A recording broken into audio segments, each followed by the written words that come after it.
I'm giving you 3 hashtags. Number 1, please write them down. First one, hashtag HMC. Number 2, hashtag HMC 2024. Number 3, hashtag Hotel Managers Conference. Hotel Managers Conference. Those are the 3 hashtags. So please take your selfie, include those 3 hashtags, tag Hotel Managers Conference, tag Justina Ovat, and post. I'll be checking. When we come back from lunch break, the person with the highest likes will win the microwave. So the fun starts now. Sorry?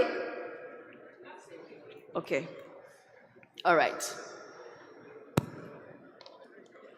So we're going to start with a recap of what we did yesterday. So 5 persons will tell me what they learned yesterday that they will never forget. They may just be a microwave, we'll never know. Please, we have a microphone and 1 usher to take the microphone round. 5 persons. Who's number 1? Number 1. Number 2, the lady in red. Number 3, gentleman in a carton color, and the other gentleman in white with him. And the 2 ladies there. So we'll start with those ones. If we have some time more, we could go back. Who's number 1? Him here, yes. So tell me something you learned yesterday you will never forget. Well, yesterday was quite expository and revealing. Yeah. Like looking at different, let me say, 3, most of those topics were considered from 3 dimensions, from the angle of owners, the angle of consultants, and also that of the employees. The 3 actually have to work together.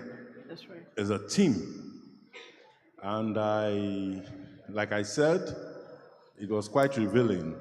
Like looking at the mindset of owners. Obviously, the owner wants to make profit. That's right. And the consultant is also there to make profit. The employee wants something to take home. So we all have a common goal, and we must work together as a team. Yes. We shouldn't see each other as, as if we are not running a rat race. We are not competing. We are complementing each other. And we should do it perfectly and professionally. Thank you very much. Thank you. Thank you very much. Remember, I think someone mentioned yesterday about the importance of mission, vision. And if you were in Owerri, you recall what we said, about the importance of everybody coming together to understand it. And we've also been advised that when you're designing or developing your mission statement, your 3 major constituents must be catered for, right? The owners, management, and your customers and your employees. So that comes together to what you're talking about. Thank you very much. That's super. Who's number 2? Please, let's keep it short. 1 minute. Your time starts. Oh, she hasn't even got the microphone yet. So, thank you. Good morning, everyone. Good morning. I'll keep it short, like you said. So, for me, what's one of the things that stuck in my head yesterday was the section with the Wakanow CEO, when he mentioned, somebody had asked a question and said, so how do you how do you make the staff, the employee, how do you make them understand your goal? How do you make them understand your vision? How do they? And he said, no. I mean, because You are, yeah. people are just, I mean, some people just want to get their salaries and go. But they just ensure you have your, laws and rules, and ensure that people, for me, that was, and he also mentioned that there are three things as a leader. He said that it's love, hate, And fear. That's right. That made my day. Thank you. You know how we dream, we wake up, we have visions, and then we just put it on the table and go. And you expect people to come interpret your vision. They do not dream that dream with you.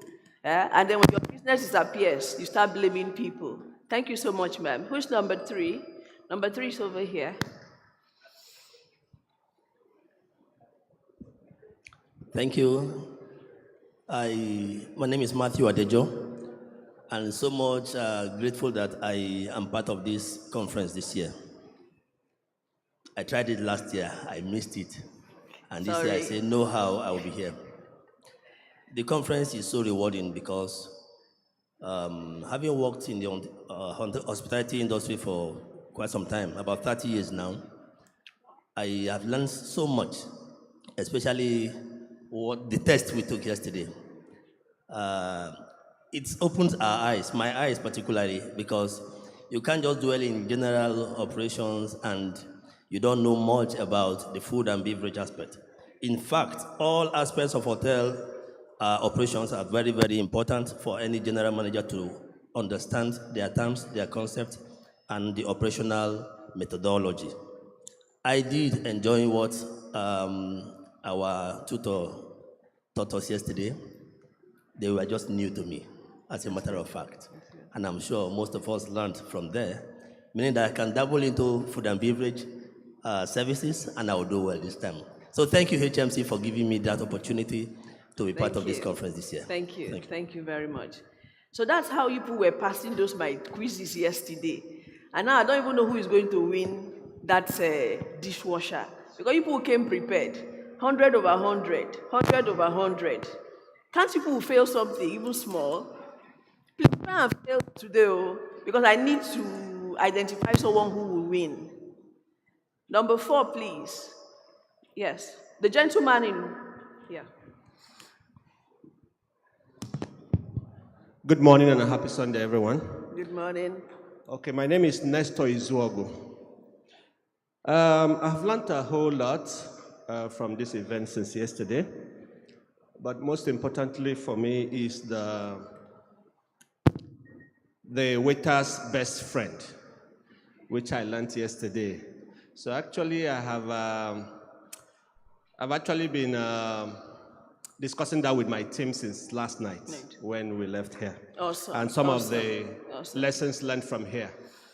But on a lighter note, I have this friend of mine, a foreign trained chef, who always bragged that he's a chef. I'm a chef, I'm a chef. So one of the things I learned here yesterday is that he's not a chef. He's not a chef? No, he's not a chef. Thank you. He doesn't Thank even you know very what much. he is. He doesn't know what he is, and he always bragged, I'm a foreign trained chef. No, he's not a chef. Thank you very much. Thank you. Okay.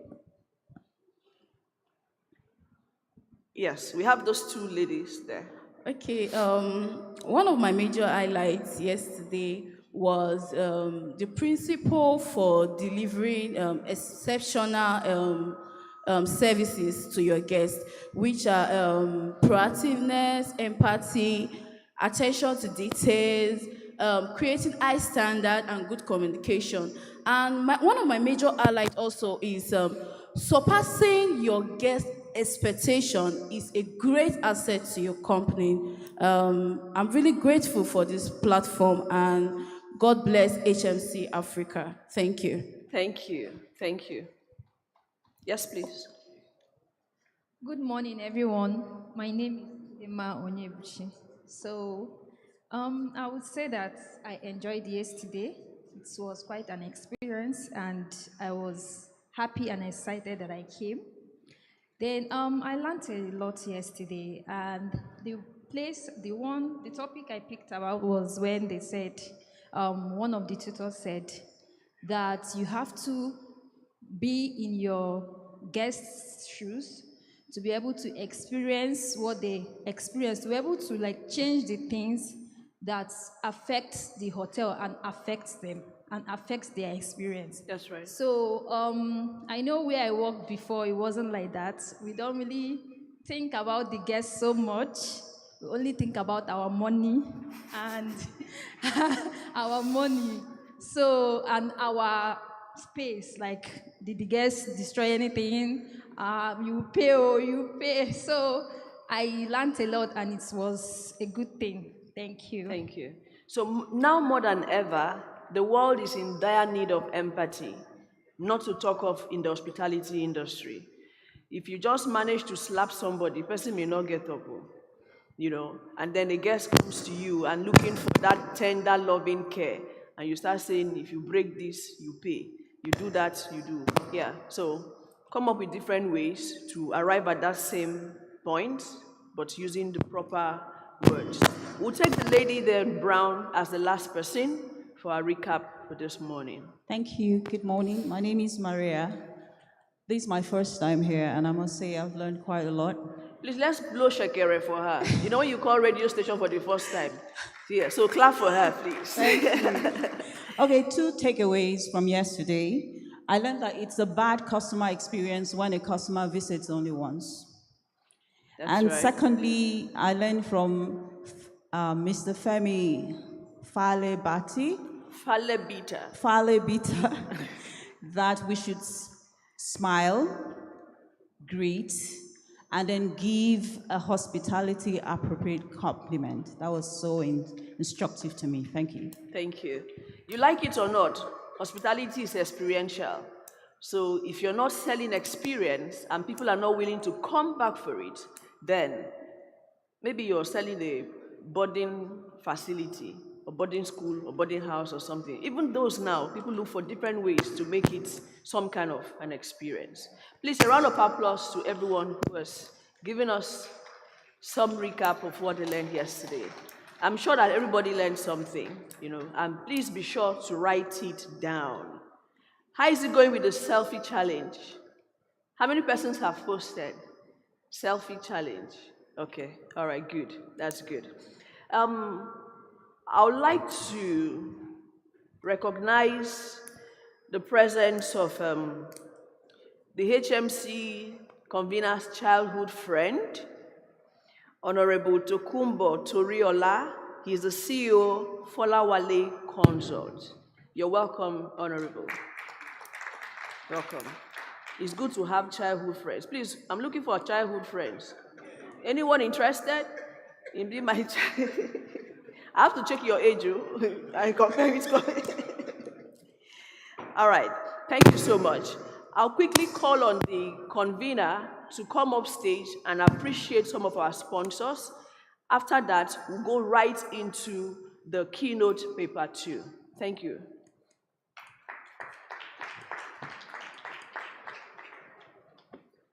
It's on your carrying laptop, Mr. Convener.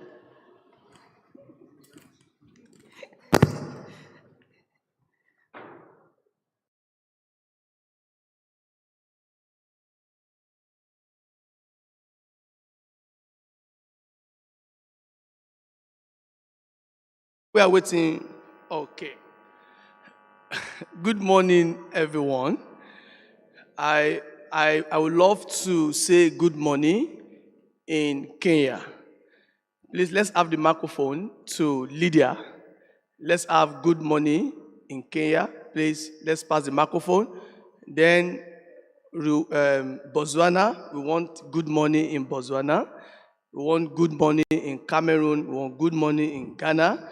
We want good morning in Uganda. And we'll still get more. In South Africa, we want good morning. And we're going to start the day with good morning.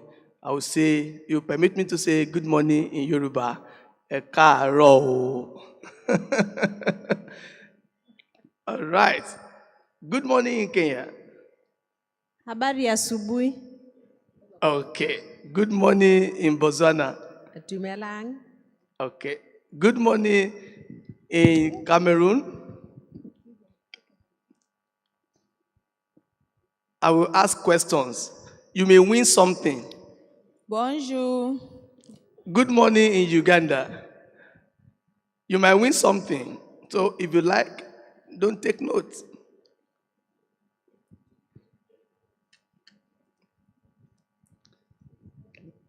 Ebo Rabel. Good morning in South Africa.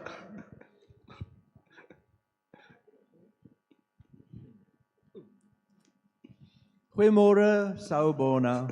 How are you? All right. I need someone from Delta State to tell me good morning in Kenya.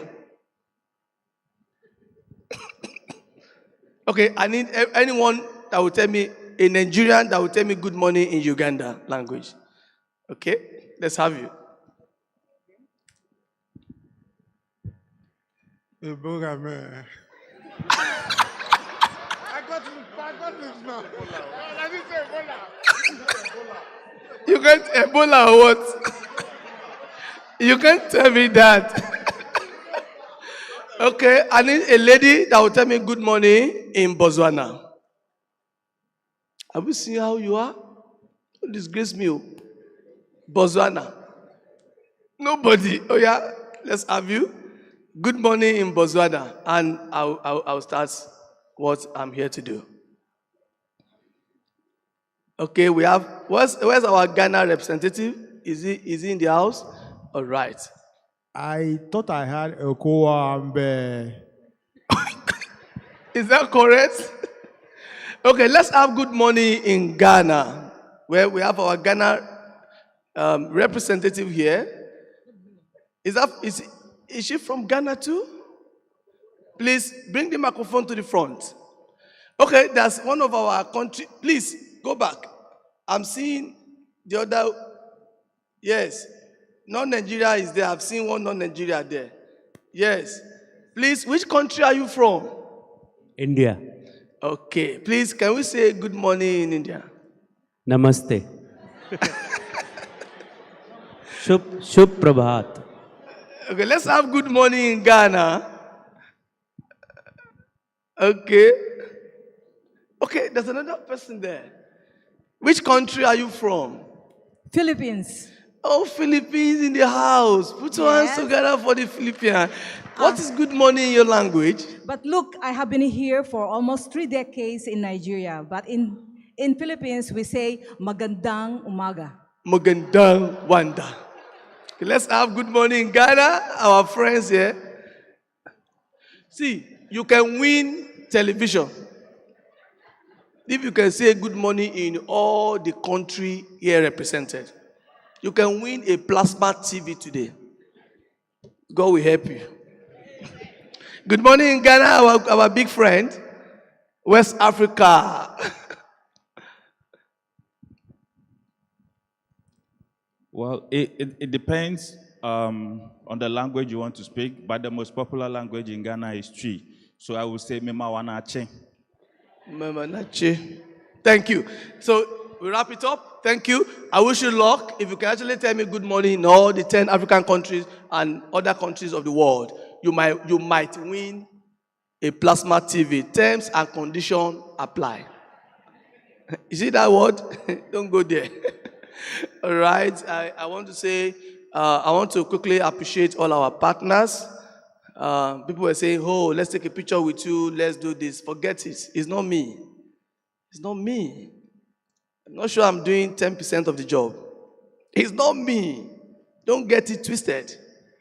There are people that are doing the workings. I'm just announcing results. Mathematics students, able to do the working.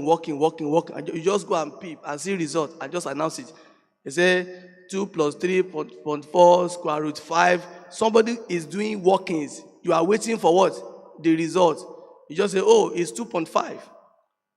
So there are people that I need to appreciate. I may not be able to mention all of them, but I will start from Justina Overt. Come to the stage, please.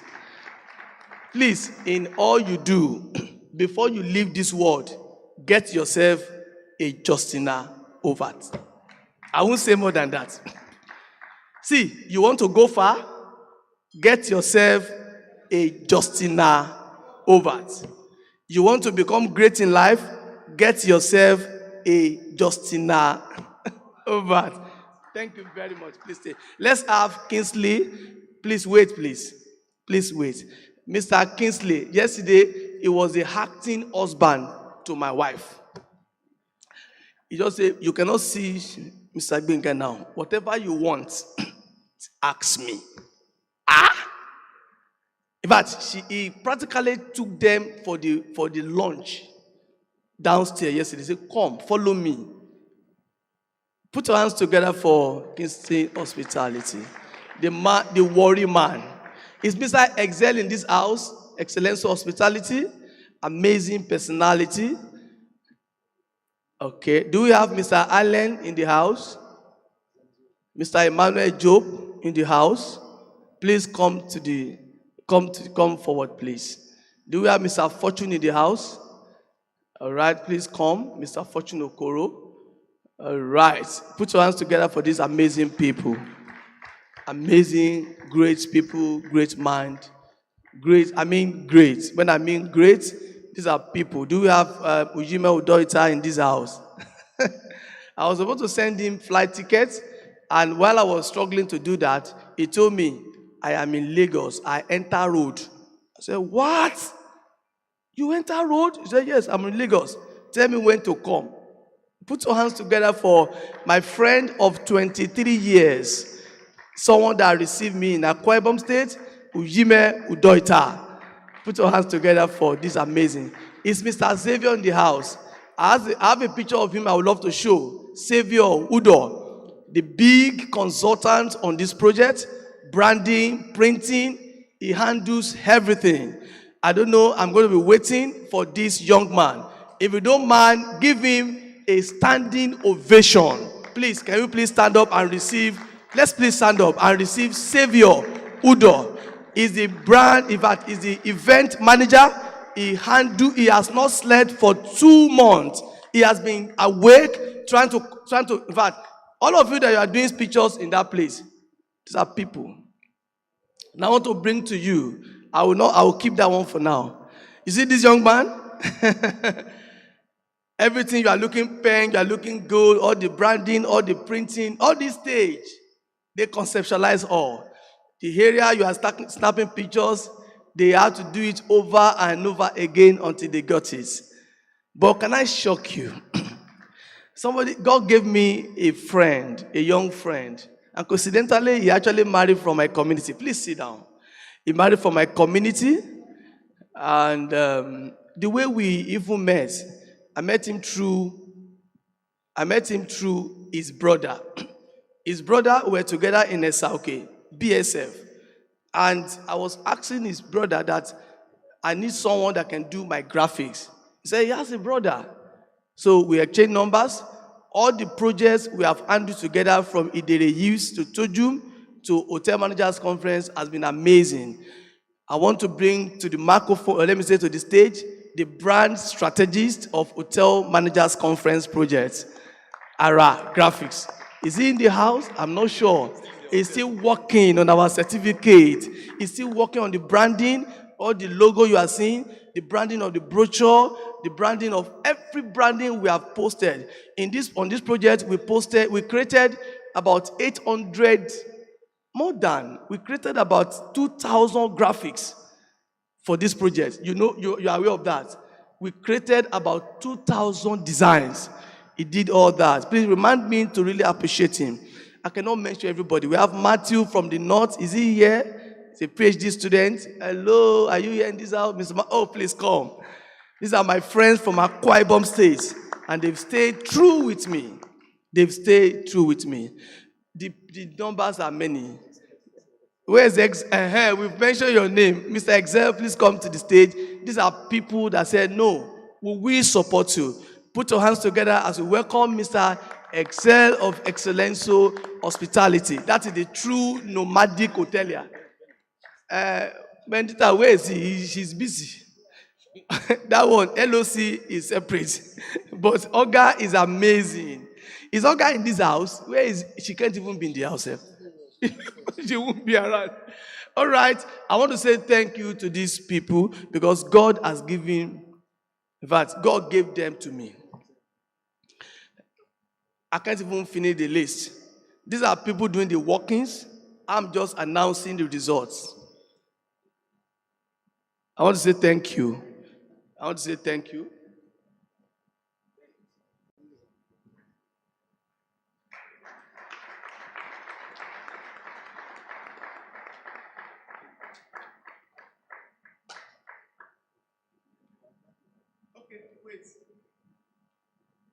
We have someone here that attended the first edition.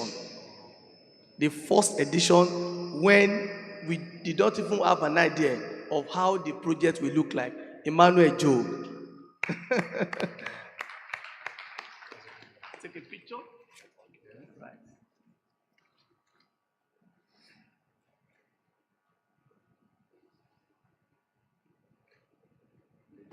Joining us to Kenya. So before I step down, please, you can go. Thank you. I have a father in the house. I call him my father because he joined this project in 2021.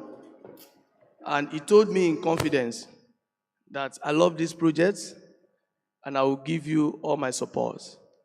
Everything you bring out, I will be in the forefront. And I want to sing a song for him again. I will teach you that song. If you do it well, you can win a motto. Motto, not car. Motto. No, motto is not car.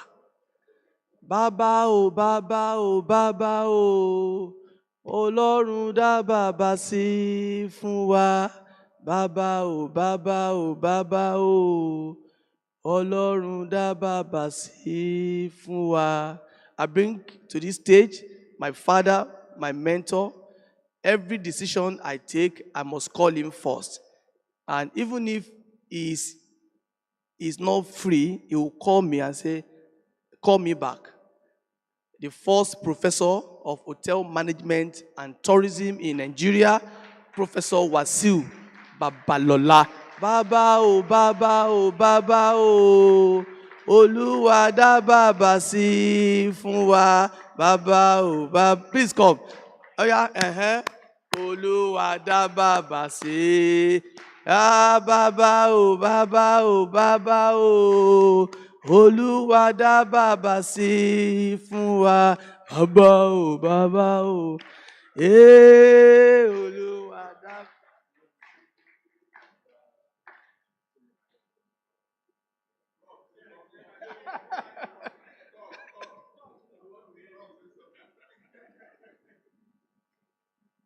Well,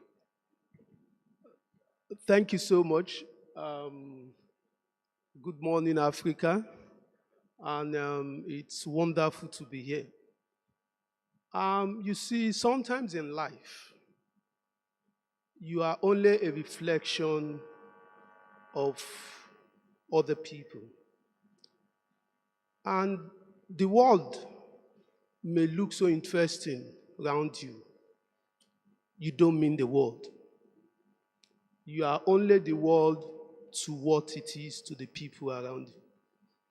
So to the guys on the HMC, those who had made history to be the first graduate of the hotel management school, we say congratulations.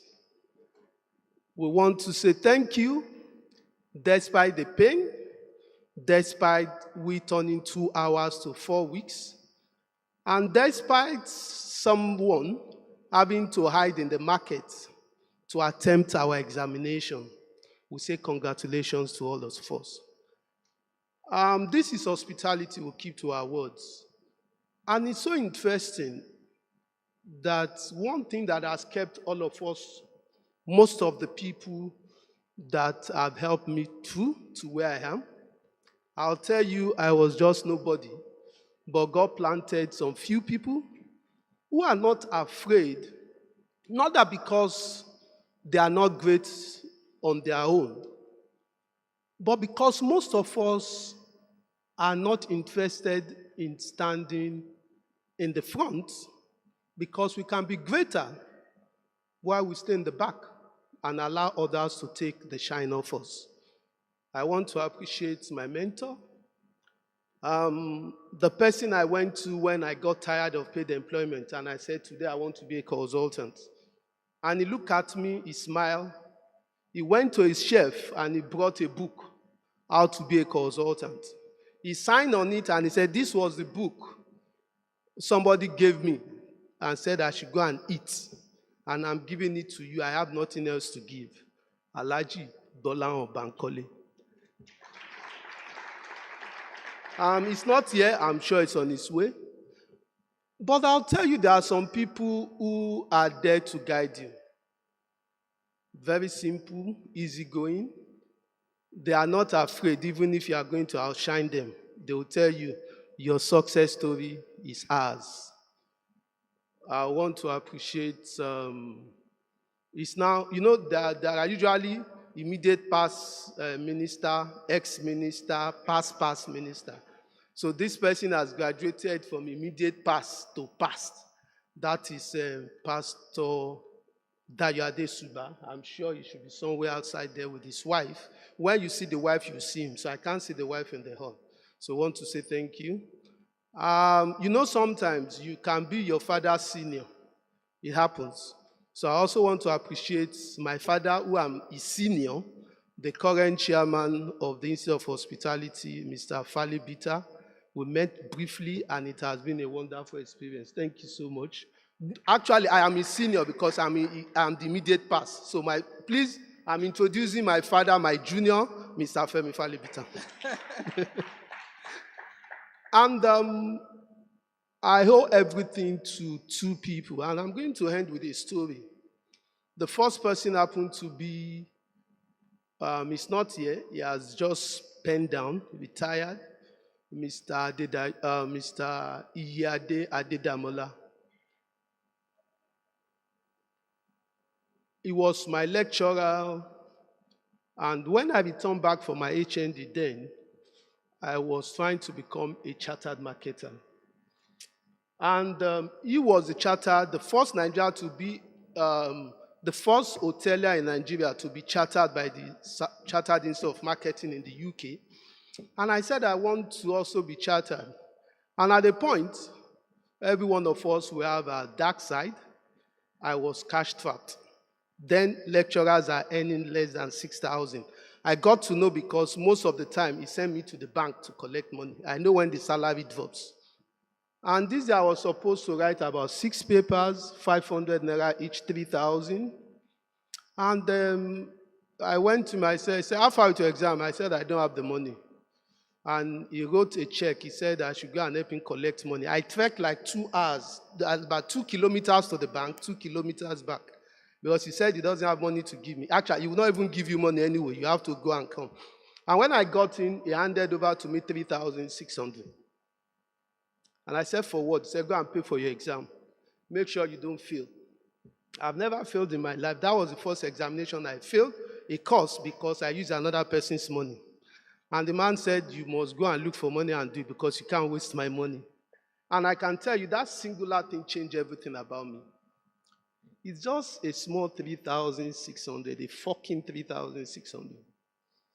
But I tell you, if he has not done that day, maybe it will take me a journey of 2, 3, 10, 20 years. So I want to say thank you to him. Please, a round of applause for him.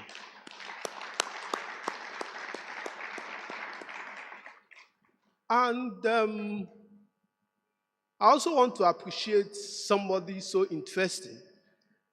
He made me while I was made, but he made me better. And I'm going to end my short speech on that. I only add to my knowledge when I felt I'm less busy or I'm redundant. Between 2017, 2018, I was without job. I lost all my clients. But I was doing fine. I was living good. Because if you see me, if I have a federal appointment today, and my official car is an helicopter, I can assure you I'll go to the bank to get a loan to buy another helicopter. If not, I will not enter that official car. So that the day I'm broke, you won't even know I'm broke. I'll still be able to afford that helicopter, and that's the way I am wired. So between 2017 2018, no job. But I tell you, nothing about me changed. I was still myself because I never lived beyond my means, even when I had the money. And I said, look, Babs, what are you doing? You can't be sleeping at home. So I decided to return back to school to study law. 2018, I was in class, attending like any other person. Then I was still lecturing. I had the lecturing job, but some of us are workaholics. And about 3 months into this semester, a young man looking like me walked into the class, met a lady and said, sorry, I'm just new. Who can put me through so that I can be guided? And the lady said, there is one man that looks like you in the front. He always comes to class. Then I was still a doctor. He said, Dr. Babalola, go in front. And this man came as a nobody, not knowing he was an angel and he's still an angel. He walked into me. I was attempting, and I said, someone asked me to come and meet you, that you are the only person that can help me. I listened to him and I said, you know what, it's not something serious. You can survive it, don't worry. I'll be your partner in this crime. When there is need for us to do something, I'll call you. Just keep doing what you are doing. Me, I don't have a job now. You have a job, keep it. Jokingly, not knowing that this gentleman has been my supervisor for my PhD in forensic accounting and auditing for 2 good years. I've been sending him email, we never met. And we had this interaction for 2 weeks. And suddenly he came, somebody called me Babalola in class, and he came and said, you don't know me? I said, I'm not. Are you not Wasiu Adeyemo Babalola? I said, it's me now. Let's go to my car. And I got to his car, he brought out my PhD project that I've sent to him. He has never opened it. And he said, so this is you. Don't worry, no matter what you have graduated today, you will get an email. And that was it. And less than 24 hours, I got an email for a defense. I did it overnight, and the next day I got my letter. Congratulations, doctor, you have your PhD in forensic accounting.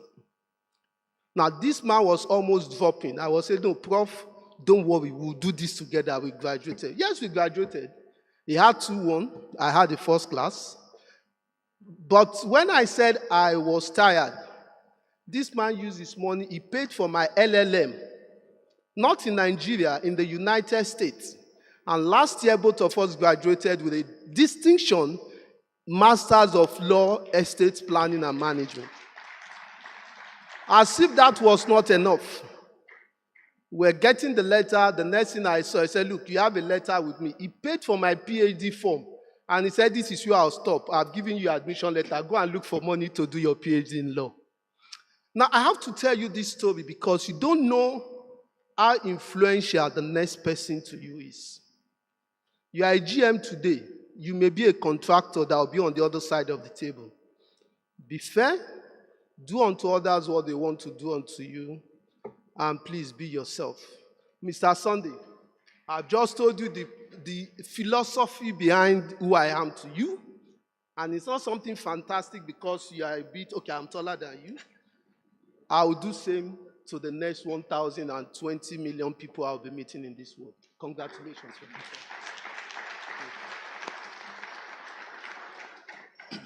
So before we go for our keynote speech, I need to do this for just 3 minutes. I have 4 people here. If I don't do this, I will not forgive myself. We started master classes every month. And when we started the master class, some people despise it. But some people came, some of my friends from, I will not mention some states so that you don't know them. They said, why is it going to be, why will you be charging for master class? I said, why won't I be charging for master class? The people that will prepare the paper, the stress of getting a premium account for Zoom, the time of preparation, arrangement, certificate, who will do the graphics and all that. Won't they be get paid? Some of the leaders of industry that are my colleagues, they were like, no, it's wrong. How will you be charging? for masterclass. I said, no, it's just a token of 5,000 so that we can pay those bills. They went to other people inbox and private chat them. Let's go and fight in the group that he must not charge for masterclass. They did not even know that the masterclass will give birth to hotel manager school. They didn't have the idea. So they did all they could. They couldn't succeed. The first masterclass we recorded 100 people. Second one we recorded 120 people. But the last one we did, we recorded 167 people. Let me tell you something. I have a friend in the house. His name is Jude. In this hall now, he brought 28 people from his hotel.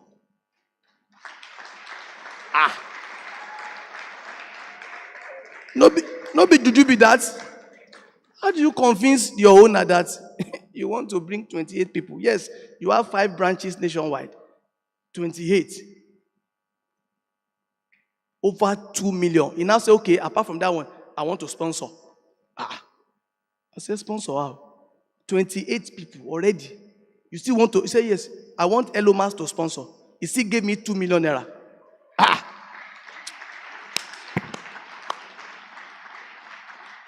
Every master class, he will call. Boss, I'm sending 15 people. There was a master class, he sent 48 people. I don't know how this man is doing it. How do you convince your owner to release such money? How do you love your staff so much? Come together with me. Let me welcome to this stage, Mr. Jude. He's my friend. I don't know. Elomas come. 28 Elomas come to the stage. 28 Elomas, come and celebrate your MD. He bought tickets for them. Some of them have to fly. I don't know. It means I don't even need everybody to help me. I just need few people. In one brand. Oh, see them. You must have met one Elomas.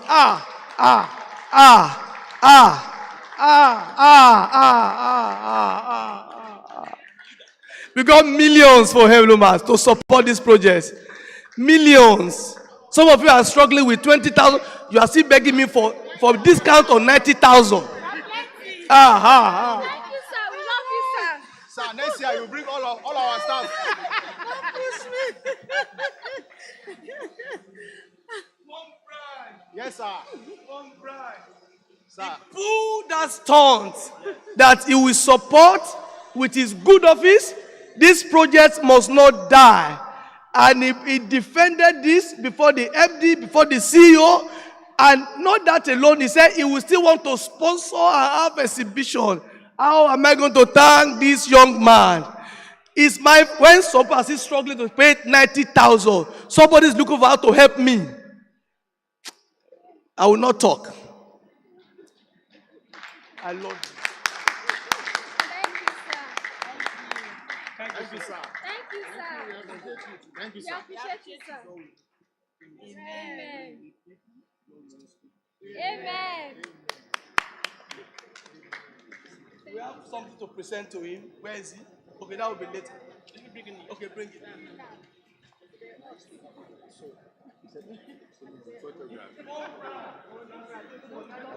You know, say you talk, ask me, make I go from.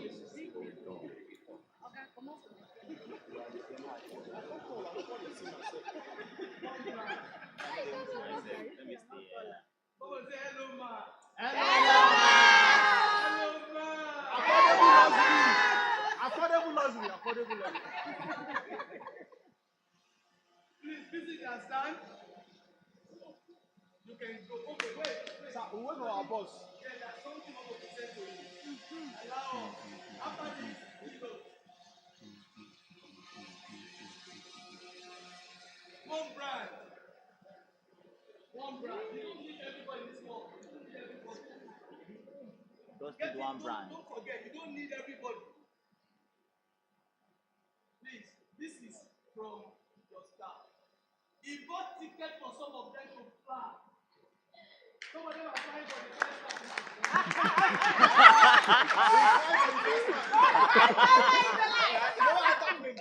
They're flying for the first time. I love you. We love you. We love you, sir. We love you, sir.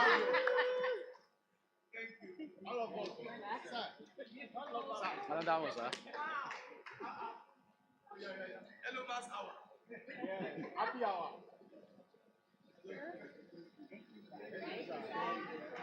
Somebody will say, how do you pay your bills? You are moving around all the states seamlessly. You fly, you enter a hotel, luxury ones. And I laugh. I don't have money. Especially in Lagos. I have somebody here that I will still bring to the microphone. And yesterday he was promoted. Yesterday he was promoted to the managing director from Group GM. I think I will find out the correct position. I will be going around. Today I'm in Ikeja. Tomorrow I'm in VI. Next Maryland. Next this. Somebody is there behind me saying, where are you? You need hotel room? Even if I message him 2 a.m., he will reply. I don't know how this man is doing it. You can check your brochure. He's being interviewed. His interview is being published in our brochure. Mr. Pius, please come. Preskin Hotels. Anytime I say, where do you want to stay? He has not collected a dime from me. I have slept in his hotel more than 100 times in a year. I move around freely. I just call him. Okay, give me a hotel. Where do you want to stay? Tell me. Go to this, Bishop Oluwole. Go to this, Kiniko Nkeja.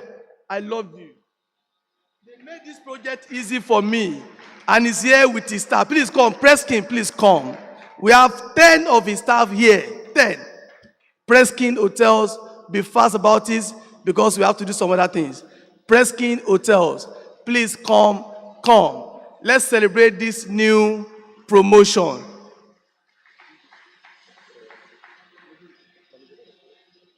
He came to this hall as Group GM, Preskin Hotel Groups.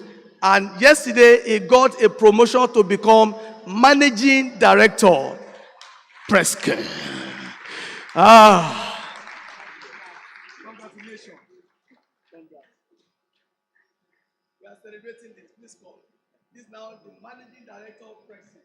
When you see me go over to Lagos, it's Elomas and Preskin I'm enjoying. I do not pay money. They don't come and ask me for money.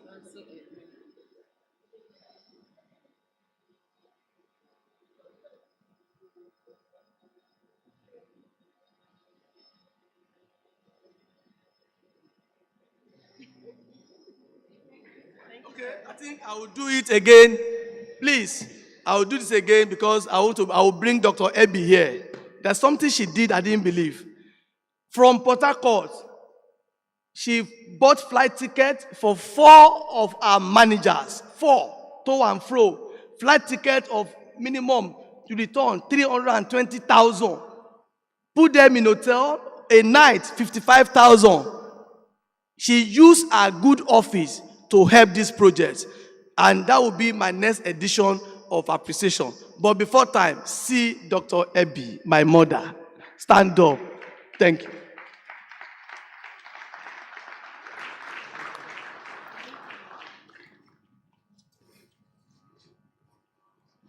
Please, my fathers and my mothers, come out too.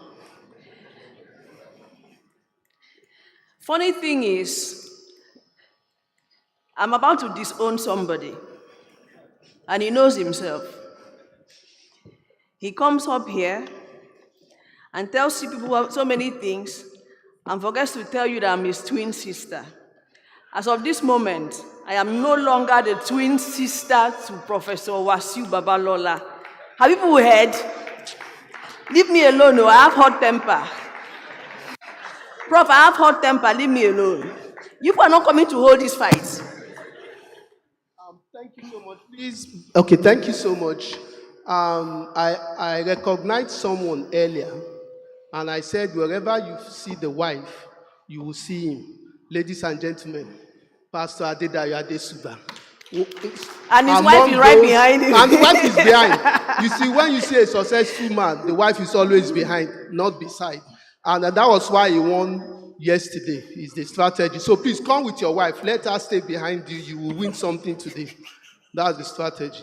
Oh, well, ladies and gentlemen, I forgot to introduce to you my hospitality twinning.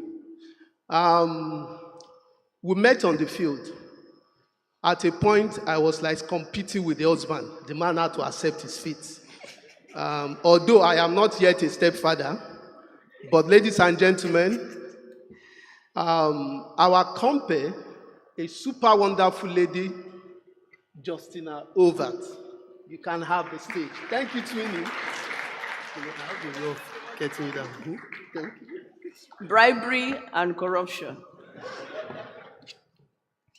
Thank you very much, Prof. Announcement. Yesterday, IDS Next asked the question, what do you know about IDS Next? And the winner is Daniel of Miriam Babangida Leisure Park. So your prize is a VIP ticket to HMC 2025. Congratulations.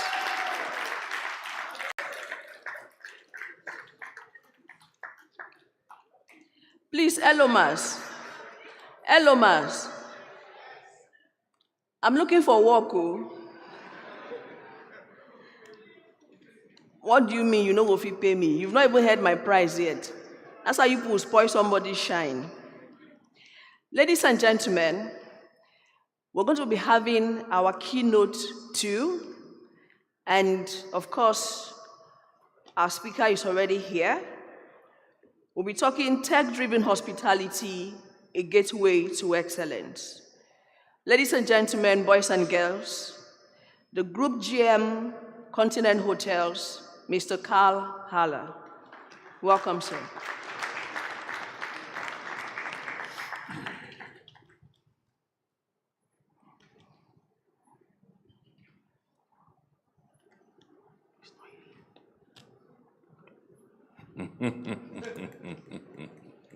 Please clap for Carl. Good. So, good morning. Since we all discussed the good mornings and not the good nights yet, but this is the Austrian or German way. And I wish you all a wonderful good morning. And I know it's a Sunday morning, and we can see the arrival comes in staggering movements depending on last night's experiences. Welcome. Let's go high-tech. Something totally different, but crucial for the future of our industry. Gateway to excellence. So we have to navigate this landscape of, okay, go on. Okay. There's an ever-evolving landscape of technology and hospitality. So we have to recognize the transformative role that technology plays in reshaping our entire sector, particularly within the African context. So, Africa, with its rich cultural heritage, we spoke about it yesterday, diverse landscapes, has always been sought after destination for travelers around the globe. So if we want to remain competitive, we need to meet and have to meet the expectations of our modern guests. We must embrace cutting-edge technologies, which can serve as a catalyst for achieving new heights of guest satisfaction and operational efficiency and an overall excellence. So, I will guide you through the myriad ways in which innovative technological systems and solutions are revolutionizing the industry, the hospitality industry nowadays. We're going to draw on real-world examples and industry insights to illustrate the profound impact of those advancements, of these high-tech systems we need to embrace. So, what about personalization of the high-tech drive? Here we go. Look at the pictures. We don't walk, but have a look to that, where we were and what we are changing. So, of course, one of the most significant trends in hospitality is the shift towards a personalized guest experience. So, in today's digital age, guests simply expect more than just a comfy stay. That's not good enough anymore.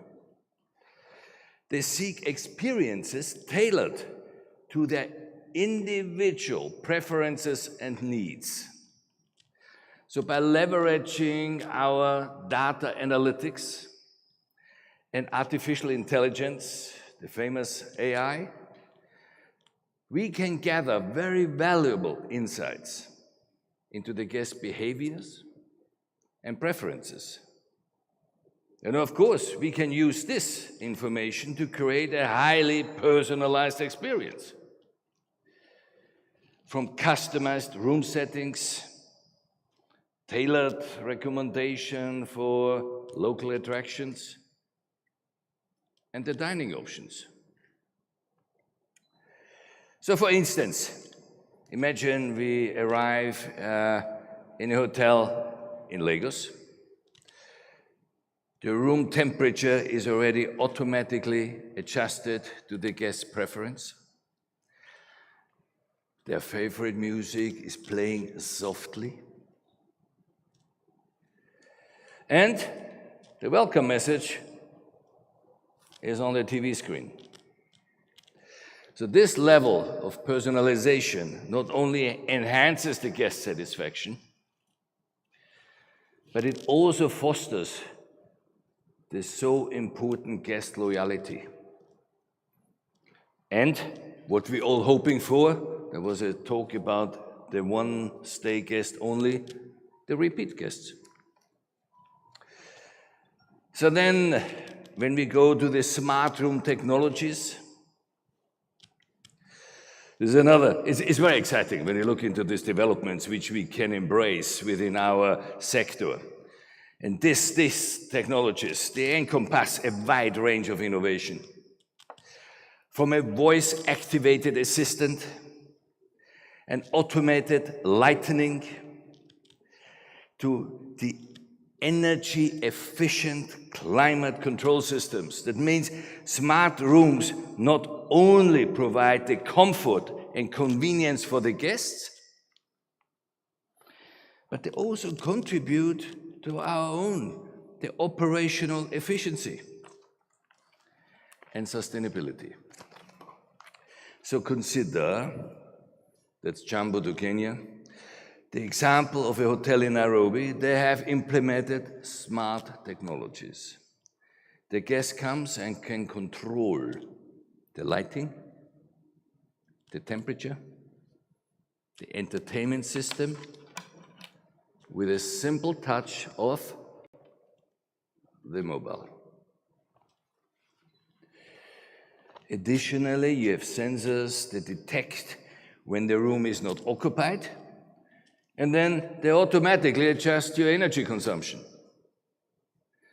meaning we're reducing our hotel's carbon footprint and the operational costs.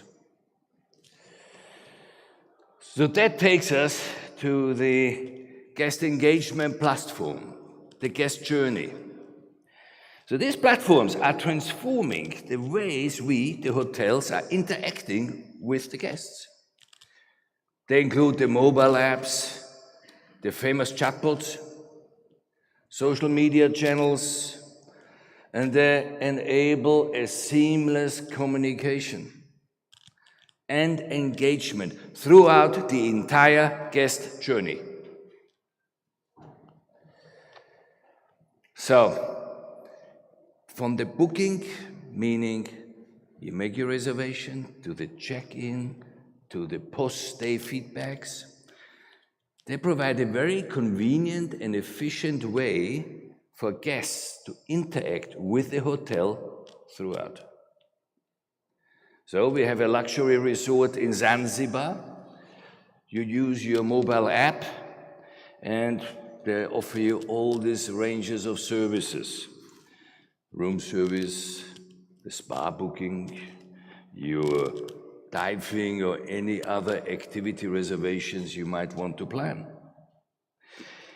You can access also through this application the resort information, explore the local attractions, activations, and you can communicate with the staff in real time. So this connectivity enhances the guest experience and ensures, and this is always the same thing, yes, we ensure the needs of our guests, to ensure them promptly. That's the difference, on the spot, not to wait. And which brings us then to the actual operational efficiency and how we work and manage our hotels. Who are our staff?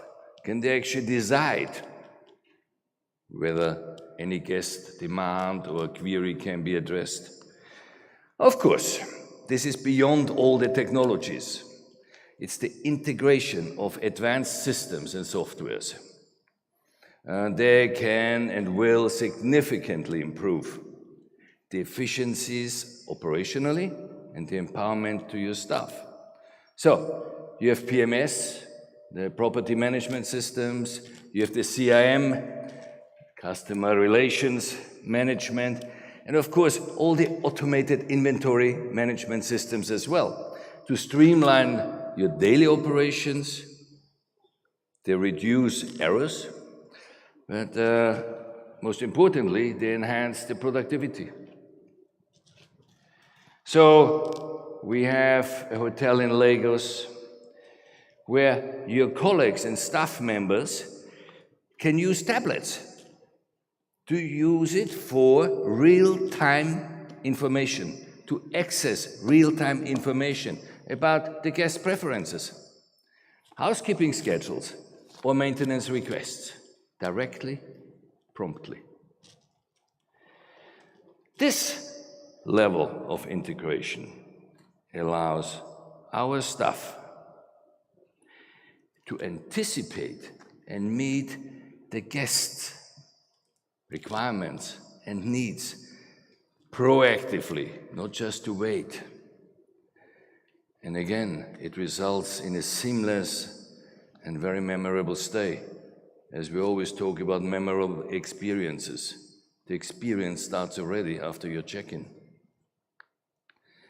So as we look to the future,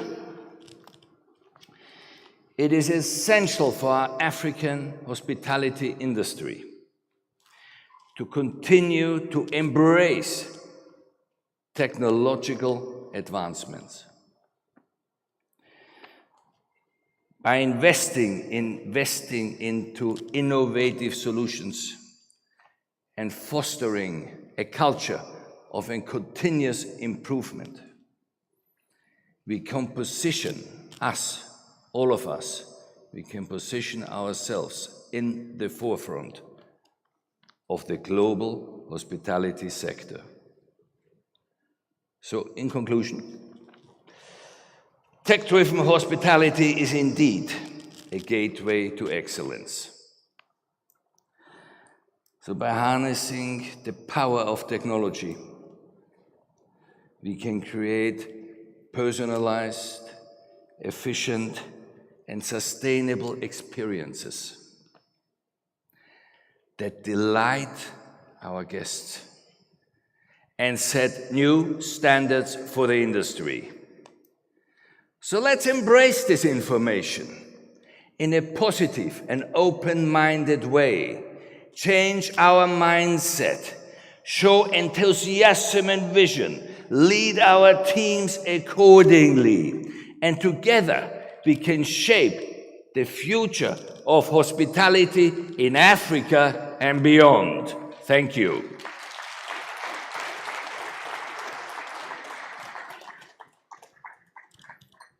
You join me. We talk tech.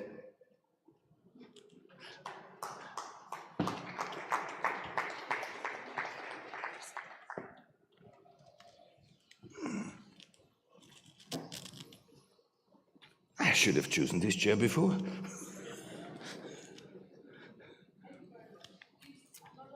Applause for Carl.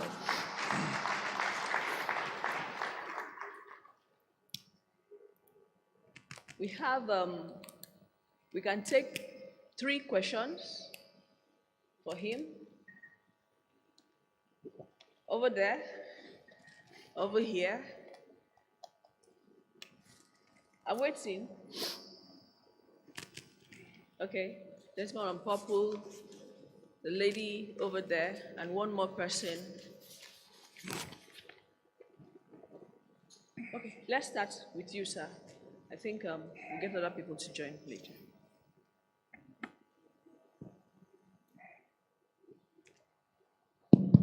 Good morning, sir. My name is Lekon. I'm into IT consulting. I would like to ask this.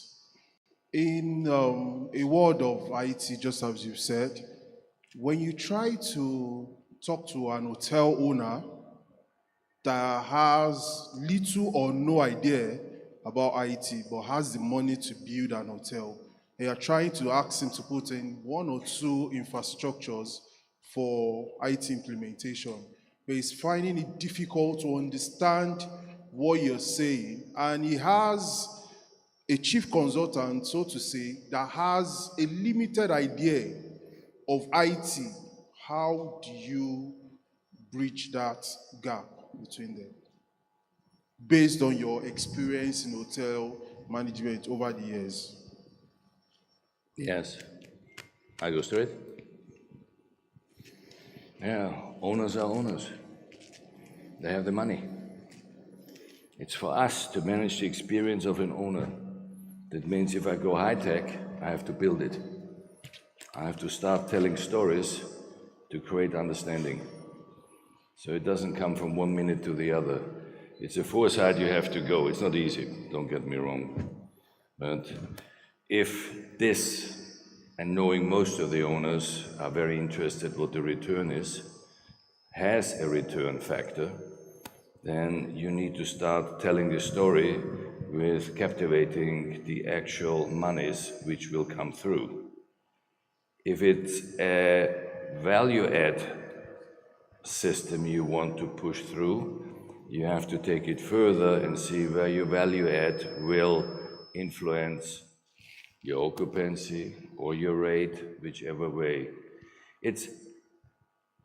If I want to have a property management system, and this property management system will save me energy, I will have to sit down before even I go to the owners, sit down with my engineering team and whoever the other experts are, and see, so if we install this system, it will give me over which period of time which result, meaning my energy control, whatever else might come through it.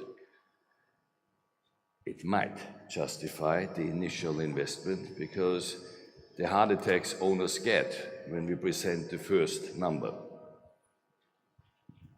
The return of such investments is a bit longer fristed. But you need to start on a level where you have a clear path. But energy is an easier way to explain. The same way you might do on guest satisfaction. I don't know whether you know this calculation. I think, Enneke, you might have this. You have guest satisfaction systems where you do ask your guests after the stay or during the stay through third parties how they thought of the hotel's service deliverance or performances.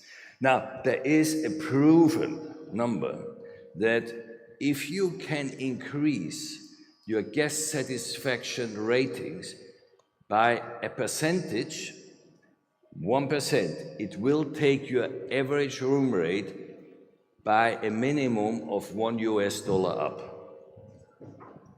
So you need to see different angles, how you address the direct investment of whatever. It's an engagement system, it's an energy saving system.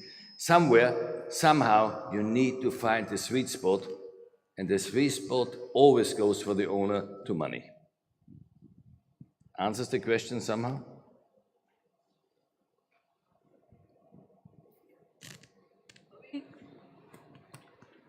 Media, okay, thank you. Thank you very much, Carl. And number two, I think the lady over there. Can you please raise your hand so she sees you? Thank you. Thank you very much. That was very impactful and brief.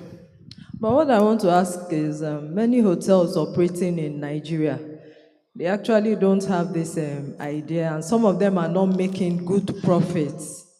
I don't think many of them are ready for this. It's actually like part of what you just asked. How do they get to that point where they go tech?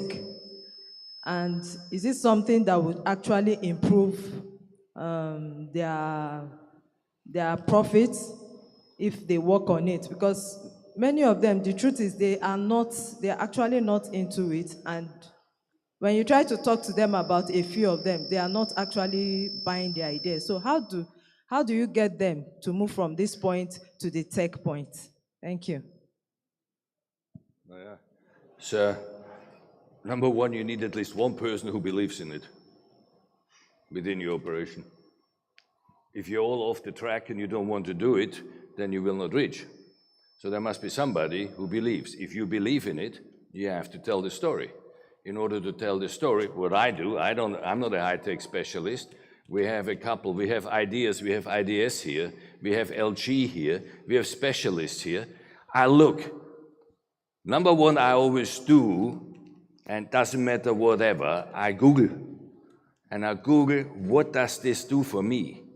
Where could I find a benefit which then could translate into guest satisfaction, in repeat guests, in higher returns, etc. And then I look for companies who might provide that. The systems, I don't know what you use, you need an efficient reservation system, correct? That enhances efficiencies of bookings you get, meaning every booking is being realized, you don't lose it, so no lost bookings, no lost money, because people will not get their confirmations. Building maintenance system is energy. You have the automated processes of preventive maintenance, which will remind you that certain machines have to be serviced at a certain time. So if I don't do, after so and so many hours, service my generator, the generator will say sayonara to me, and you're in the dark. But having said that, you need to have one person to start with. That's you, for example. So I said, okay, I want this, I hear about it, let me just Google, what are the latest systems that help? I always look also what the bigger ones are doing, what's Marriott's latest systems, or the Hiltons, or whatever, and then I say, who is providing that? And as I said, this is what Sunday organized, it's pretty cool, so you have pretty efficient, high-tech companies here present. Just look around. Go to them. They will give you a very interesting story. They will give you also the facts of something, how it works. If you go to companies like Amadeus, you would go and they will tell you in which context you can analyze your market data to a higher perfection, which then will tell you which rate for which hotel room category I can apply when, at what time of the day, etc. All this goes, it's a very interesting story. It takes some time, but it is fascinating. So all of that has a background and a backing. A system, or systems are essential. Whether these are the pipeline system, the reservation system, loyalty, my energy savers, my guest satisfaction, my employee engagement, regardless. It's your story.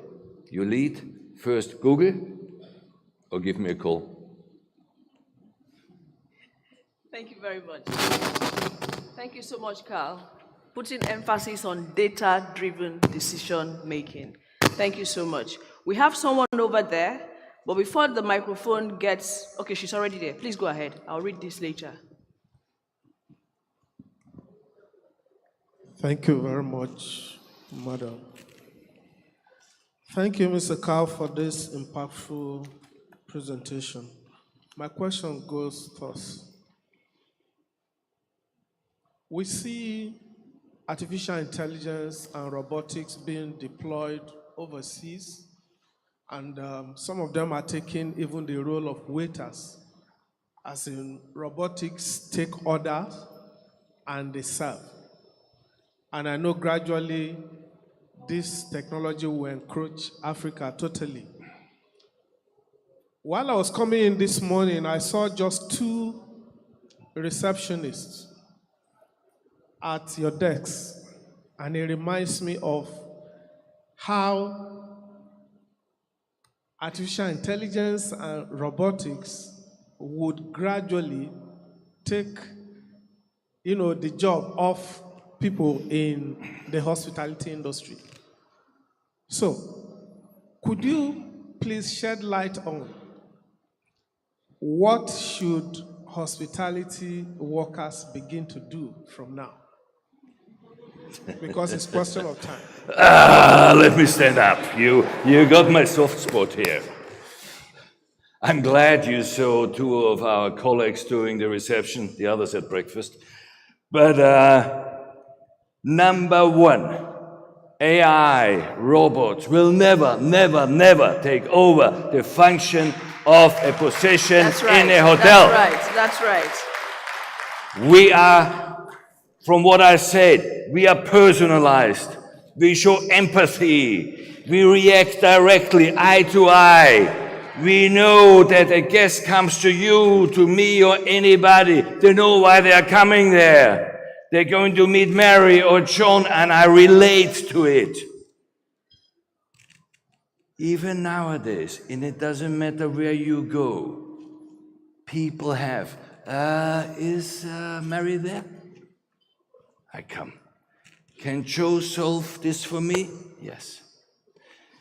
The operations of us, our industry, our people industry, will always be run, managed, operated by people.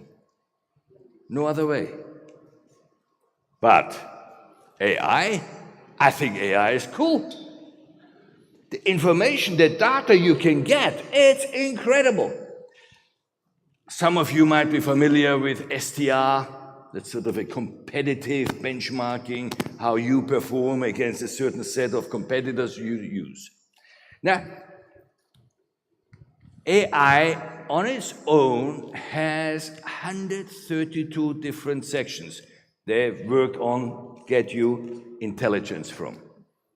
A friend of mine runs the largest spice company in Austria, he owns it. He brought me actually this idea. Any of you are already on GPT chat? Yes. It's brilliant.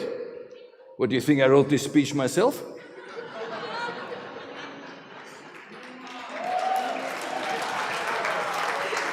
It's there. Anywhere I go, since I discovered, and I know others have as well, because yesterday I had an issue, unnamed speakers before me had the same wordings, where I know, so we are GPT chatting too. It takes me, you come to me, anywhere I go to, you need an information, a presentation, anything, I go on GPT chat. I said, give me 2 minutes, I get it. This AI is for all your colleagues. You have a sales team, you have a marketing team, you have to give a client presentation, you have to go and sell a distinguished wedding couple a menu. You go. It's all there for you. What you put in, the better comes out. That's one. The other one is we work with it anyway. Look, if you take your guest satisfaction surveys, that's AI. We have it for decades. What's new? If you have your employee engagement surveys, that's AI. It's there since decades. What's new? You're running your systems of competitive sets. Aged.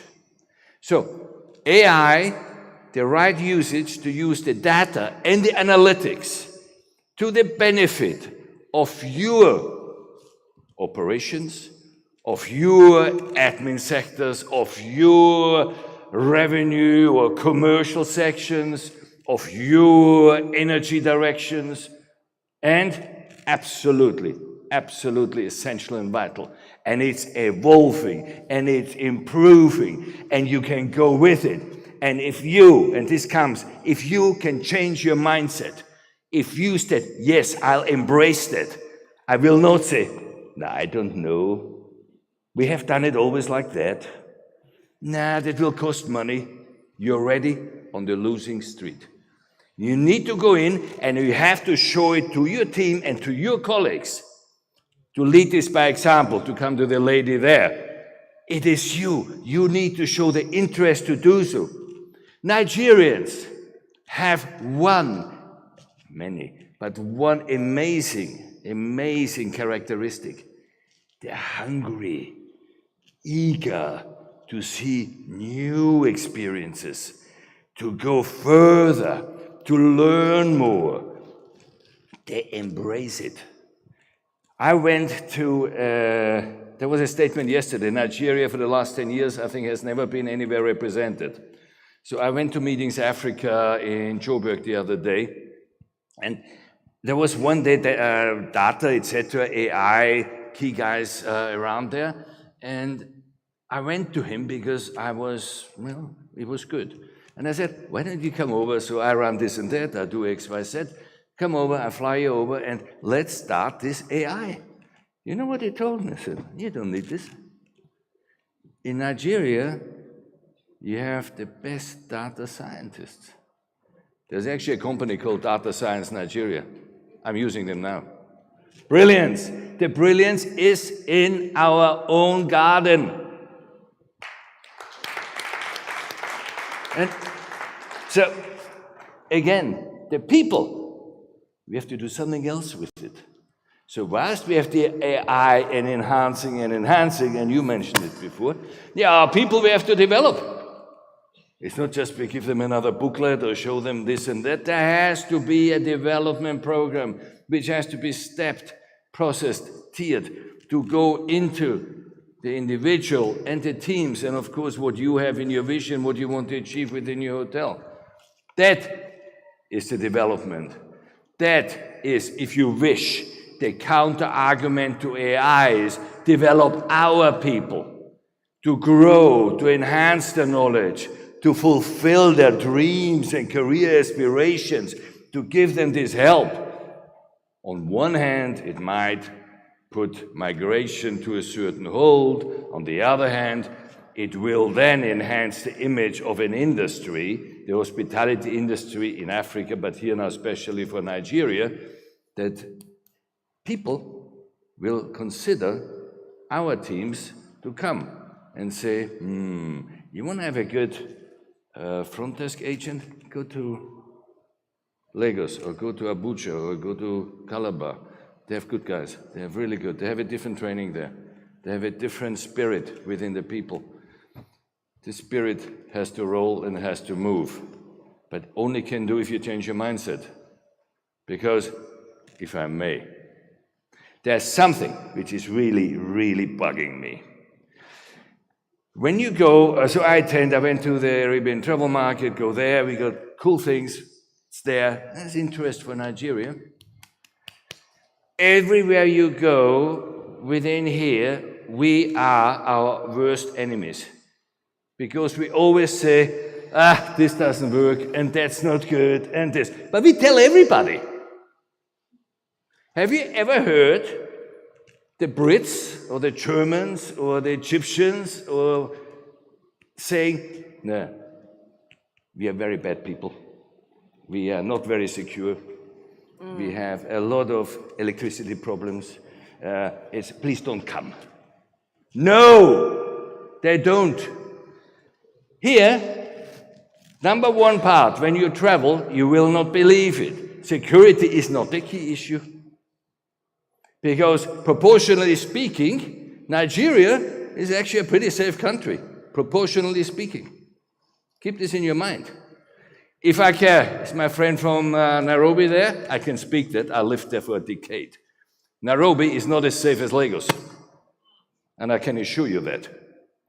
There is a belief we have to show when we talk to interested parties.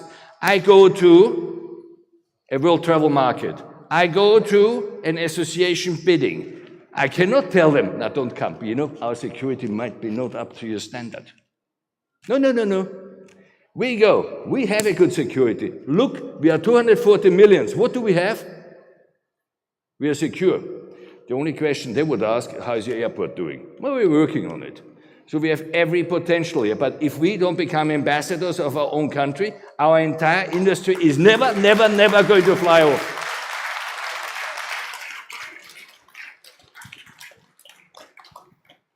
And on this note, a positive note, I wish everybody the most successful rest of these events. It's gone very well. It's very super. But please keep in mind, change your mindset. Change your mindset. And we all go a far way. And the reason Sunday and I get along so well, because we are one. And if we are one, we have a voice. We can argue amongst ourselves anything. That's not the issue. But if we go now to the next conference in Kenya or in Botswana or in Ghana, whatever, we are one. We are Nigeria. We know who we are.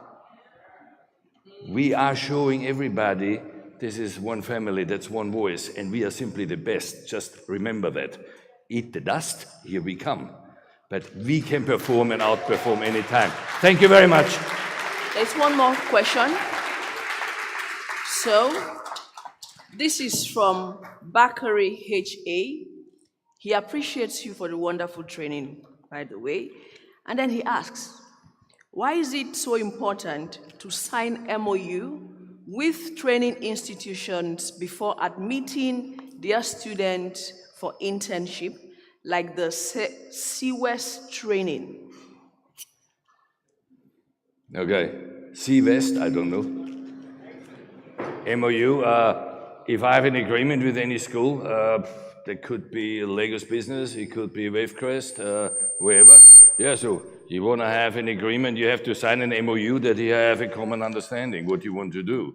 So I bring the student in, you have students, how do we choose the students? What's the criteria? You come, for how long are you there? What's the expected outcome? How do we measure, how we monitor, how you'll finish, what we do afterwards? Yes, but you need to have some agreement.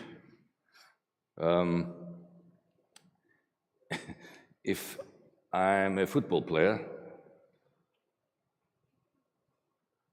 I have a coach. There are a lot of scouting happening in Nigeria for football players. All the scouts have, when they go, they're going to sign a MOU. Everybody has to have a clear picture of what's going to happen, that you have a straightforward path. But I don't understand the question on the whole. I think he's talking about why do hotels, or why should hotels, he's here. Yeah, so I think just ask your question. The microphone, please. Thank you very much for the opportunity, and distinguished ladies and gentlemen present here. I want to thank you for the opportunity to be here and to interact with all of us. Mr. Kab, I want to sincerely appreciate you for the feedback that we have gotten. By the way, I am Bakari Eche from Federal University of Agriculture, Abeokuta. The feedback from the students that have had their experiences with the organization has been very wholesome. In the recent past, those that have indicated interest in coming here for their IT training, that is Student Work Experience Scheme, which is covered by the Industrial Training Fund Act. The feedback we have gotten is that they need to sign an MOU. Now, failure to sign that MOU has more or less, they have more or less been deprived from getting a placement with the organization. I've been looking for the opportunity to interact with you one-on-one on this. And I noted that ICF, which is an industrial act meant to develop generations of prospective employees for our industry is one of the key points where government ought to benefit about technology transfer, some of the things you just mentioned.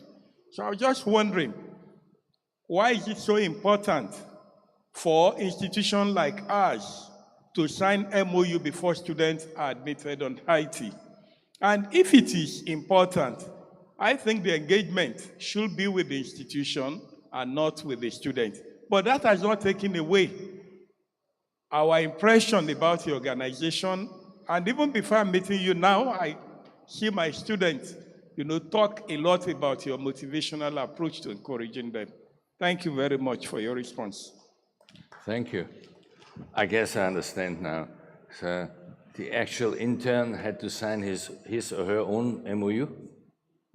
Or that shouldn't happen.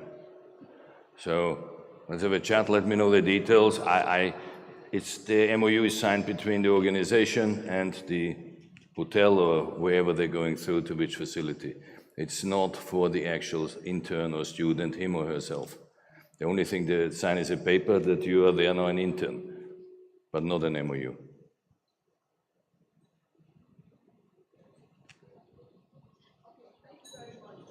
Happy Sunday! Thank you. You're there. Please. Thank you. Carl, you still, I think can you sit down for 1 minute? I can sit. Thank you. Because I think the professors are ganging up against you. You know he's a professor, right? Professor Bakari, and then there's Professor Wasu here. Yes. Thank you, Carl. Thank you, Professor Bakari. I think we need to have an understanding. There is IT Seaways is federal government policy in which the industry is brought into the education system, whereby we make the town and the gown becomes familiar with each other before the student graduates.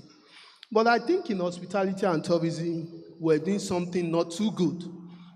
Apart from being a professor, I'm also the senior vice president of Continent Turkey.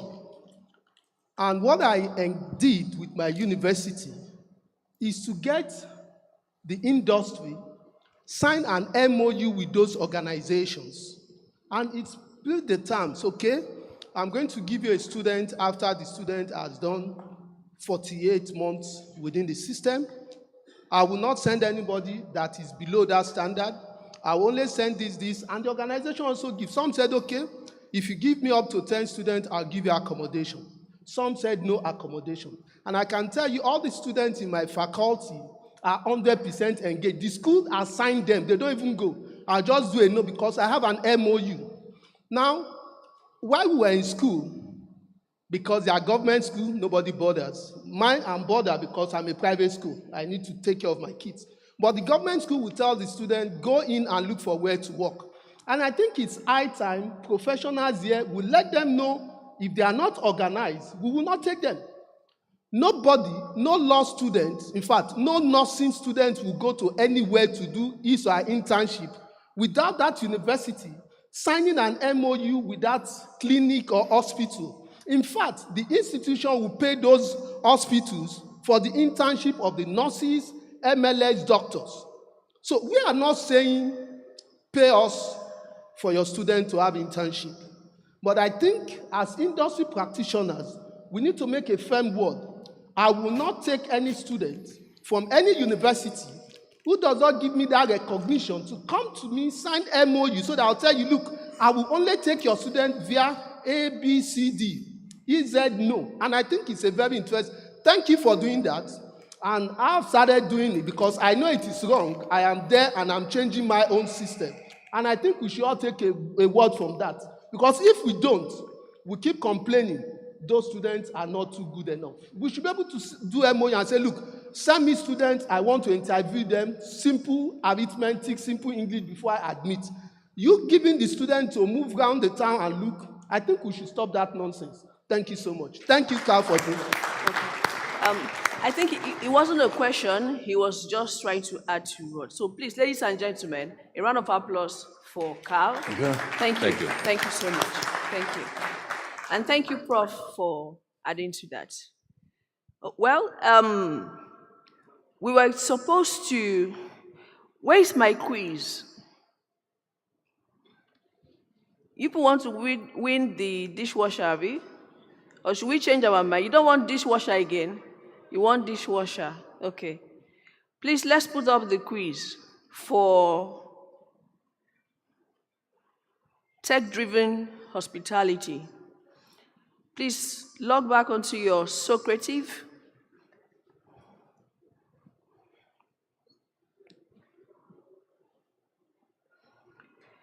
Just answer the questions. If you're not getting it there, as you saw yesterday, we're getting it from our own end. Go to library, please. Tech-driven hospitality, second to last.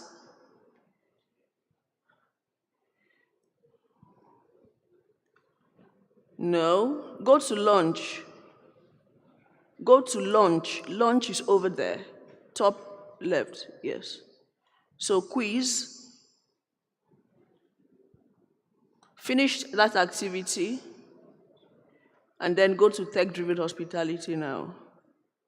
Launch it, please. I think you should show, okay, it's gone up already. Deactivate show responses. Or show, which one was it supposed to be?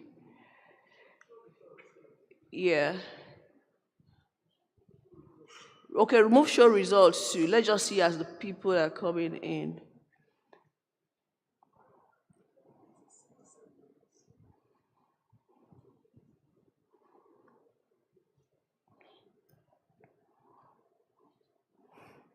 I think there are 10 questions, so we have.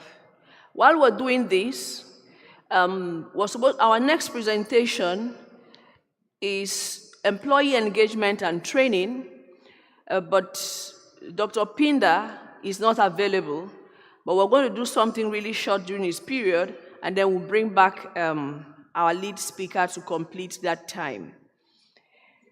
I would like to call on, where is Benedicta? Please come. Funke, please come. Where is Mr. Fortune? Please come. Just come up here.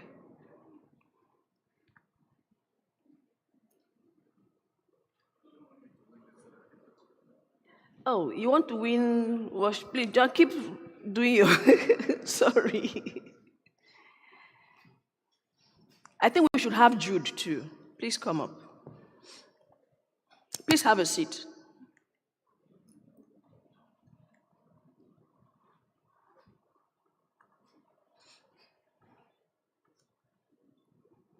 Yes. One lady here now, before they will not accuse me of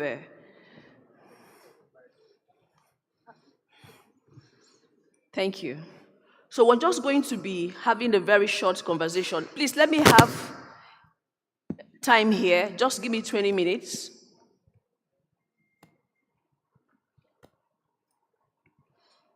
So we're talking employee engagement and training. And our professors will also be available to contribute, and our very senior colleagues here, you know. I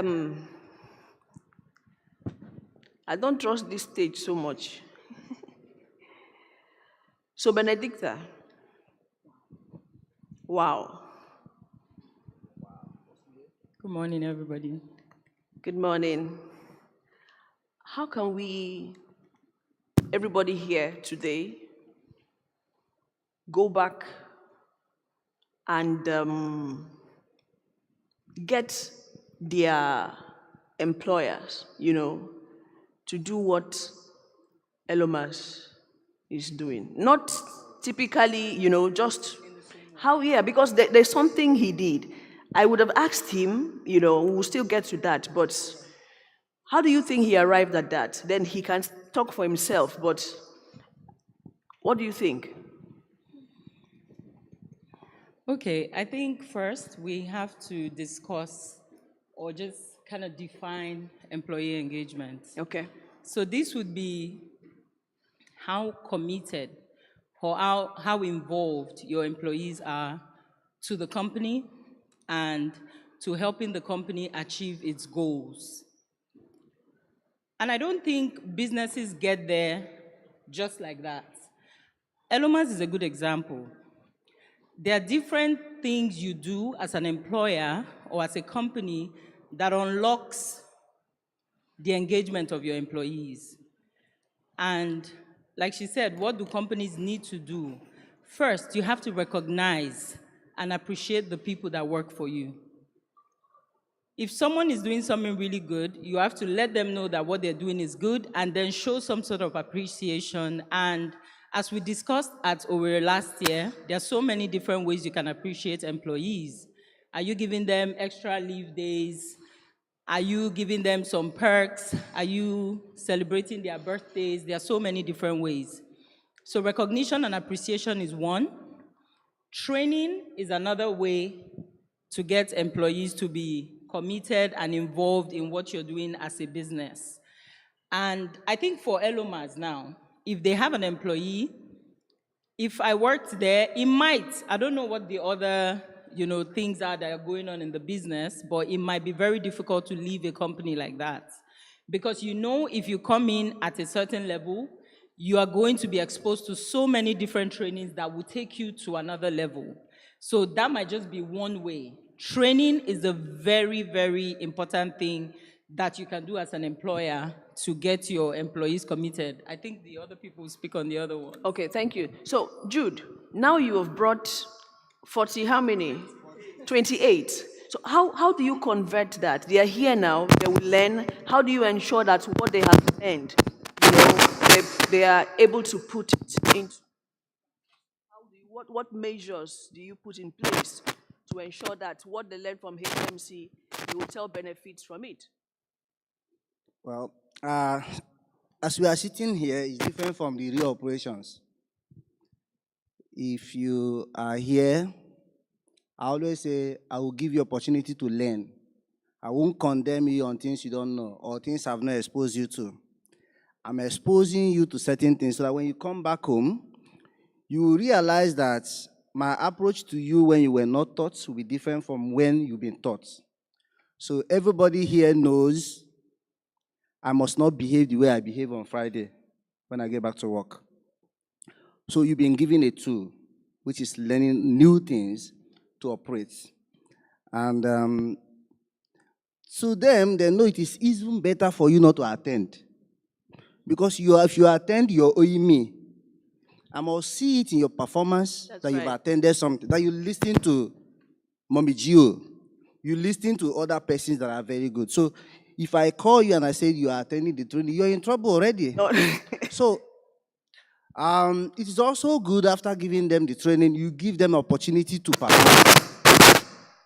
Because you don't give someone training and you still do not allow that person to function effectively or independently. So allow the person to perform and watch and see if there are areas you can make amendments. That's what we'll do basically. We are not expecting perfection from anybody.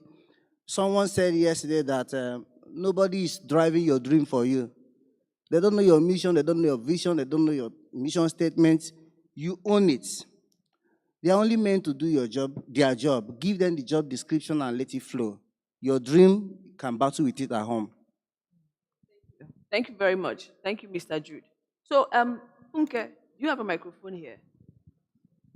As this is something I'm sure a lot of consultants have experienced. So the hotel owner knows the staff need training. Most times they'll say, come and do customer training, customer service training for my people so they are better behaved and that kind of thing. But when you go deeper and do, I'm supposed to be talking to you, right? Yeah. When you go deeper and you do some kind of assessment, needs assessment and the rest, and you find out that training may not be the problem, right? Because it's not every problem that is solved by training. There is the case of low morale right? Yes. I need you to talk about that. How do we get the staff motivated enough to believe that they need training? Sometimes they feel it's a waste. You stand, the GM will be pursuing them. Like the last one I saw, it was like literally like cattle and kai, go in for training. And they sit down. You need to do a lot to even get them to cheer up and want to learn, So say something about that. Thank you very much for having me here again. So I even have one of my clients here who we worked with, and what we usually will do is when we come into your organization, we do like an assessment with your staff. Just like Justina said, sometimes you are putting the wrong peg the square peg in a round hole. Some people are better off doing other things. So one of the things we look at is the personality of that person. You don't put somebody who is not lively, can't smile in front desk, right? And you don't put somebody who is not analytical as an administrator or as an accountant. So that's the first thing. The second thing as well, like she said, is that a lot of times it's more than customer service. You have to add some other things. So I personally don't do customer service trainings alone. We do things like staff motivation. We do supervision in hospitality. We will do teamwork, because those are all the things that then go and give you good customer service. Because if they can't work as a team, then you can't get great customer service. It's not based on one person's activity, right? So also, just like she said as well, sometimes we need to know where the mind of the staff is. Again, like I said, I have one of the people that I've worked with here, and I remember, just doing assessment and saying to her that this person will not last. This person is a problem.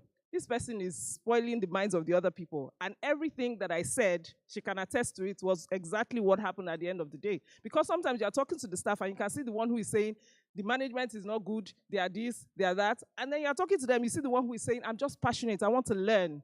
Can you teach me, right? You also see the ones that are there with their shoulders up. I've worked in 100 places.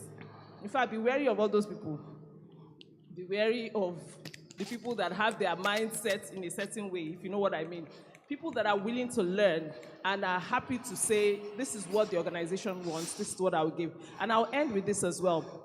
One of the first classes that we always have is something I call cultural implementation. And what that means is that you will share with me as the owner or the CEO or the general manager the vision and mission and core values of your business. The first training we do is to emphasize that to the staff. Do you know that a lot of your staff don't know why they are there? And it's a big problem. You are expecting them to perform in a way that you have not taught them. When people know better, they do better, as Oprah would say. People don't know why they are there. They know that they're there as front desk officer, but they don't know what your culture is. They don't know that you are customer-centric. They don't know that you should go an extra mile to make sure every customer is happy. They just feel, Madam has said we must make money, we must make money. So anyhow, if I have to be rude, if I have to shout on him to get my money. So your culture, what is it? What is your value? What are your mission statements? Then we will push that, and we have a way of making that clearer to them using words that they will understand. Okay, I hope that has helped. Thank you very much. Thank you. Thank you very much, Funke. They say your mission statement is the why we do it of the job, and then the job description is the how we are doing it, of the job. So the both of them must go together.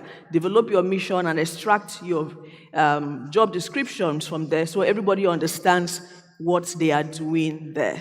Mr. Fortune, a while back, I had an engagement with a particular hotel, and as Funke said, culture, you need to know where they are, regarding their culture and all. And I insisted that I must have a one-on-one with staff. It took me a lot of time. They didn't pay me for it, but I just needed to know where everybody was. And surprisingly, this hotel needed to make a plan for the personal development, training plan for their staff. But after doing that assessment, I discovered that about 90% of the staff, when I asked them, what are your personal plans for the next 3 months?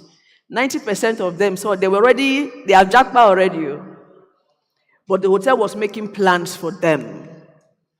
So that hotel was behaving like government. Is there any government person here? Please, this is not my real voice. Government designs for you and not with you, right? So you don't decide that you need a road. It doesn't matter if the road will take you to your destination. So that's almost what that hotel was doing. So how should we begin to design training plans with our people so we are all on the same boat, like Michael Pinda said in Port Harcourt, and ensure that we're going to the same destination? Okay, thank you, Justina, and good morning, everyone. I want to approach this question from a different perspective. I think the mistake we make most times is that at the point of hiring, we don't define what we are actually looking for. For instance, you're hiring somebody for the front desk. Your main focus becomes, is she beautiful? It goes beyond that. So as an organization, what I want to say is this: set up your criteria for engagement of staff. And from there, it must align with your own vision and missions. You cannot be looking for a touch driver, somebody who is going to be, well, let's say a torch bearer, and you look for somebody who doesn't have the qualities to drive that vision. So organizations in the area of hiring, please get a good design for personnel employment, that is engagement, and then align it with the vision of the organization. And in developing training, I like staff-driven, will I say, training program. Get the managers involved. If possible, pass, will I say, a survey around. Let's get the skill set that are missing in the team we have. And from there, you can develop a training. If I know I'm not technologically inclined, or I'm not computer literate, and I'm asked, what do I need? I will include it in the manual. And from so doing, you'll be able to carry everybody along so that when the training is being programmed, everybody will be expecting his aspirations to be captured. I think that's what organizations should start doing from now. Let it be staff-driven and not just coming up to develop a training that does not capture their interests at heart. Thank you. So make sure that you know the current competency level of all your staff. Maybe when you go back, you can do kind of a document. Everybody should tell you the last maybe training they attended or how, just know their level of competence. So you don't put people in a class and begin to teach them what they know already, and it becomes boring and the rest of it. We'll take just 2 questions for my impromptu panelist. The lady over there, who else? Let's start with her.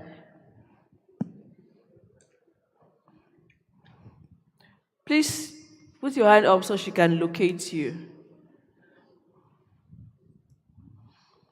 It shouldn't just be a question, it can also be a concern. She's over there. And we're done with this soon.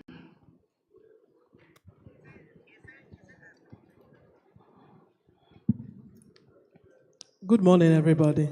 Good morning, My question is very direct, and it goes to the lady in yellow. What is the best tactics for staff retainership, especially at the F&B section? You have staffs that, they will tell you that, I love working here, but somebody offered me 400,000. What would be the best approach to retain those? Because you know that their skills, their knowledge is very essential to what you do. You have staffs that have been with you for over 10 years, but in the area where you need expertise to be retained, you have people coming in and going out. Are there some certain tactics we can use to retain them?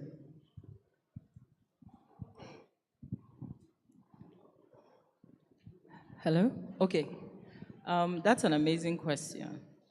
But I think answering it at the best I can would be to say, what would keep me motivated and retained would be different from what would keep Justina motivated and retained. How then do you know what it would take to keep me in your company? You get to know your staff. If you have 400 or 500 of them, that can be the job of the managers and their supervisors. Get to know them. Now, I've met staff that all they needed to stay at a property was just extra 10,000 naira. and all somebody else needed was just an opportunity to do more than they were doing currently or at that time. So I feel like there's no straight answer to it. We are all working for different reasons. I might be working because I want to build a career in hospitality, and I'm more focused on that, and I would stay or do more when I feel like I'm going to be given more responsibilities and more things to handle than if somebody were to give me an extra 20 or 50,000 naira. And then there are some people that are only working because they are trying to survive. They just want to eat. I've also met people that wanted to work with me or with my clients just for the experience because of where they were going next. So I feel like in answering that question, it would be to engage with your staff to a level where you know them enough to know what it would take to motivate them. There's no one size fits all. And another thing I would say, especially for F&B staff, would be a work-life balance. I was doing some work with a company recently, and I realized that they had no day offs. How do we think it's okay or normal to have people work for 7 days straight without a day off? I spoke to a chef recently. He's high earning and everything, and the only reason he wants another job is because the owner of the hotel doesn't think he deserves a day off. So the money is much, and he said to me directly, he said, "Madam, please, I just need a job that allows me 1 day to spend with my family. Even if the salary is less than what I'm currently earning." So for that chef, it's not about money. He just needs to be sane. So we need to work with people in a way that we understand that they are human beings, they have a life, they have families they need to spend time with. Because in service, everything we do, we're giving, we're pouring, we're caring, we're looking at you, we're anticipating your needs. It's all about the guest. We need to have a day or a time when it's about us. I need to fill this cup that I keep pouring from. So give me time to spend with my family. Give me leave, like some people don't have leave days in a year. So let me have some days of leave. You know, it's just work-life balance. I want a day when I'm not doing anything and I'll go to the park and just walk around. It helps them. So in answering your question, I would say, first, engage with the employees to a point where you know, as an individual, this is what motivates or this is what will keep this person with me for longer. And then just ensure that your workers are sane. Just ensure that they get some days off to rest. Thank you so much. Thank you. We have one last. I want to add something. Okay, yeah. After that, we'll take the last question for Dede. It is not good to be the reason why someone will not grow. If your staff that is earning, let's say 100K, comes up and tells you, "I've gotten another job paying me 400K," weigh the person. If you want it, you give. If he doesn't want it, don't give, and encourage him to leave and pray for him or her. And I tell you, most times they only want to test you. There are certain things they are expecting from you they are not getting, and in most times it's not about that salary. There are other motivational factors surrounding him or her that she is not getting and want to push you to see if you can get it. I have an housekeeping manager here that wake up one day and said, "I'm leaving." Not knowing, before she could tell the GM, I've already sent the employment letter she got from another hotel to the GM. I said, "This lady will leave soon. She must not leave. Hold her. This is the amount they're going to pay her. You're going to collect, get 300K where you're going to." I only called her and said, "You're going to miss your husband." I have to also use my own ideas to keep her. If you leave this city, you will miss your husband. And before you could come back, someone else would have taken your husband. Why not stay? Why not stay? And seriously? Yes. If you go to that new city, you begin to find a balance in the new city, you look for accommodation, but here you have everything and you have your man secured for you. Oh, shit. So why not stay? So I told the GM, increase her to this level. If she refuses, let her go so that she will make more money. But I tell you, she will come back. So don't force them to stay. Encourage them to stay, but also allow them to leave. Did you hear that? Encourage them to stay, also allow them to leave. See, they are dropping points, words on marble. Thank you, sir. Let's take our last question over there. Yeah, okay, yeah, no, second to last. Mr. Fortune will answer the last one. It's been given it already. My name is Eugene, coming all the way from Ghana. I think I agree with Funke when she mentioned orientation. If you employ a staff and you do not take the staff through orientation, the brand immersion wouldn't be there. He or she would not understand what the facility is all about. Now, my contribution again has got to do with training and moving your team members to trainings like this. Where I'm coming from, what I do is during the budget, during the time of planning for the coming year budget, we try as much as possible to add all training budget or training costs or anticipated training plan and budget for the next year. So I'm sitting here and I'm listening to the owners who have to approve. I got a bit confused because if it is budgeted for and the owners agrees in advance, why then do you have to go to the owner instead of the GM authorizing or approving the training?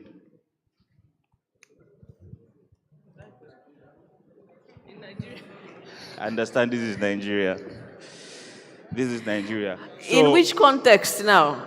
Ghanaian context or Nigerian context? Okay.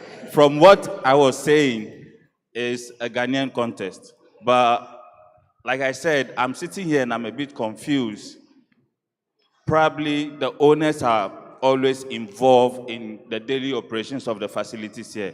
That I'm not aware of, or that I have no idea about. But where I'm coming from, after the budget had been approved by the owner, the next thing is for the general manager to approve should a training be necessary or be planned to be taken for the staff. And then the off days, I don't know. I don't know if there are any labor people here. We're trying to get the question so Funke understands. Is it a question or a contribution? It's a contribution. It's a contribution. Oh, yes, it's a contribution. Okay. And then with regards to the off days, I don't know if there are any labor practitioners here. Again, where I'm coming from, there is a mandatory 2 days off. There is a mandatory 2 days off. So now I'm hearing 1 day off, 1 day off. I was telling my brother that I want to look for a job here in Nigeria, but I think I'll remain in Ghana so I can get my 2 days off. Welcome to Nigeria. Thank you. Okay, please bring the microphone here. We'll take the last contribution, and then our time is even up. So very briefly, we'll get that. Thank you. Well, another incredible panel. I'm sitting down here and nodding my head. Yeah, good and detailed inferences. All the things that you're building up, it's top of the range. I have a question here. It says, how do we use digital system documentation to improve our HACCP in the hotel production units, giving employees level of intelligence? First and foremost, I want to believe that everybody here knows what HACCP is. Anybody here that doesn't know what HACCP is? HACCP, H-A-C-C-P. It simply means hazards if you know it, help me. Hazards analytical Critical control point. control points. It's a technology that's been about 20 years or more that have been adopted into tracking hygiene standards in the industry. Okay? And it's not just technologically efficient, it's also very, very, I want to use the word, very, very standardized. Very, very standardized. So if you impute HACCP into your hygiene and safety, food safety standards, you'll find out that hardly will you have things like food poisoning in the system. Anybody experiencing food poisoning. Now, with my little time working in the industry, I've realized that hardly have I seen any hotel establishment outside the branded ones that have an efficient or have set up HACCP standards in the system. So that's the first challenge. Now, I know a bit about HACCP standards because I've worked with some organizations, food production organizations, that have established HACCP standards, particularly in South Africa. So right from when you're getting into the establishment, the way you are kitted, the things, for instance, you say you have HACCP and you don't cover your hair in the kitchen. You don't have HACCP, it's not HACCP. You are not meeting the standards. You say you have high hygiene standards and you're wearing a beard in the kitchen. It's not gonna, that's not even up to the normal food safety hygiene standards, not to talk of HACCP. But let me quickly shorten it. HACCP has a lot to do with documentation. At every stepping point, you have to document. You can't have a refrigerator that the temperature control is not working when it has to do with HACCP. Because at every point in time, possibly like hourly, the general manager or the operations manager has to take the temperature of that particular unit. So all the cooling, the refrigeration units and your merchandisers, okay, all of them have to be working optimally. The thermostats, the temperature control, because you're going to have to take documentation of temperature at every point in time. Because your temperatures must not drop from that which will keep your stored food safe. And then not to talk of the way you are kitted, not to talk of personal hygiene standards that also must go through the same process. Now, there's another part, I don't know how many hotels do this here, the way you ensure that all your public toilets and all these things, that they are kept clean. I don't know if you introduce documentation into that process. So documentation is critical for all parts of your food production unit. And so and the fact is that the president is asking, given the intelligence of our staff, how do we introduce this? Are we saying that our staff are not intelligent enough to document? And I don't think it starts from the staff itself. It starts from the equipment itself. Because most of us don't have good refrigeration systems. We don't have. Neither do we have, for instance, look at food temperature, holding temperature. There's what is called holding temperature. Okay? Your merchandisers must be able to accommodate your food at holding temperature.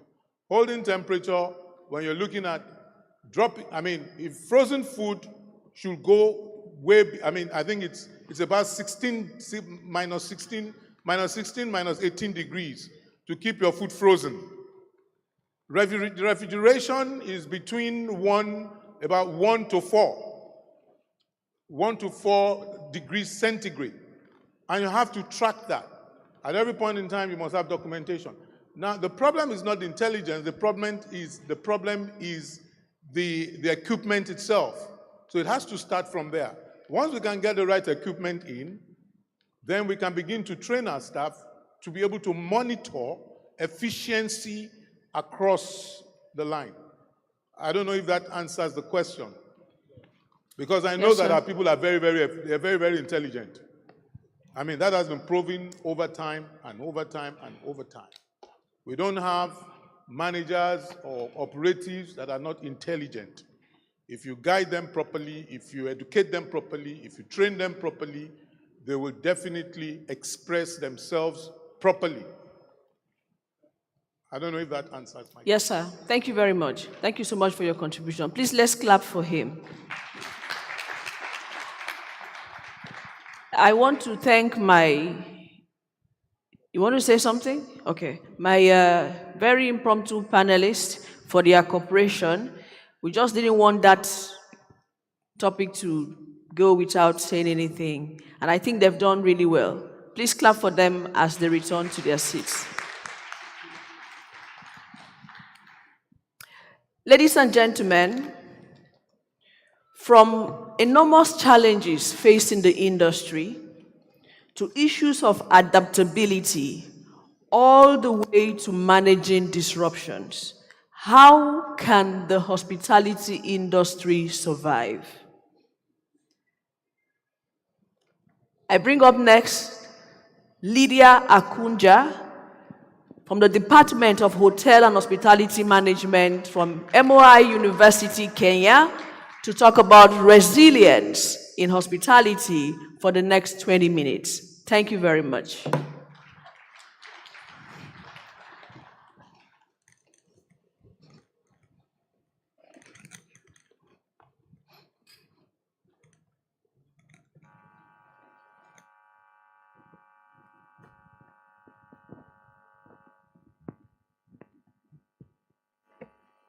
Now is it on?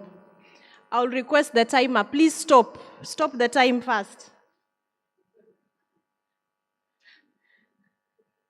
So that it's my 20 minutes.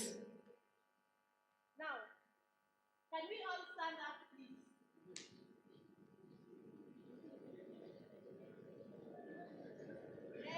Some people are sleeping.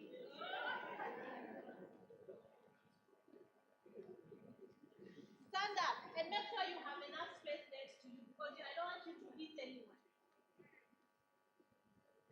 Check, check. So we will spell Lagos. Yes. L. A. Will we get the G? O.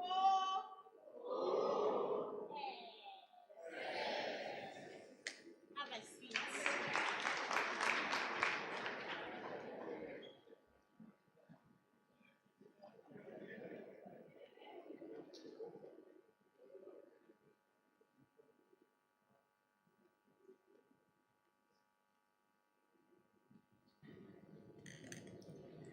Well, you guys can see how lively she is.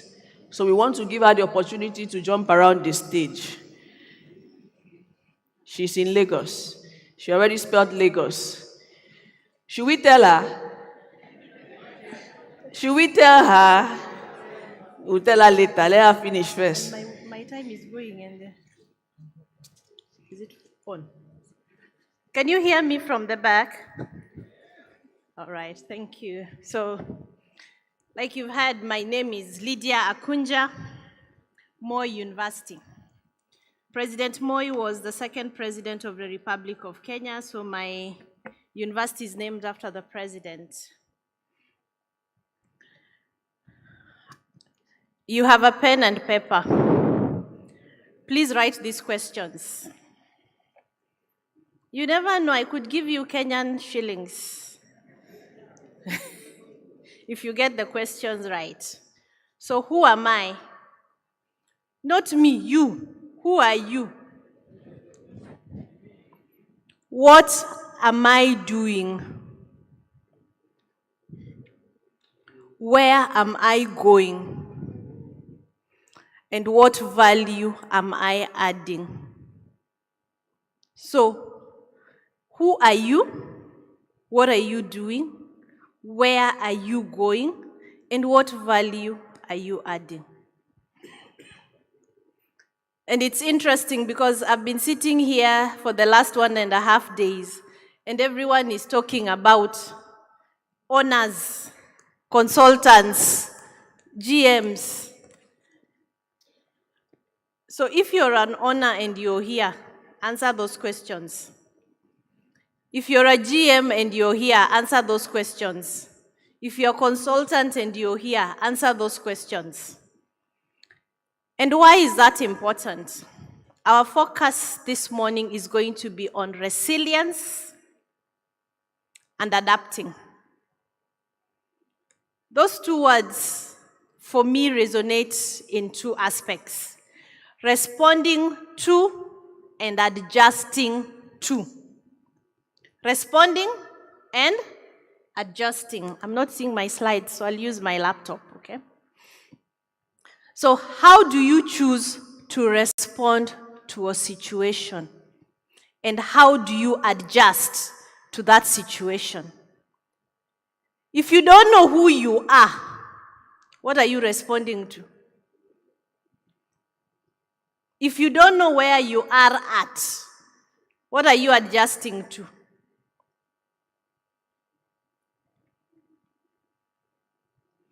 And therefore, we must do a few things. You must be empathetic. And it is not about being empathetic with the guest. You have to be empathetic with yourself first. Who are you? How are you feeling? How will you know how I'm feeling if you don't know how you're feeling?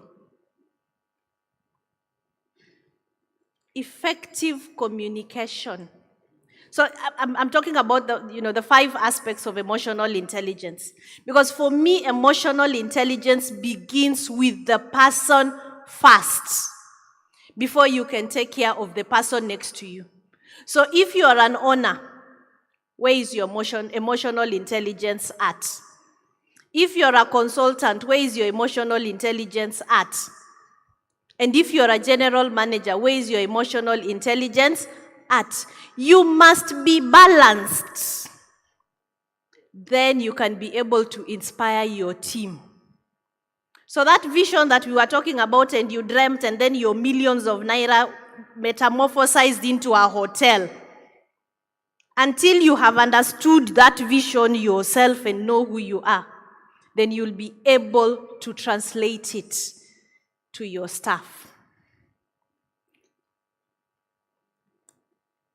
So issues of social skills, issues of self-awareness, self-regulation.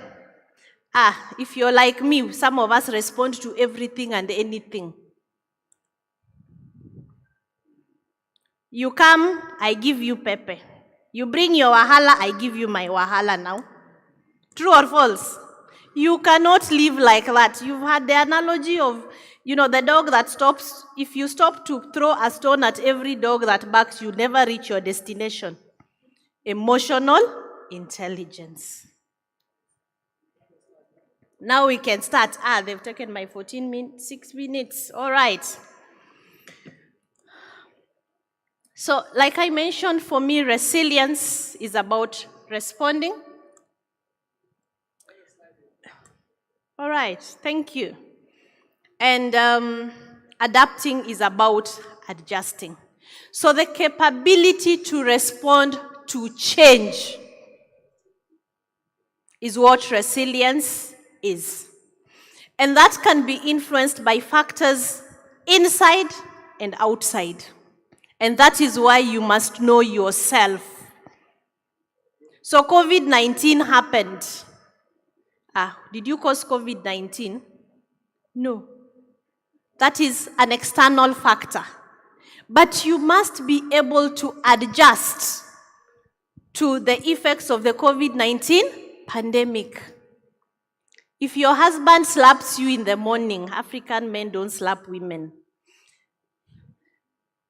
Then you come to work, you have hidden it with makeup. You leave those problems at the gate. But if you come to work and you're annoyed with all of us the whole day, you spoil the day for everyone. But those challenges are real. And therefore, you must understand the internal and the external, because those challenges exist.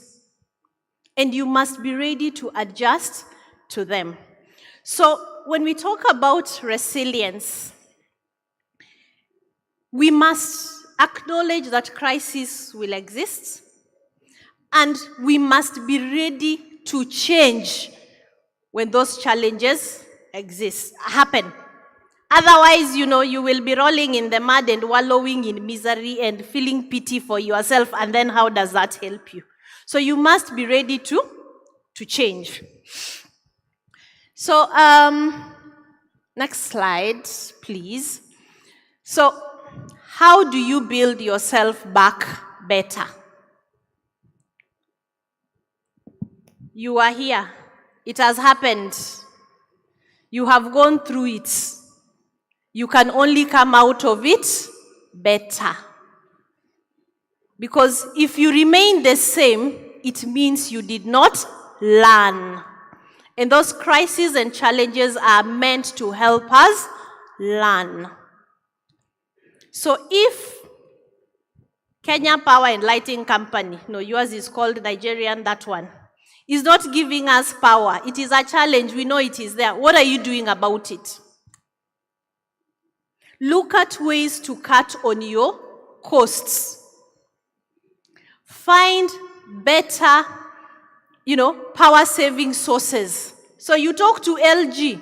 If they are doing very good ACs, why can't they give us very good lighting? Alternatives. So we have to be proactive in how we find solutions in times of challenges. Next slide, please. So when we look at resilience, when we look at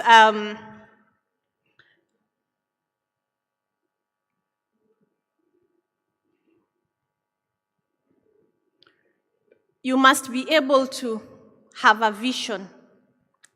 You must be goal-oriented. You want to be working towards something. And despite those challenges, you must be proactive in the face of adversity, small, medium, or large. You come in the morning, there is no power. Small. You are serving lunch. The proteins are late, only 2. Medium. Large, there are floods. There is a pandemic. There is Al-Shabaab attack. Here, I don't know what they are called. Boko Haram. Large. Some of them, you can do something about them. Some of them, you cannot do anything about them. So I will not go into the number of challenges, because if we were to name the challenges, each one of us will identify a challenge. But what we are saying is that you must be able to adapt. You must be able to adjust. Change your behavior. Change your attitude. Change your beliefs. Change your approaches so that it suits different contexts. I'm not saying change the government. I have not said change the road networks. I have not said change. I have said you change what? Attitudes, beliefs, approaches to suit the context. So if you are in Lagos, understand what happens in Lagos. I am told, no, these ones only happen in Lagos. Abuja is very different. I don't know. But if you understand Lagos, then you now have to fit into Lagos. So if the challenge here is traffic, you will not tell the guest that the fish did not come on time because there was traffic. What have you done about that challenge?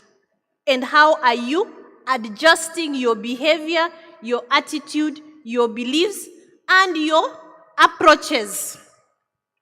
It is not the strongest species that survive, but the most, and not the most intelligent, but the most adaptable to change. So the only constant thing is, and if you don't change, what happens? Now, how many of us know a chameleon? How many of us know a chameleon? Yes. And every manager must be like a chameleon. Every manager must be like a chameleon. I don't know what it is called locally. In my tribe, they call it Ongongrok. Very bad name. A chameleon may not be the most attractive reptile when you see it, but its tongue is very fast if it wants to catch a fly. And the tip of that tongue has something like glue. So when it hits the target, it sticks. And it changes color, not because if it lands here, it will change the color of the carpet. A male chameleon will change its color when it wants to attract a female chameleon. If only African men could change their colors. And a male chameleon will change its color when it feels attacked or in danger. And its legs are designed for grip. So you have to be a manager that transforms in the face of situations for you to be able to satisfy your guests. You just remain the same, you remain the same, you remain the same. Who are you attracting? Set objectives that are smart to fit into situations. Who knows what smart objectives are? S stands for M, A, R, T. Thank you. Change your leadership styles. You have to be an adaptive leader if you are to be adaptable. You have to change your organizational structure. Owners in the house, please allow your managers to do the work. Why are you getting tired? Go to Dubai and enjoy your money. Let them do the work for you. If you don't have SOPs, please set up standard operating procedures for your organization. You will change the procedure for cleaning your room during the pandemic because you are adapting to that change. But as it was, as it is, as it always shall be, because our forefathers always did it like that, will not get you to satisfy your customer. Communication style. Top, bottom, bottom up, horizontal. Communicate. Empower your staff to be able to speak to you. There are some general managers, you cannot talk to your boss. What are you scared of? Takes me back to, who are you? So Jude is very phenomenal. He can come with his team.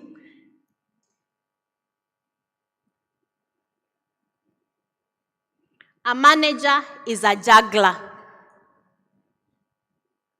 You must be able to do what? To juggle. Do your SWOT analysis. Strength, weaknesses, opportunities, and threats. Internally and externally. So it's not only for the hotel, but you. What are the things that are influencing how you're doing business? And finally, what next? Resilience, the last slide. Resilience is in our hands. No one is going to come and fix those problems for you. You must fix them yourself. Government is not going to do it. The minister is not going to do it. You must find solutions for the challenges that you are facing, because our solutions are unique. And what is normal today will not be normal tomorrow. You must be ready to transform. The future is very bright. It is not bleak. And I'm happy Carl said, AI is not replacing any of us. It will not. Because we sell experiences, and that is what we are looking for. So customers will look for new experiences. Employees are dynamic. Your staff are not the same. So you have to be real to those changes. And what do generations mean for us? In Kenya now, you do anything small, we tell you, we will send Gen Z to come and greet you. Because, they are getting us results. You know, I'm a millennial who thinks like a Gen Z. So, what do those generations mean for us? We must be aware and we must appreciate. And they will be there in the workplace. So Gen Zs are coming to work. So we cannot wish them away. But who has the money? The millennials and Gen X to spend more. So we have to be real to those dynamics as hoteliers. You will employ a 20, 22, 23-year-old and they will tell you, why do I have to come to work at 6? And then you're wondering, does this one want a job or not? But you have to deal with them. Technology is sweet and sour. A small thing can mess up your hotel. But a small thing can also give you a lot of popularity. Choose your struggle. What do you want to be put on social media about you? You have to be prepared always. Be prepared as a manager. Prepare your team so that you're not found off guard. And finally, please be an adaptive leader. Please be an adaptive leader. Thank you very much. It's been a pleasure.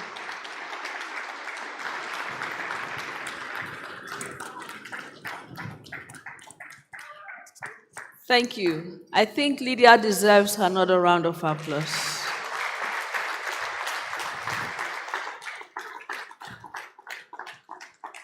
Something very significant she reminded me of. The fact that in the hospitality industry, we are said to be like theater artists. We're there to make people happy, right? It doesn't matter what happened to you. As she said, well, African men don't beat their wives. So let's assume that you're a man here and your wife beats you in the morning and you go to work. You are expected to make people happy. When you go back home, you continue crying. We feel for you. But as theater artists, once you get into the hotel, it is your responsibility to make the guests happy. Doesn't matter what's going there.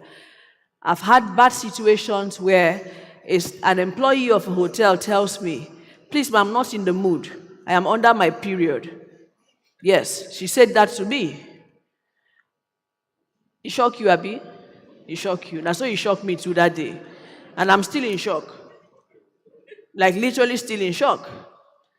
So we need to begin to tell our people that while we need the emotions, to give good experience, there are some other kinds that have to be left aside for us to arrive at that very good experience.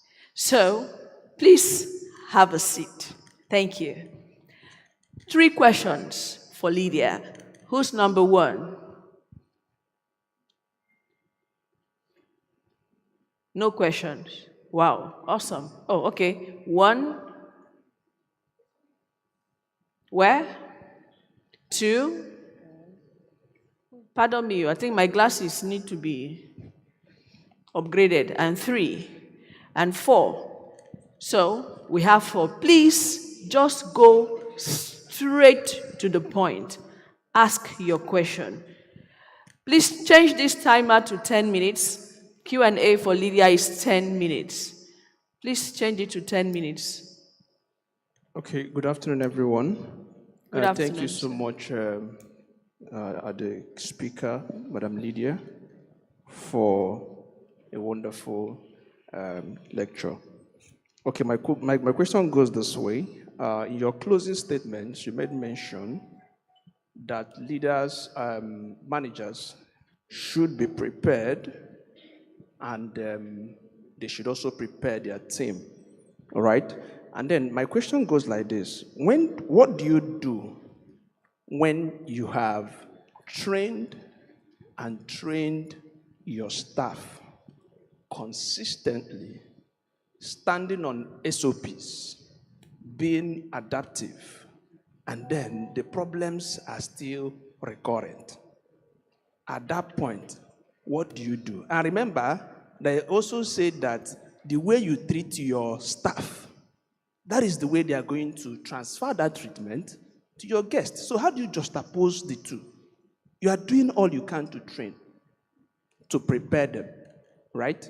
And then the problem is still there. What do you do? Thank you. Do you want to answer? You want to take all the questions? You answer? Okay, yes, please go ahead. You employed the right person, you have trained them, you have retrained them, and they are still not doing it. We separate. There has to be a separation. Yes. There are 3 levels. You employ, you engage, and at some point you must separate.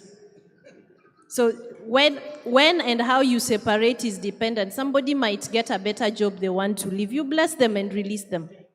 Somebody might be very good, but they die. They will leave the organization, the natural attrition. Then there are those people that you must fire. So when it is not working, you have done everything, you separate.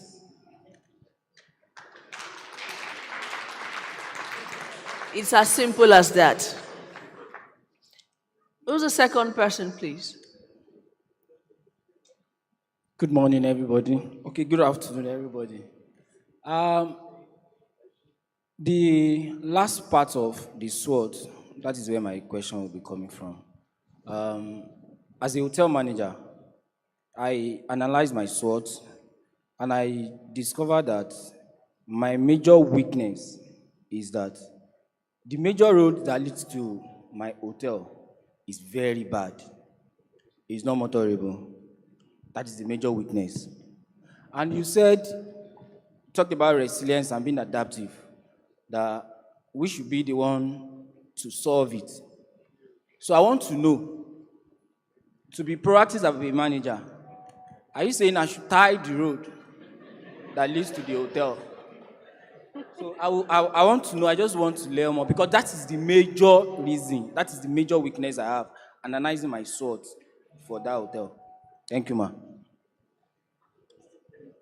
Well, very interesting. It depends on the dynamics of your environment.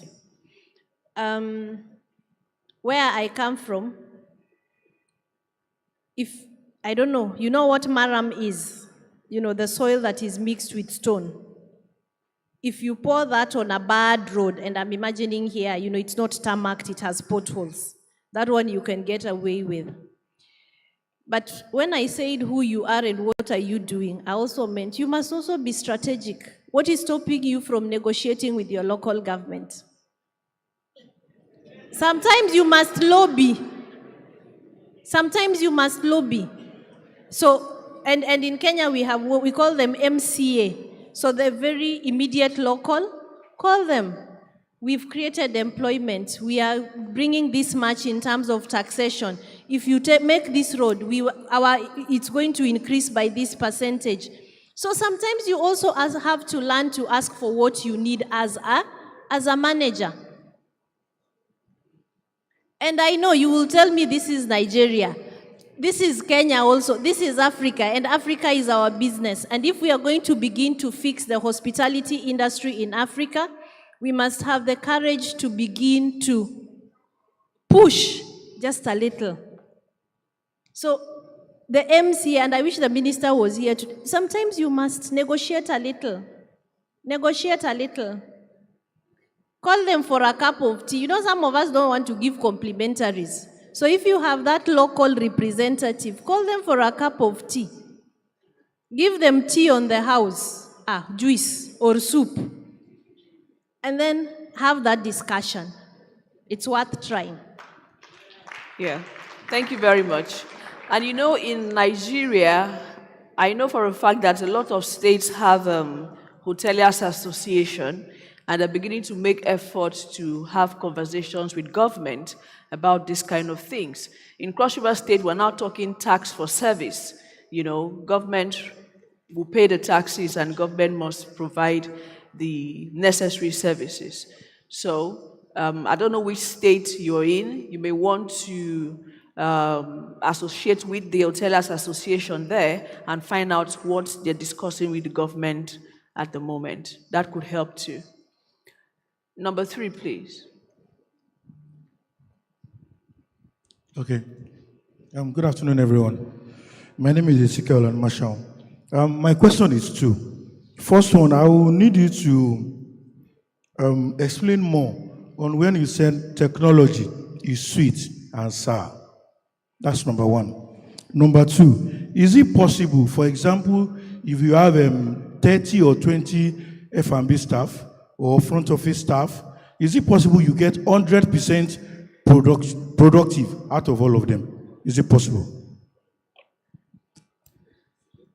Sweet and sour. There is no good thing that does not have its advantages. It will have its advantages and disadvantages. How you choose to use it. But when we look at technology, it has a lot of impact. So for instance, you look at a hotel that has a very active social media presence. It can work for you or it can work against you. So you have to be very aware of what are you using technology for. Issues of data protection are very important because when your guest checks in, you're collecting data.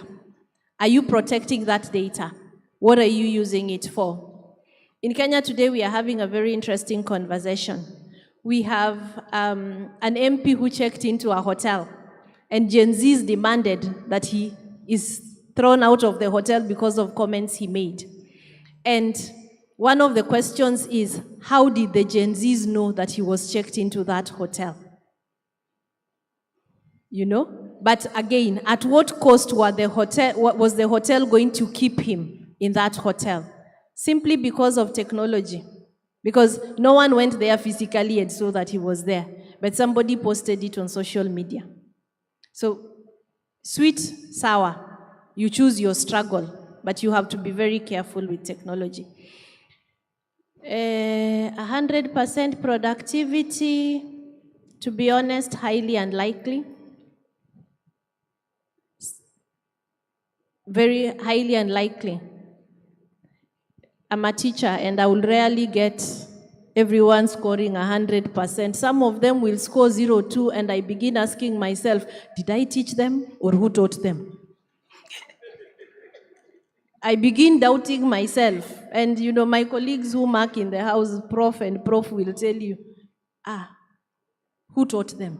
Did I say that one? You'd ask them to define hospitality and they are defining hospitality like, so, you know, and that is why I said, who are you employing? Are you training them? If they get it, if they don't get it, we separate. So highly unlikely 100% from 100% staff. Thank you. Thank you. Let's take the 4th question, please. Number 4, she's all the way back there.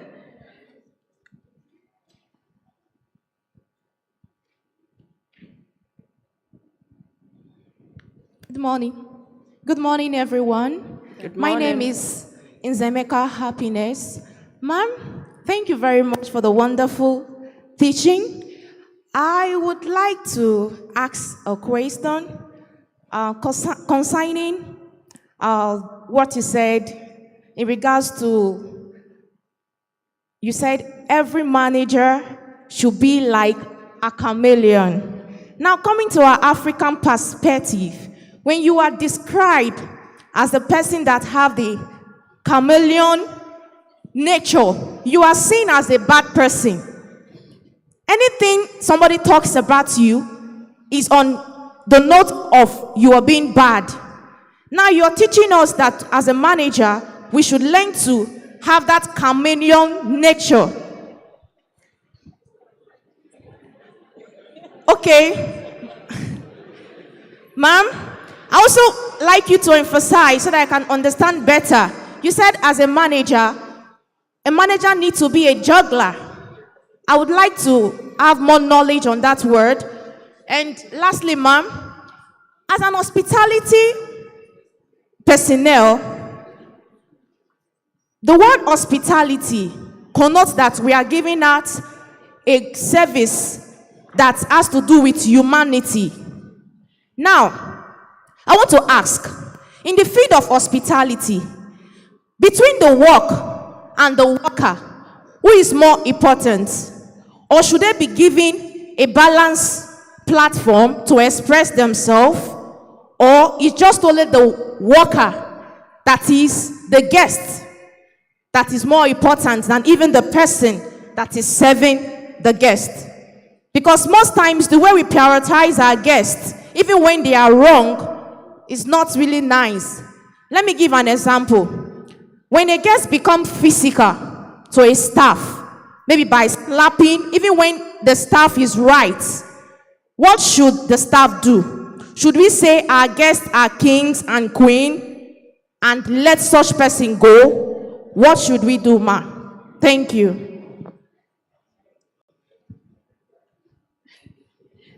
Thank you for your questions. There is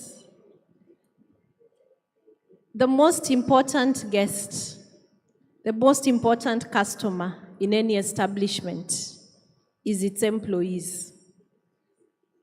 If you empower your employees, you treat your employees right, they will take care of your customers.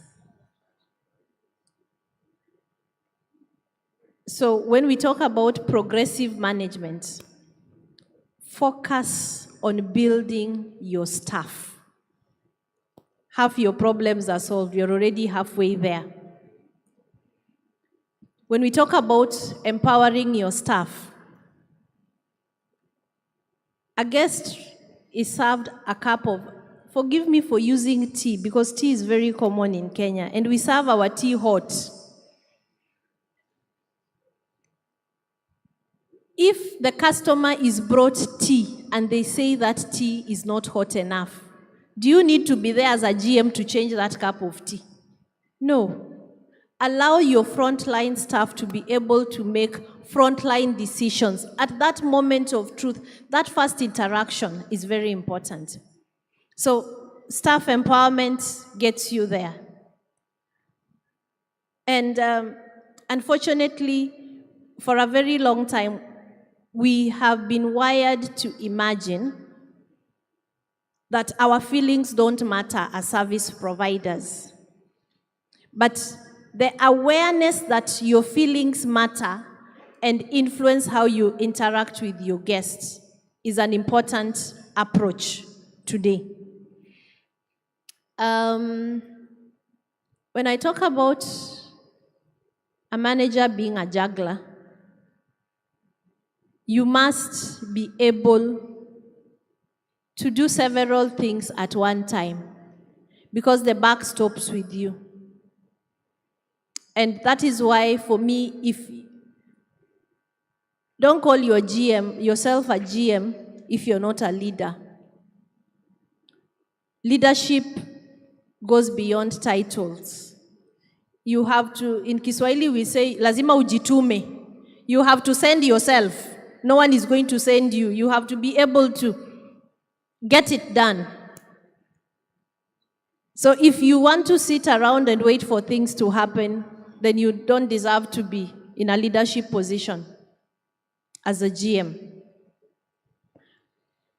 I've had the pleasure last month of being in a hotel where we had a conference. And in Kenya, whether it's 1,000 pax, we still do the buffet service.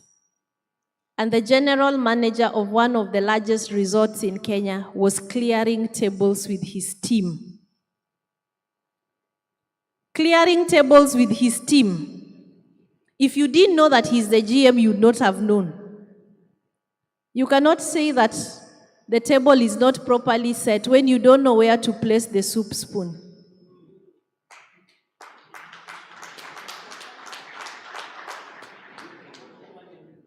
You cannot say that you're a GM and you cannot properly lay and mitre the edges of a bed.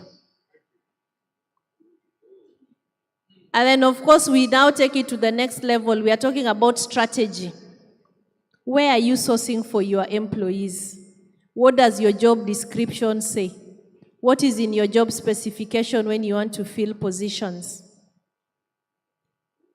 What, Prof asked, what is what is your food cost? Are you able to calculate your food cost and provide a justification? You're telling the owner, invest in technology. Why is he investing in technology? You have to sell the idea, because at the end of the day, it has to be value for money for the customer and value for money for the owner. That's the reality. Because we are selling a luxury product. That is the truth. It is not a basic need. But we have to create value. And when you make more profits, the service charge goes up. Your employees are also happy. You're able to pay for them to come to HMC Africa 2026 in Eldoret, Kenya. A chameleon is not a bad thing. In this context, Justina talked about contextualizing. So when we talk about being a chameleon as a manager, we are talking about equipping yourself to be able to transform in different situations as and when it is needed. Full stop. So you'll not be walking around and telling everyone from your village, the girl from Kenya said, I am a chameleon, so when I'm a chameleon, I am good. No. But when you have identified a need in the market and you want to target that market segment, make sure you put in strategies to look for it, and when you hit it, you get it. You want to increase your room occupancy. How do you increase your room occupancy? Do you need to redesign those rooms? And when you're redesigning your rooms, who are you redesigning them for?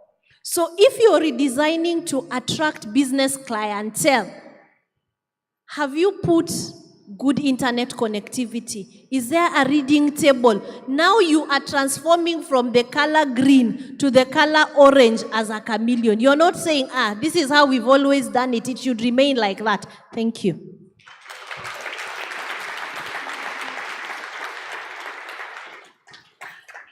Thank you very much. Thank you very much. Please, another round of applause for Lydia. Thank you so much. I'm sure as a GM, you know that if you're going through the restaurant and a guest calls and says, please, may I have another bottle of water? You can now tell that guest that, oh, please hold on, let me go and call the waiter. Or let's wait for the waiter. So I'm the GM, sir. I'm the GM. Yes, no service. You are above, you've grown above serving water now. So you have to wait for, so that's what we're saying should not happen. And another thing Lydia mentioned that I think we may need to take really seriously. I don't know if we have that in the industry or how many persons do that.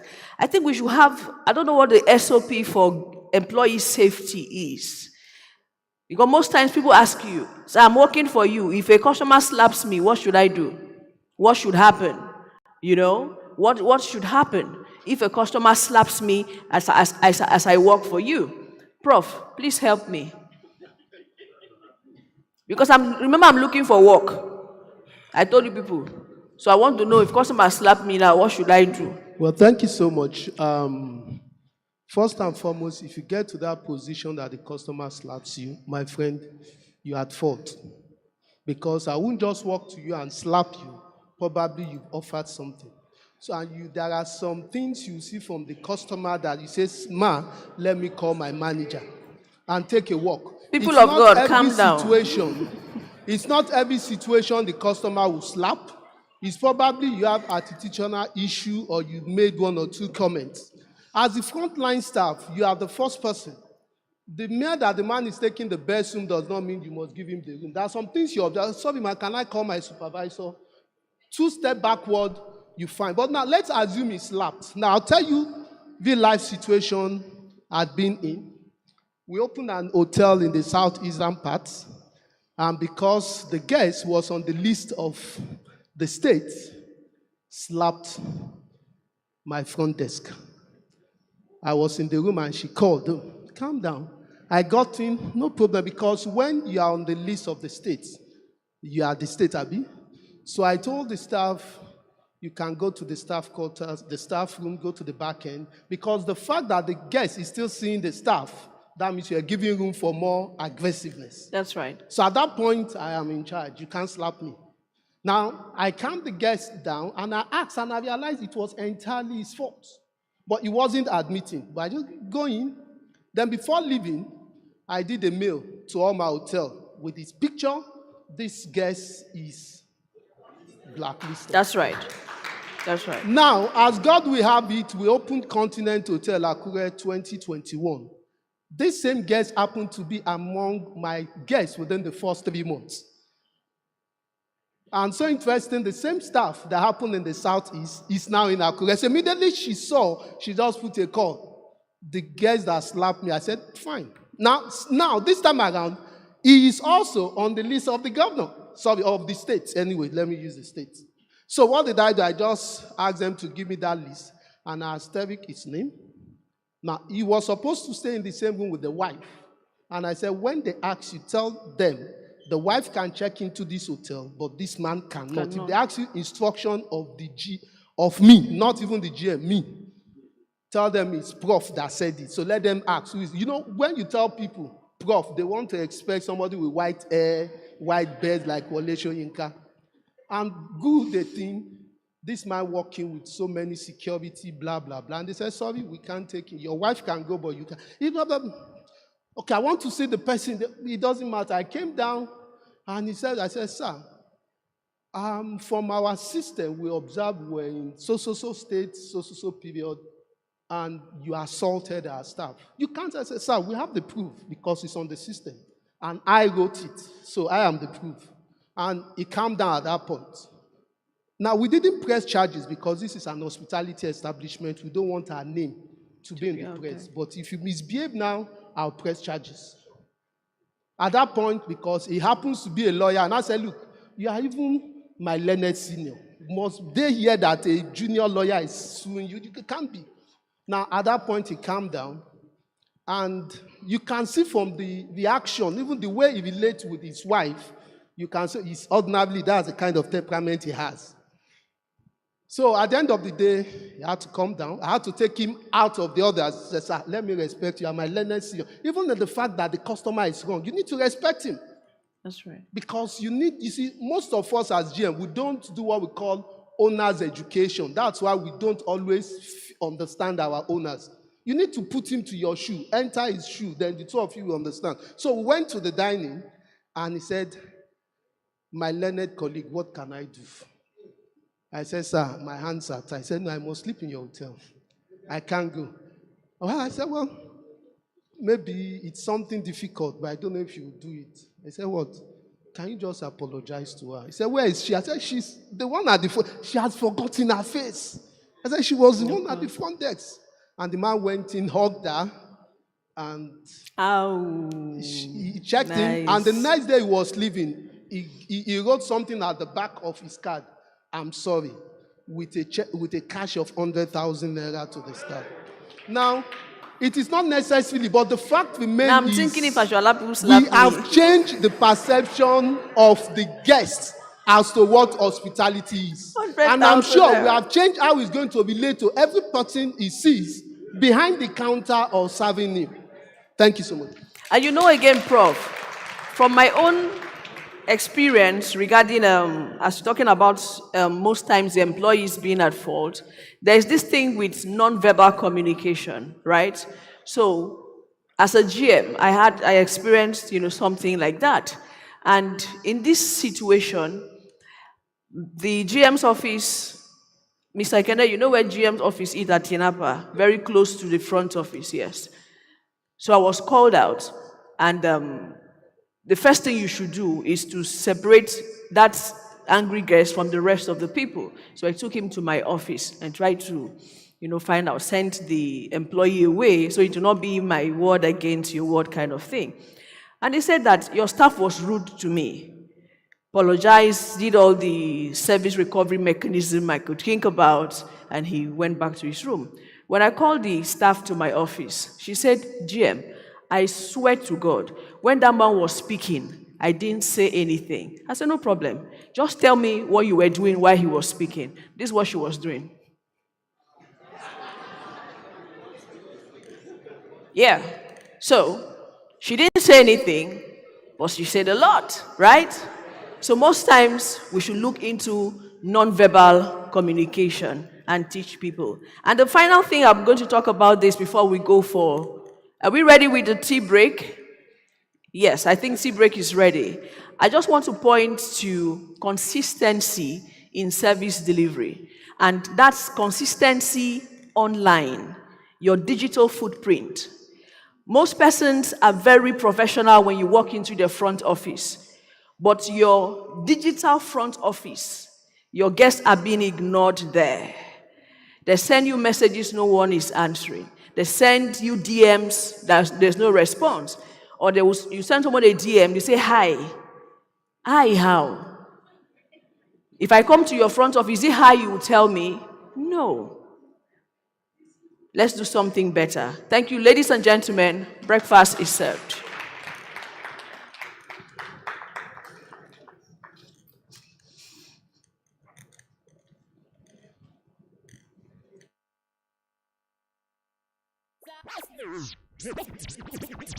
Heads high, kill them with the no. Just make a boy know you're not blow. Heads high, kill them with the no. No boy ain't got no secret for your wow. Heads high, kill them with the no. Just make Can you please listen? Please be seated. Respect yourself if you bought first-class tickets. Only premium and VIP participant is entitled to tea break. Respect yourself. Go and find something to eat and go and look for exhibitors. They are waiting for you to buy to do business with you. God bless you. Please, another announcement. When you come back from tea break, we're going to have the speed mentoring session. And that session will run for 1 hour. It's going to be, let's say, department specific. So we're going to get the mentors. They will sit down. So just come look where your housekeeping or F&B, the rest of them are. And then 5 at a time for 5 minutes. We'll keep changing that way. So speed mentoring session. Thank you.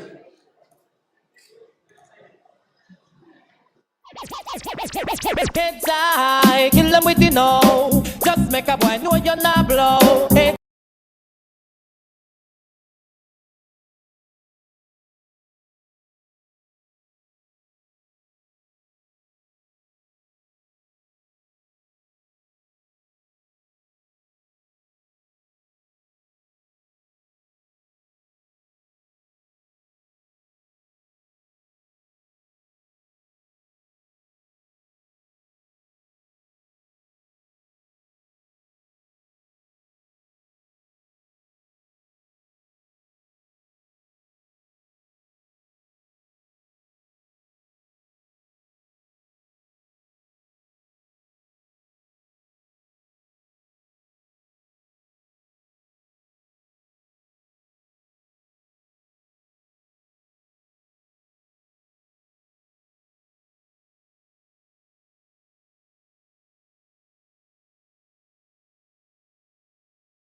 Table 1, we have Dr. Omokpeju Afano, who is going to be talking about building a sustainable hospitality and tourism business. If this is what you want to hear, we'll take each mentor will speed mentor you for 5 minutes. And she can take only, or they can take only 5 at a time. So the first 5 persons that sit on that table will be talking to Dr. Peju about building a sustainable hospitality and tourism business. And table 2 is for Dr. Ebi.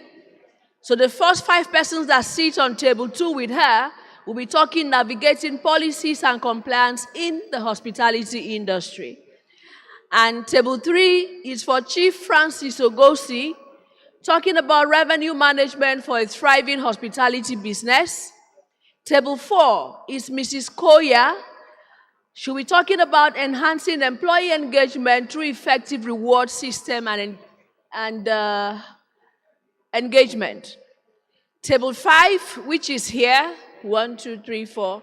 Table 5 is here with Mr. Kingsley Emojavu, talking curating exceptional guest dining experience. Table 6 is here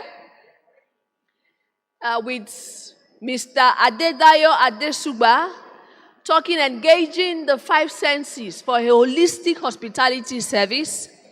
And table, please, the mentors will sit facing you.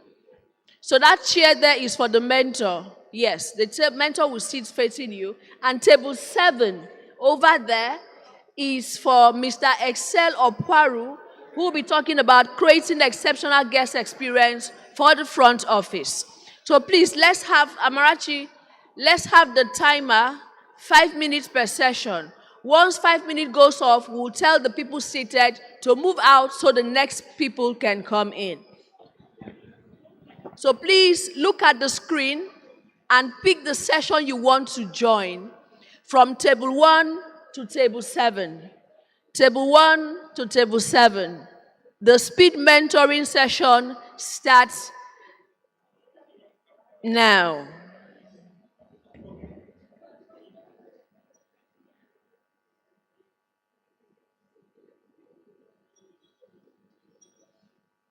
Don't worry, everyone will have a chance. It's 5 minutes for each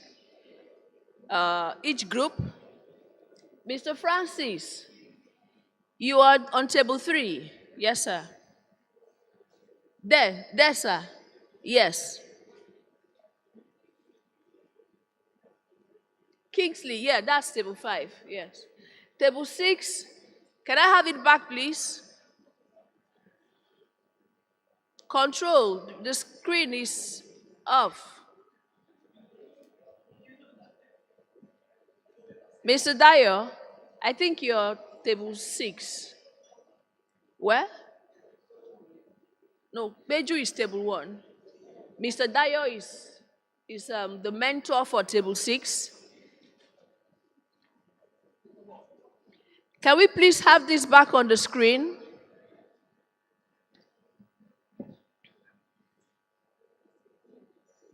And the timer, please, has to start. 5 minutes. Yes, for first set. When they are done, we'll go to the next one. Please, timer. 5 minutes should start counting.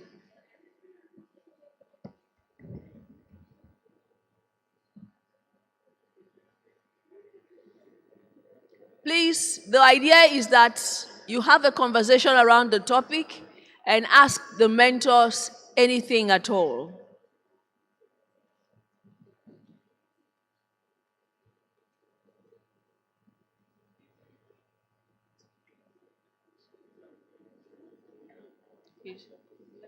Okay, I'll use my phone.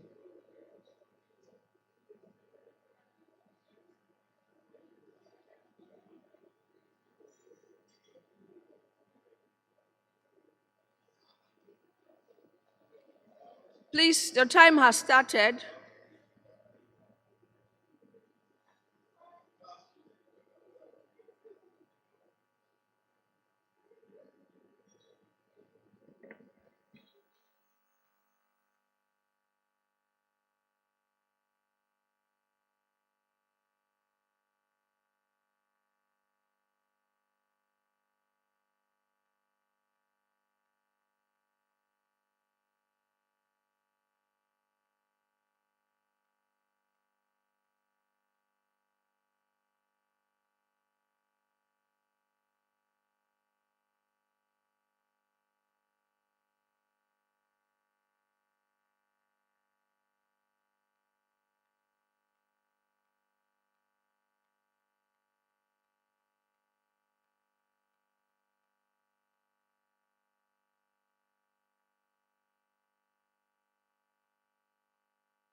First set, please start winding down. And the next set of persons should get ready. You can move from where you are to another table, but we need to get the next people.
That's time up.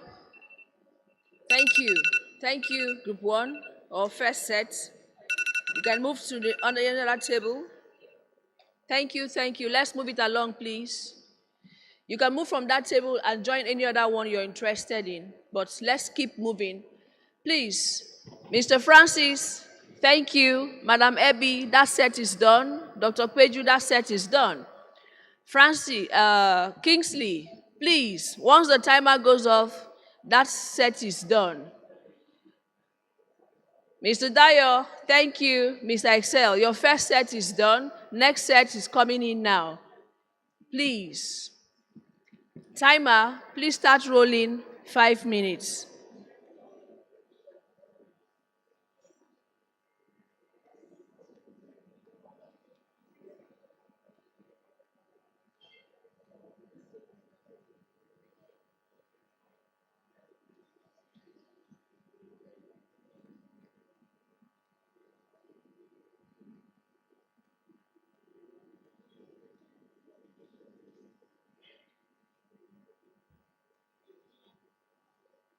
Engaging the 5 senses for a holistic hospitality service.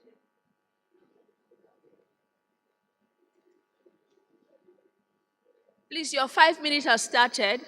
Our advice that you move it along.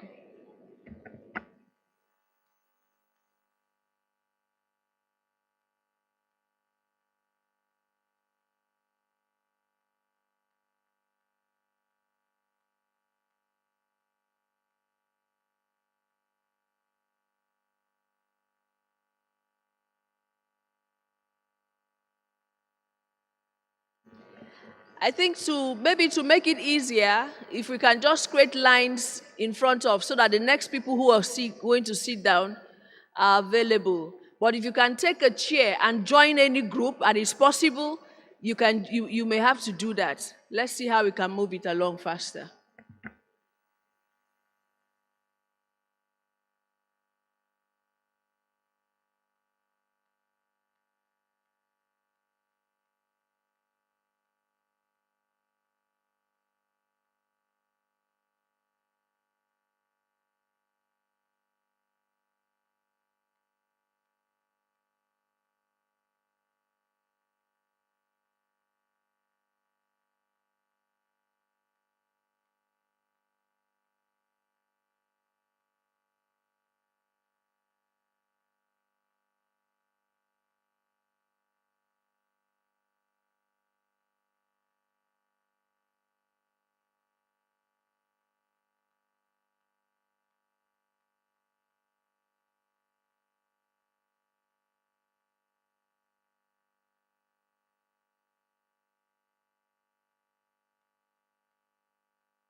You have 5 seconds more. Start rounding up so that in the next 5 minutes, the next session will join. Thank you.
For this new session, your time has started. Thank you.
Ten more seconds, please.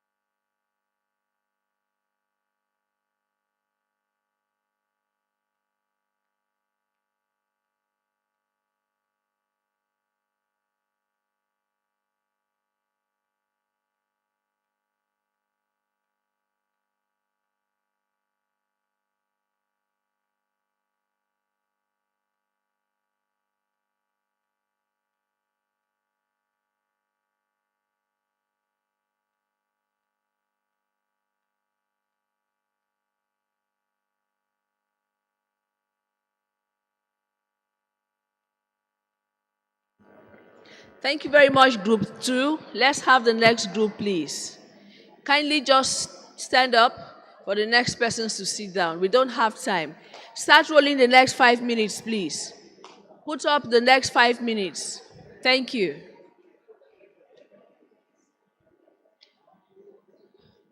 Group 5 of Mr. Kingsley. Guys, please stand up and allow the next persons to sit down. Thank you. Thank you. Mr. Kingsley, thank you, sir. Thank you. Thank you. Thank you. Guys, please give the seats to the next persons. Thank you.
Sorry?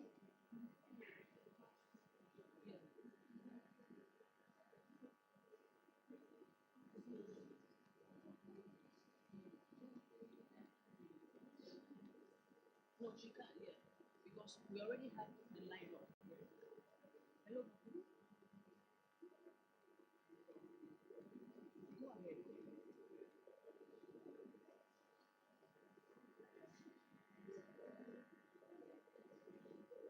Why? What?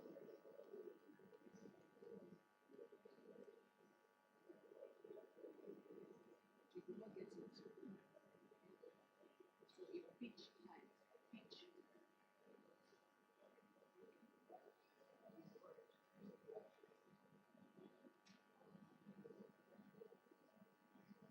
But you know, so this is the airport. And you don't put, don't put words in my mouth. I do not talk about it.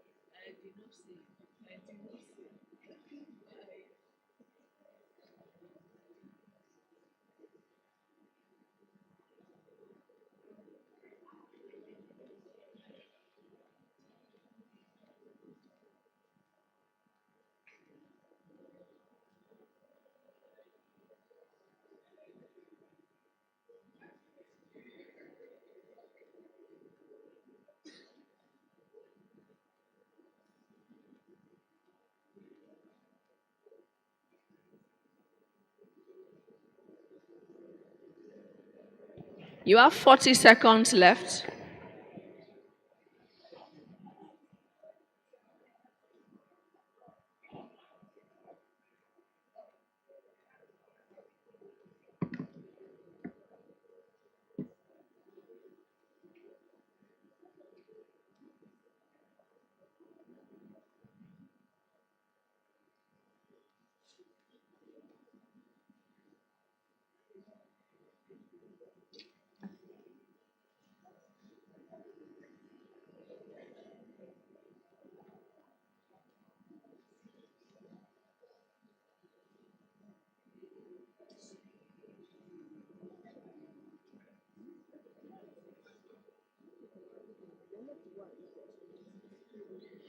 Okay, thank you very much. Thank you, thank you, thank you. Mentors, please stop talking, stop engaging so we can have the next set. Please, thank you, thank you. Let's try and hurry up so we can have 2 more sets before we get to the end of this. We can only have 2 more sets before we come to the end of this. So please, let's start, roll the timer, 5 more minutes for the second to the last set. 5 minutes is already on for second to the last set. Please be informed that after this set, we have 1 more set to go before we come to the end of the speed mentoring session. I advise that you join any group now if you can, because this is going to be the second to the last set for the speed mentoring session. Thank you.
30 seconds more.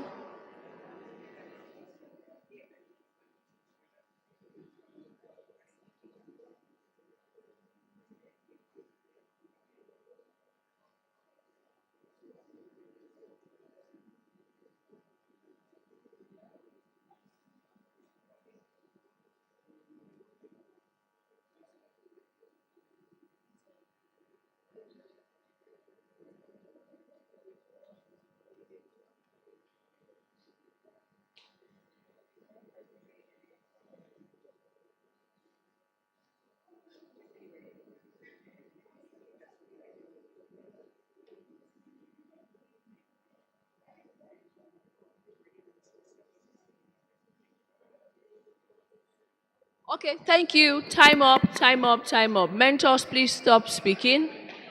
And people, please move. We have just one more set to go. One more set to go. One more set to go. It's 2:25. At exactly 2:30, we're stopping. Please timer roll. Yes, the timer is rolling already. At exactly 2:30, we'll come to the end of the speed mentoring session.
Thank you, thank you, thank you so very much. May we all return to our seats, please. Yes. A round of applause for our mentors. A round of applause for our mentors. Please clap for our mentors. Thank you, thank you. We need to get into the next session now, please.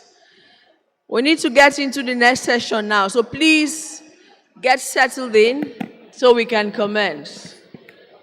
Mentor Koya, thank you. Mentor Francis, we thank you. Madam Ebby, thank you. Dr. Kweju, thank you. My very own father, Mr. Dayo, thank you, sir. Thank you, thank you. Thank you. Mr. Excel, we thank you. Mr. Kingsley, thank you. Thank you all very much. And I thank myself for thanking you all. Thank you, thank you, thank you. I'll do my own mentoring session after lunch.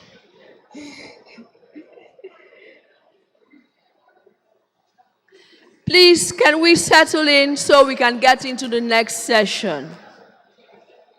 Please settle down, settle down, settle down.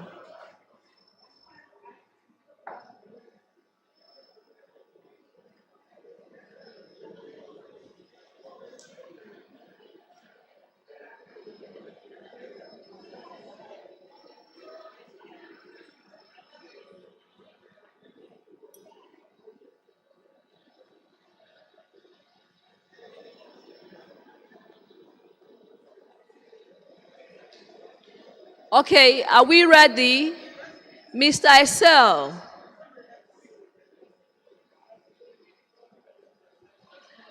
Please, if you left your phone on any of the tables during the mentoring session, come for identification and collection. Bring your international passports. What type of phone is it? I don't even know what iPhone 7 is. Thank you. All right, thank you all so much. We're jumping right into our next session, which is a presentation on sustainable practices for African hotels. But I need the room to be quiet so we can start. Ladies and gentlemen, hello. Can I have your attention, please?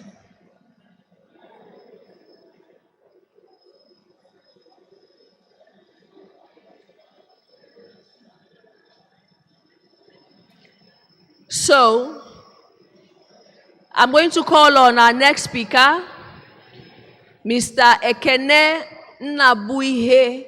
I got it right? Yes, for his session on sustainable practices for African hotels. Please, a round of applause for him as he comes up. Thank you.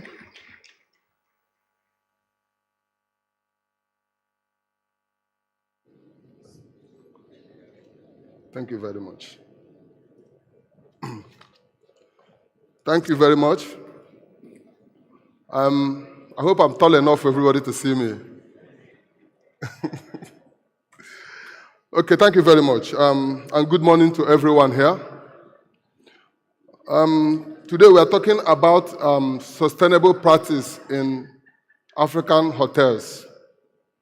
And after this lecture, we should be able to go home with some points, which includes the importance of sustainability, the dangers of not having sustainable hotels in Africa, what hotel investors must do, and how sustainability enhances guest experience. We shall conclude this lecture today with some case studies of sustainable hotels across Africa. It is an honor indeed to be here today to discuss a topic that is not only vital for our industry, but for the future of our beautiful continent, Africa. As the CEO of Boulevard Hotel Group, I am very proud to lead a company that's committed to making a positive impact through eco-friendly operations and community engagement. But first of all, I will start by saying how wonderful it feels to be here again. As some of you may know, as some of you may be aware, I served here as the Director of Sales and Marketing of this prestigious hotel.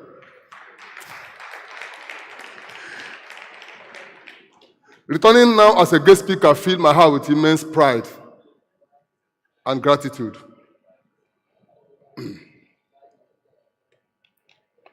It is also a testament of our journey that we have embarked on and the progress we have all made in the hospitality industry.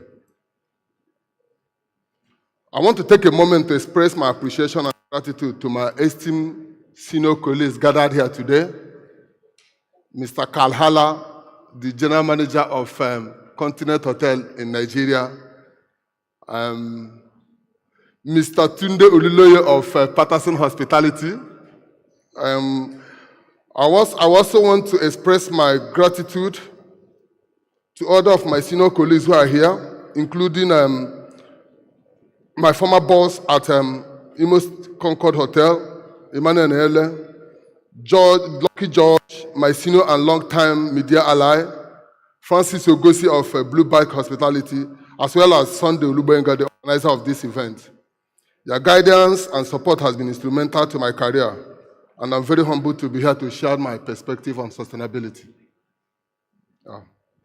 So, like I said, we will discuss the importance of sustainability and why investors, governments should align themselves and sustainability. The importance of sustainability in the hospitality industry. Sustainability in the hospitality industry encompasses environmental stewardship, social responsibility, and economic viability. It's about creating hotels that are not only profitable, but also contribute positive to the environment and the communities we operate. In today's market, sustainability enhances brand reputation and guest satisfaction, aligning with global sustainability goals.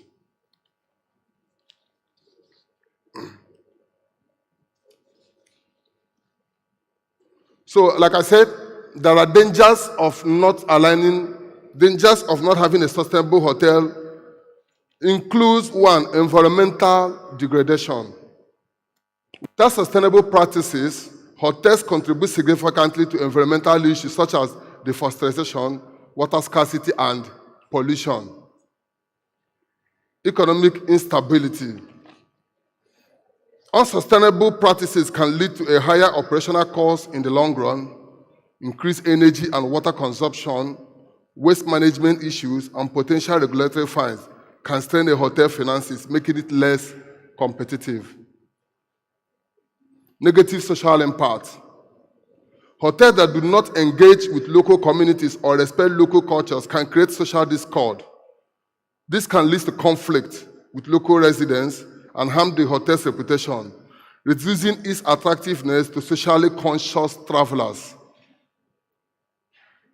Loss of competitive edge. As global awareness of sustainability grows, travelers are increasingly choosing eco-friendly accommodation. Hotels that fail to adopt sustainable practices may lose market share to more forward-thinking competitors. Regulatory risk. Governments are continuously implementing stricter environmental regulation, like is happening in Lagos State now. Hotels that do not comply with the regulation risk facing legal penalties, fines, and forced closures. Eco-friendly operations. Our journey towards sustainability begins with operational practices. Energy efficiency is crucial.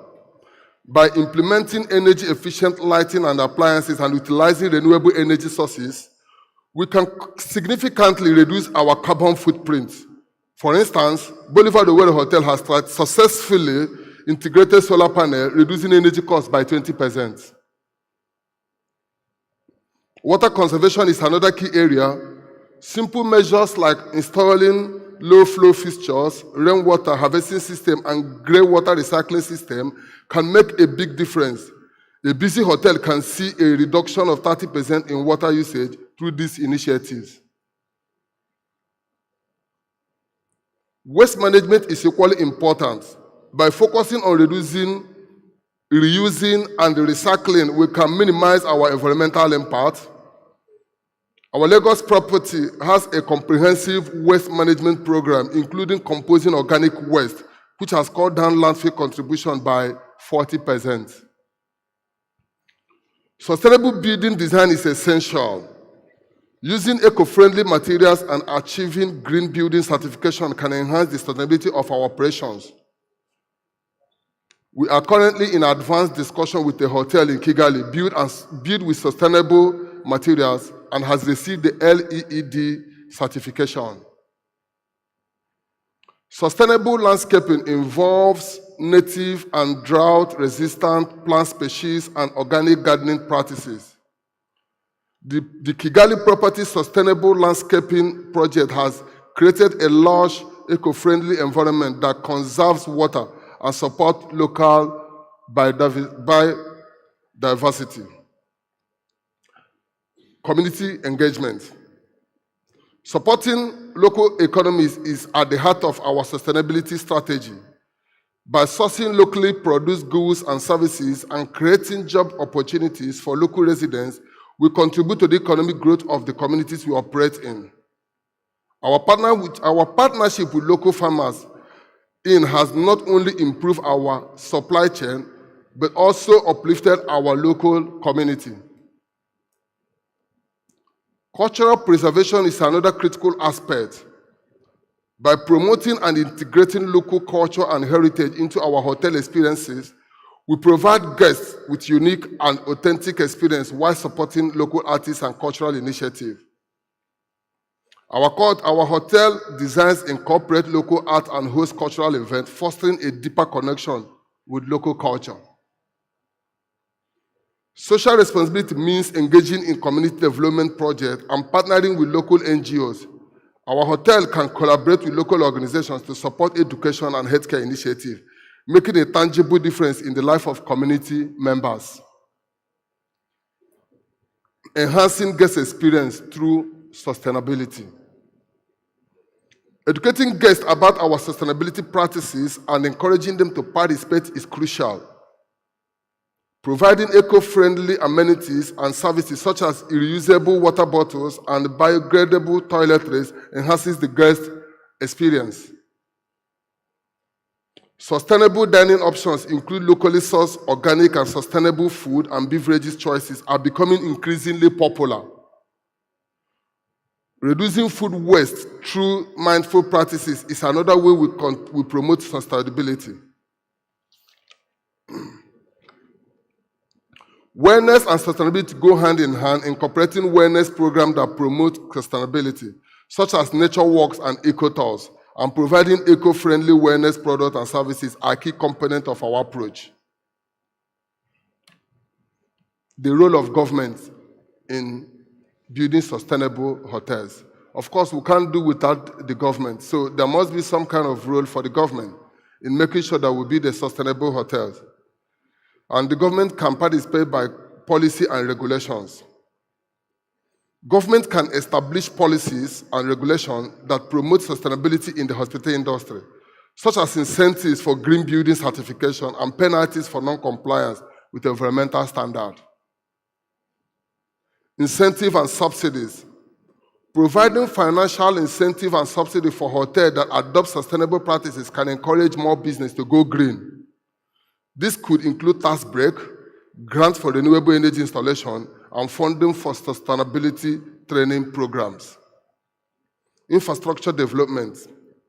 Government can invest in sustainable infrastructure that support eco-friendly hotel operation, such as efficient public transportation, waste management system, and renewable energy grid. Education and training. Supporting education and training program on sustainability for hospitality professionals ensures that the industry has the knowledge and skills necessary to implement sustainable practices effectively. Public awareness campaign. Government can run public awareness campaign to highlight the importance of sustainability in tourism, encouraging both business and customers to adopt more environmentally friendly practices. Then in all this, what hotel investors must do, for those who are currently investing in hotel properties, they must commit to sustainability. Investors should prioritize sustainability as a core value in their investment decision, seeking out projects that have strong environmental, social, and government practices, ESG practices. Allocate resources. Investing in sustainable technologies and practices such as energy-efficient systems, water conservation measures, and waste management program is crucial for long-term success for hotel investors. Collaborate with stakeholders. Engaging with stakeholders, including local communities, government, and NGOs, help build partnerships that can enhance the sustainability and social impact of hotel projects. Monitor and report. Implementing systems to monitor and report on sustainability performance ensures transparency and accountability. Regular audit and report can help identify areas for improvement and celebrate successes. Support innovation. Encouraging and investing in innovative solutions for sustainability, such as new renewable energy technologies or sustainable building materials, keeps the industry at the forefront of environmental stewardship. The role of hotel architects and developers in drive towards sustainability. Site selection and design. Eco-friendly locations. Choose sites that have minimal impact on the environment. Avoid ecologically sensitive areas and aim for locations that promote local biodiversity.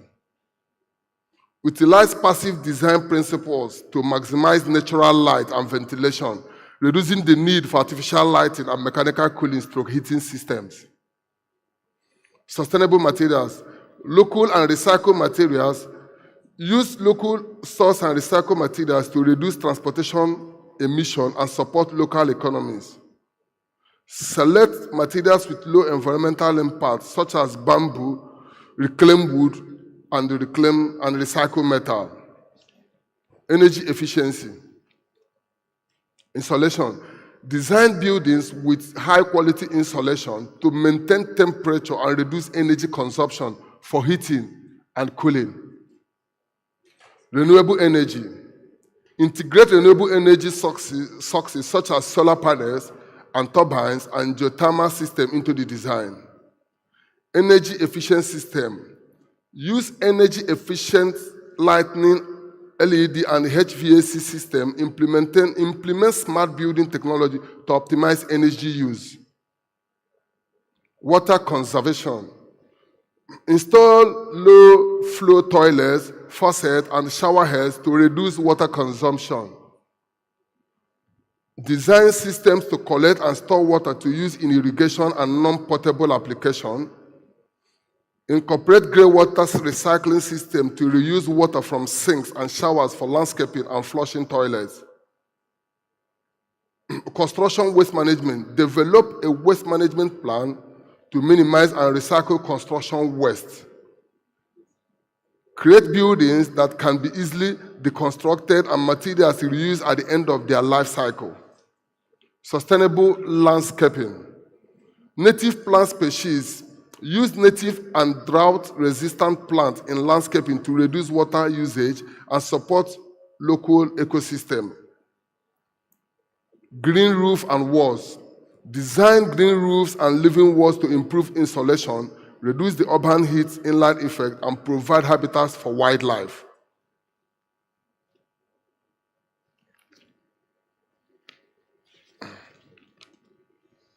Air quality.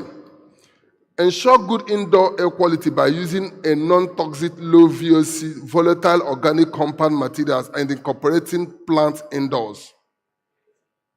Thermal comfort. Design for thermal comfort by considering the orientation, shading, and natural ventilation of buildings. Smart technology integration.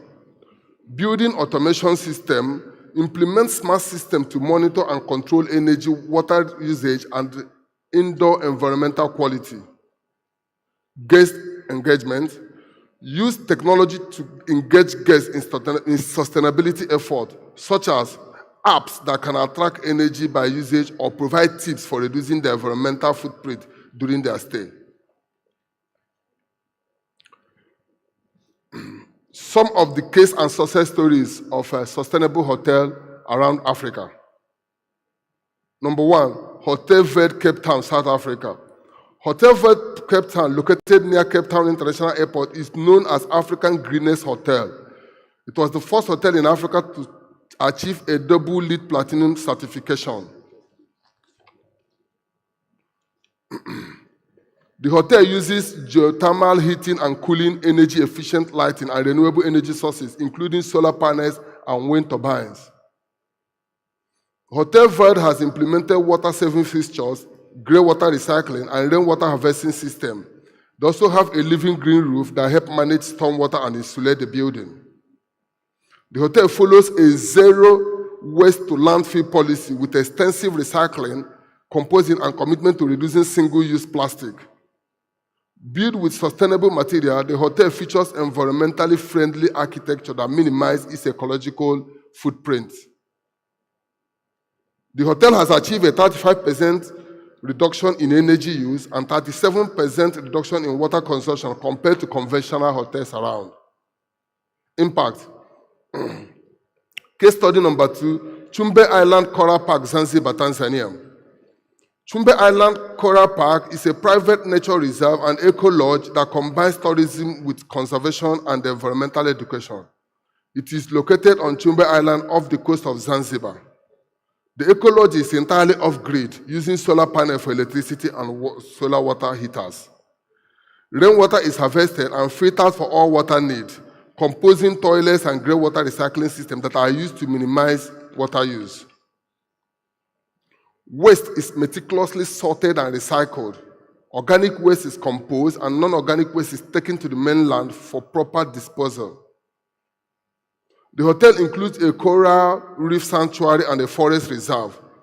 The organization engages in marine conservation, environmental education, and sustainable fishing practice. The impact is that the hotel has significantly contributed to the conservation of the coral reef, which is one of the most advanced and well-preserved reefs in the region. The Eco Lodge has provided environmental education to thousands of local students and tourists, raising awareness about marine conservation. Case study number 3, Singita Kruger National Park Lodges, South Africa. Singita operates luxury lodges in Kruger National Park that prioritize sustainability and conservation. Singita, Limpopo, and Sweni lodges are notable examples of eco-friendly luxury. The lodges utilize solar power and energy-efficient systems to reduce their carbon footprint. The lodge water-saving technology are in place, including low-flow fixtures and water recycling system. The lodges also invest in local infrastructure projects. Singita employs rigorous waste separation, recycling, and comprising practices to minimize waste sent to landfills. Singita is heavily involved in wildlife conservation, anti-poaching effort, and community development program in partnership with local and international organizations. And the impact is Singita's effort has contributed to significant wildlife conservation successes, including the protection of endangered species such as rhinos and elephants. The lodges provide sustainable employment and skill development opportunities for local communities, promoting economic growth and social upliftment. These case studies demonstrate the diverse approaches to sustainability in the hospitality industry across Africa, showcasing the positive impact on the environment, local communities, and economies. As we conclude today's presentation, I want to emphasize that the importance of sustainability in the hospitality industry cannot be overstated. Sustainable practices are not just a trend, they are essential for the long-term viability of our business. the well-being of our communities, and the health of our planet Earth. By adopting eco-friendly operations, engaging with local communities, and enhancing the guest experience through sustainable initiatives, we can create hotels that are not only profitable, but also responsible and admired globally. Our goal as hoteliers extend beyond providing comfortable accommodation. We have a duty to lead by example, to innovate and push to the boundaries of what is possible in sustainability. As we look to the future, let us commit to continuous improvement, to setting and achieving ambitious sustainability goals, and to making a positive impact in every community that we serve. Thank you for your time and attention. Thank you.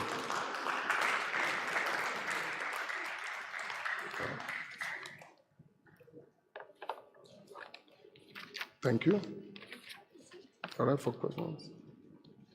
Thank you. Thank you very much. Thank you. Thank you very much. Please, another round of applause for Mr. Ikene. Okay.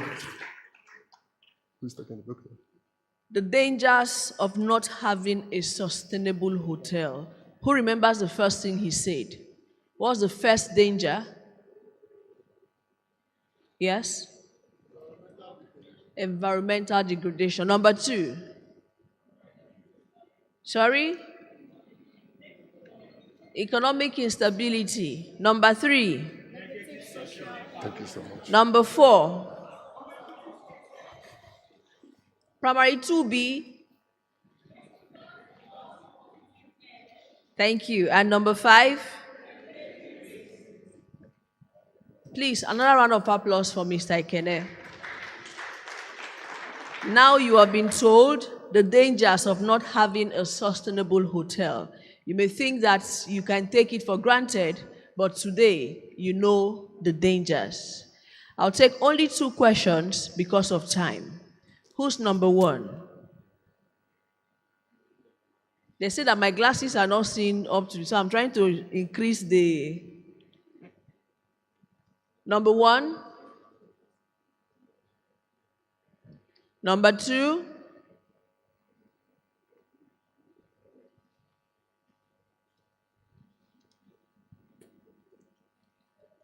Please, ushers, help me check in case I'm not seeing well. Okay, I think that was a very good one. You could even hear them telling us what the dangers, which means they took notes and they are very okay with your class. So thank you, sir.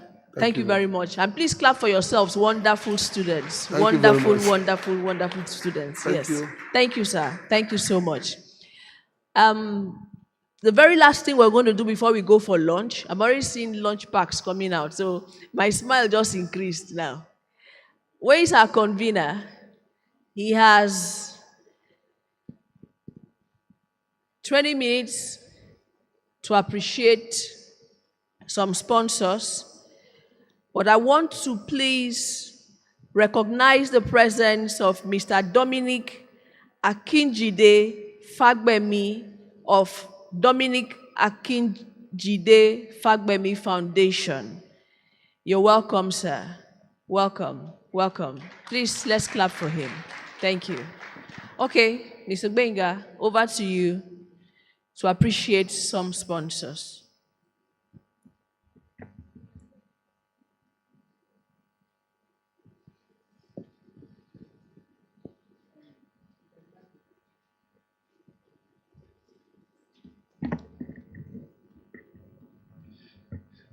Good afternoon.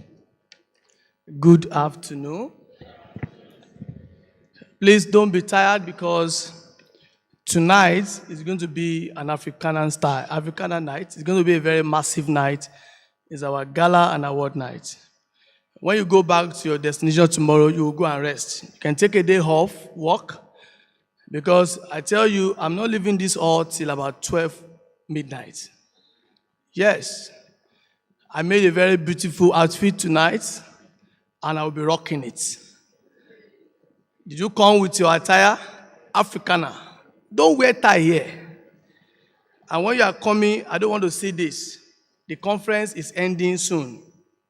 The next thing is gala and award night. If you bring this, you are doing the wrong thing.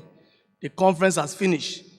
We are now going to be switching to Hotel Managers Award, one of the most prestigious awards in the continent of Africa. Massive night. Massive. And please don't come late. 7 o'clock dot, we are starting. So what you just do, we hope that we could finish by 5 o'clock. You can just rush to your hotels, do your small makeup, and rock your glamorous African outfit you must have brought. But if you don't have African outfit, we will permit you. You can still rock your shirt, but freestyle. A beautiful night ahead of us. And tonight, we are going to be having buffet. It's going to be a buffet, 3-course meal. I thought you would clap for that. All of us will be having 3-course meal. 3-course meal. Great night ahead of us. Thank you. So yesterday, there are 2 people, in fact, remove it from my time. Pause this time. Bond Hotels, they couldn't play their videos yesterday. Media, can you confirm you have Bond Hotels videos? Okay, keep that one. ECS, I want to be sure ECS in the house. ECS, are you around? Please check for me in their booth because they are one of our major sponsors and their video could not play yesterday. But while I'm waiting for them, I want to bring to the microphone our LG. Do you have your slide there? And the person is there. So you have just 5 minutes because I have to do this because the MD called me and request that one of the key management staff in LG Electronics Nigeria has an information for us that will help our business. Please come to the microphone, sir. You have just 5 minutes and we can share your slide with the participant. Thank you. Can we have that slide, please, as a matter of urgency? Thank you.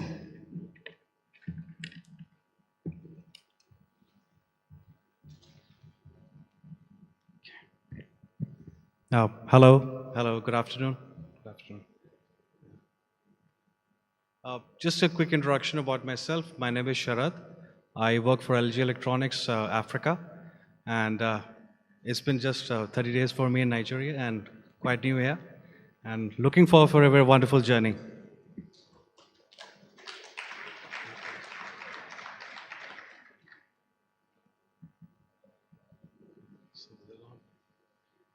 Can you please put on the presentation?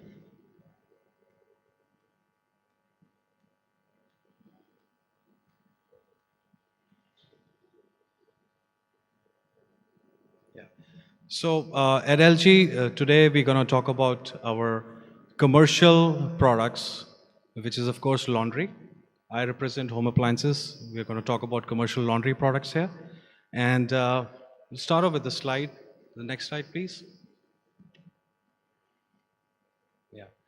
So as we see in Nigeria, the trends are changing. Dynamics are changing. Social economic classes are changing. And the rising population, and of course, the rapid urbanization, I would say, because a lot of youngsters, people who are seeking employment, they move on to cities, they want a better lifestyle, and that is in fact, changing the society altogether. So we call it rapid urbanization. Recent studies have estimated that, the commercial laundry business in Africa, in Nigeria specifically, would be going to almost $12.6 million business by 2027. So it's going to be an increase of 6.4% year on year. That's how we estimate through our third-party research agencies, and potential is very high. Next slide, please. We've also estimated the market demand and how it is in Nigeria, and also classified in 3-4 different zones: north, east, south, west. And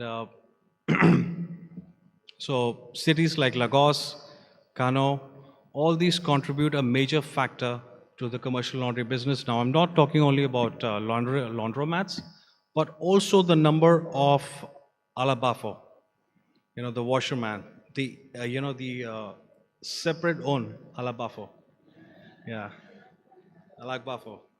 So the businesses which are being run here separately, where you have private dry cleaning services, so there are also, that also considerably can be a large business when it comes to commercial laundry products. And few of the market insights which we have gathered from Nigeria, and apparently, hand washing, what we do traditionally, we've not been using machines, so we're using us to do the washing. We're using our hands, and in fact, the issues which we have later on about hygiene and health, because you're using soaps, detergent on your hands, and the hands are getting damaged, and it causes serious issues later on. So that's the factor when, where we need machines to do our job, where we don't have to do that ourselves again and again. And I think this is the biggest key point when it comes to Africa. In fact, all developing nations. Water consumption, washers or hand wash when we do at home or in commercial areas using, supply water, that is what the maximum wastage happens of water. Because for every washing, be it a 2 kg or a 3 kg or any number of clothes, we really waste a lot of water. And for us, developing economies, developing nations, we need to be very smart when it comes to conserving. Everybody here has been talking about energy savings, water savings, reducing carbon footprints. So we, LG, also have those solutions to conserve water, conserve power. Now comes the game changer. So let me present to you the LG commercial laundry system. Thank you. Next slide. We have a long legacy when it comes to home appliances. In fact, in Nigeria, we are almost a 2-decade-old brand. We've been in Nigeria for more than 20 years. And globally for the last, I would say, 80 years or so. And we started our laundry, you can say, products way back in 1959 when LG Korea started engineering and manufacturing laundry, commercial laundry products. And then till now, we have been consistently innovating on technology, offering better solutions to consumers, offering better technologies to make our lifestyle better. We have a vast network of manufacturer units across the globe, way back from the east to the west. So we got in Korea, we got in China, India, where I come from, and also the west, US, Mexico, all over the globe we got manufacturing facilities. And just go back on that slide, don't be too fast when I'm speaking, Yeah. So when it comes to the laundromats, or you can say the laundry solutions which we offer commercial systems, we've done some global activities where, give an example of US and Europe and also in China, where we have supplied and we also have officially created those laundromat businesses, and they've been very successful. These are case studies of the last 10 years, our efforts to make life simpler and also business simpler for these establishments. Next slide, please. This is the case of Nigeria. So this is not something new. This is happening right now. This is actually happening right now. We have officially, enrolled a lot of laundromats in Nigeria. Also a separate unit called Washer Girl Laundry, and a central laundromats. This is this is happening in major cities in Nigeria. We have in Lagos. We also have units in Kano and also the other major cities. So this is happening right now. Next slide, please. Next slide, please. Quickly, I'll just go on the product lineup where we have a vast range in different capacities. So we got washers as well as dryers.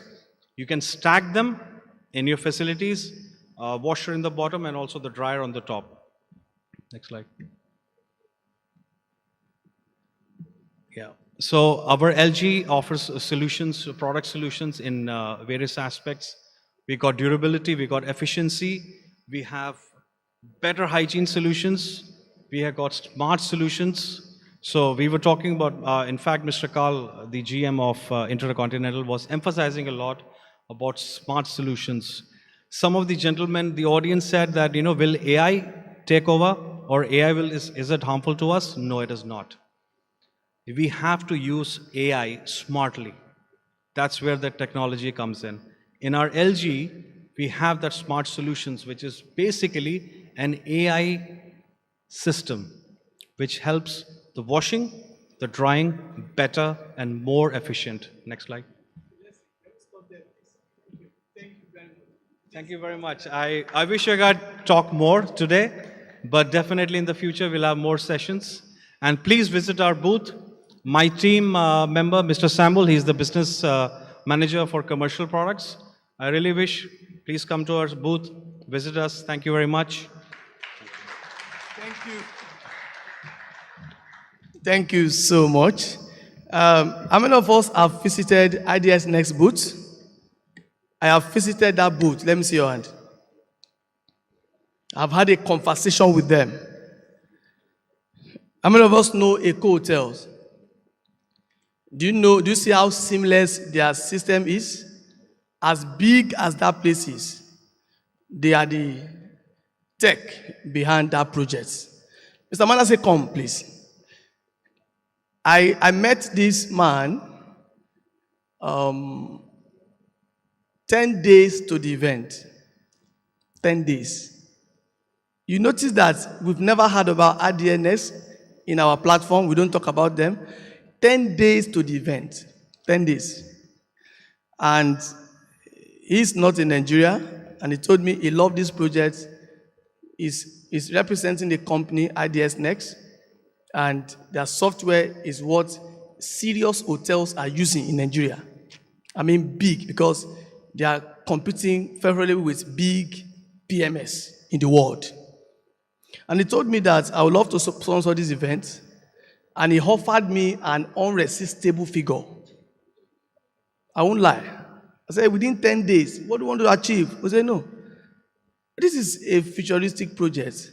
Take this money, take care of your bills, expand it. You are having timer here, we have a feeder here, we have this screen. It's the money they gave to me. I now use my brain. Let me reinvest it. I don't have money. I reinvested it into this project, and you are seeing how beautiful everything is coming out. I want to say thank you. Now, come this close. If you are to make false sentences to all these, the owners of hotels, consultants of hotels, about your product IDS Next, what will you tell them? Thank you. I would say digitization and innovation is key to growing the hospitality business and then improving guest experience. And we are the right partner for it. Come to us, let's understand your operations, and we will support you, whichever way. I think when Mr. Carl was up here, I had a question for him, but I will pose it to everyone. The barrier to adoption of technology in the industry mainly comes to pricing, the cost, the capital expenditure. We know. And so, with that in mind, I would say we are ready to support you to break that barrier, to help you to adopt technology. Thank you. Thank you. Thank you, sir. I appreciate it. And he has actually promised me that by next year, he's coming bigger. Put our hands together for IDS Next. ECS, yesterday we couldn't play that video. They are giving us ice cream for the award night. So if you don't like alcohol, we have ice cream from ICS. ICS, let's have their video playing as it's coming to the microphone. We'll play the video. Let's give us 4 minutes on the timer. ICS, please. ECS, sorry. ECS, please come down. Let's have their video playing as it's coming to the podium. ECS, put our hands together for them. They are our rush hour sponsor. We didn't even know about them. We met them at the exhibition stand, Food and Beverages West Africa. And today they are here as one of our key sponsors of Hotel Managers Conference Africa 2024. It's important we recognize these people, and like I told you, the money you paid was used to take care of the catering. Every other thing is the sponsor that take care of it. You can check the breakdown. All the catering we are having here is the money you pay. Every other thing, sponsors shoulder them. And these are millions of naira worth of projects. We must recognize them. And your video is here playing. You have 4 minutes. Thank you. Thank you. Good afternoon, everyone. Yeah, my name is Augustine Iwegu. I actually represent ECS. Yesterday, we could not actually showcase the video that we have. But today, the media, please, let's see the video. This will tell you a little bit of what we do because we don't really have much time. The video will play like 5 minutes. Please go on.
What?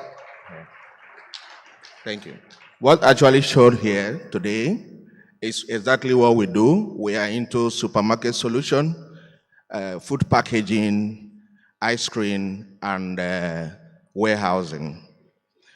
Whenever you need any such things like that, you can always call on us. Or if you want to know much about us, you can see us at the booth outside. Thank you, and God bless you.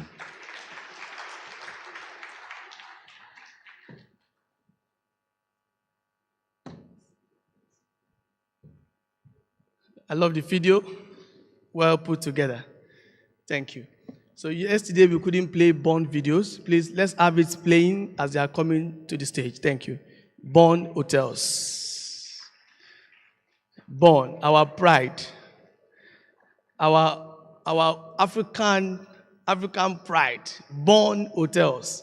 If you have not slept in one Bond Hotels, then you need to check out one. But before that, there's something I want to show us.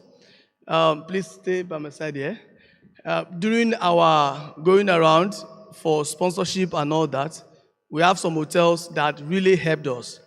In fact, one hotel is presently hosting the national president of ATCON, Association of Hospitality and Tourism Consultants of Nigeria, and I want to appreciate White Orchid Hotel of Ebony Life. And the GM is here. Okay, Williams, thank you for the 2-night stay for the ATCON president. We wouldn't have kept our president out. I mean, number one hospitality consultant in Nigeria. And he's the one presently hosting him in his hotel. He has given him a very big hospitality. I want to say shout out to Ebony Life, White Orchid Hotel. Market Williams, we love you. Thank you for that support. All right, Bon, you have 4 minutes. Thank you. Please, let's have the timer. Hi, everyone.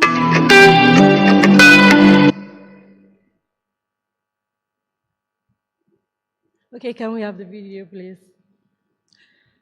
All right. Hi, everyone. My name is Damilola Temitopo, and I'm the Deputy Regional Sales and Marketing Manager for Bon Hotels. We have 21 hotels in 10 states. In case you find yourself in any of these states, please do feel free to enter any of our Bon Hotels, and you will never, ever regret it. We have Bon Hotel in Lagos. We have Bon Hotel Ikeja Residence, Bon Hotel Lekki Residence. We also have in Ibadan.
Okay, pictures are not doing justice to how beautiful our hotels are. Trust me, when you enter, you will see for yourself. Okay, we are Bon Hotels, and as an innovative global brand, Bon Hotel prides itself in its capacity to understand its operating environment and passion for creating holistic tourism circuits that benefit the whole country, as well as its vast on-ground operating experience in Nigeria, West Africa, and Africa in general for over the past 20 years to foster exponential growth. This experience has been instrumental in helping the brand with series of achievements over the years, particularly during and after the COVID period. So please feel free to enter any of our Bon Hotels in any state of, on the screen that you've seen so far. We have 21 Bon Hotels already in 10 states, and you will always love the experience. We are in the business to make you feel home away from home. Thank you very much.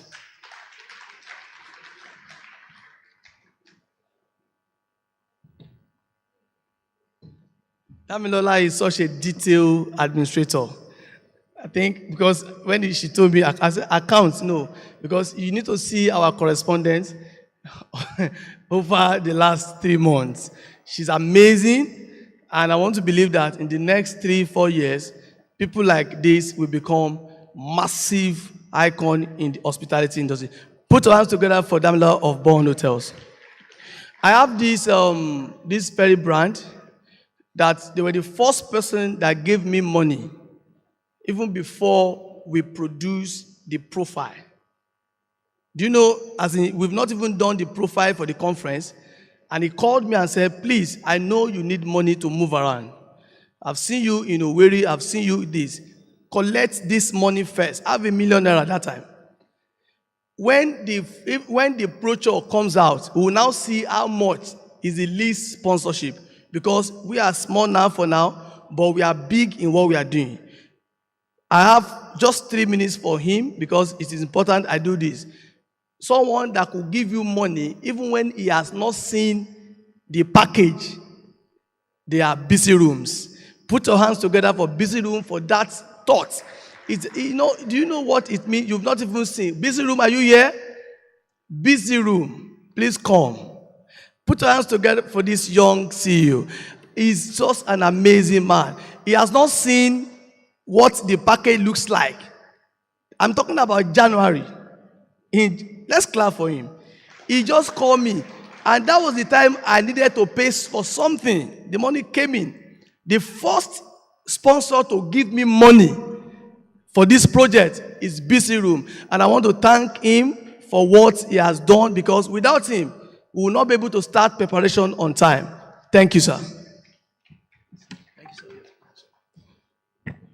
Good afternoon, everyone. My name is Philip Sademola. I'm the founder and the CEO of Busy Rooms Nigeria. And my partner is the CEO, Theophilus Onojeta. Thank you guys thank everybody this afternoon for being here. We understand the importance when it comes to investment in knowledge. And we are glad that we have this opportunity in this place to do this. Thank you everyone for being here. Busy Room is an online travel management company. We play a very silent role in the industry. So what do? We found out there's a big gap between hotels and OTAs. So what we do, we manage hotel presence on platforms. We onboard properties on OTAs, we manage their content, manage their presence, manage payment processing. Of course, we understand also that there's this gap between the hotel in a sense that there's a high turnover in the industry. So there's no constant. A manager is there 3 months and is gone the next month. So we are the constant, we prepare ourselves to be the next constant in the industry because we are there. When one man goes, we are there. When a new manager comes on our property, we are there to guide him in transition. So this is what is going on in this OTA, on Expedia, on Agoda. And that's what we do. At the moment, we have over 800 properties in Nigeria, across the country, in Lagos, in Ibadan, across the country. And we are doing what we can do to actually do things better and make things more fruitful in the industry. So thank you for your time. We encourage you that seek us out and let us take you to the next level in terms of a new generation. Thank you, everyone. Something he has not said. If your money is hanging in Expedia, your money, some of us here, our money is still hanging in Expedia. Hold him. He will get it for you. Yes, he will. If it is not up to 2 years, don't go to him if your money has been hanging for 5 years. 2 years, find him today. He will get that money for you seamlessly. And another thing is that you don't need to manage all these OTAs by yourself. Give a contractor. And that is Busy Room. They keep your room busy. I think I will make a good ambassador. Okay, thank you. All right, let's go straight to the next one. And I want to bring another young chaps here, Marasofts. Where are the Marasofts? Are they in the house? Marasofts? Marasofts? Going? Okay, Marasoft. Okay, gone. Thank you. So I have another. I've been marketing this particular product, even though I'm yet to become their brand ambassador. Baudos PMS. I have been marketing them. I sold them to one of the big hotels in Benin. That hotel, I will not mention that hotel's name because they did not pay for advert here. And we have other hotels I've actually introduced them to because they are affordable. You don't need to break the bank to buy Biodos PMS. And they are very, very reliable. Make welcome to the microphone, Biodos PMS. Thank you.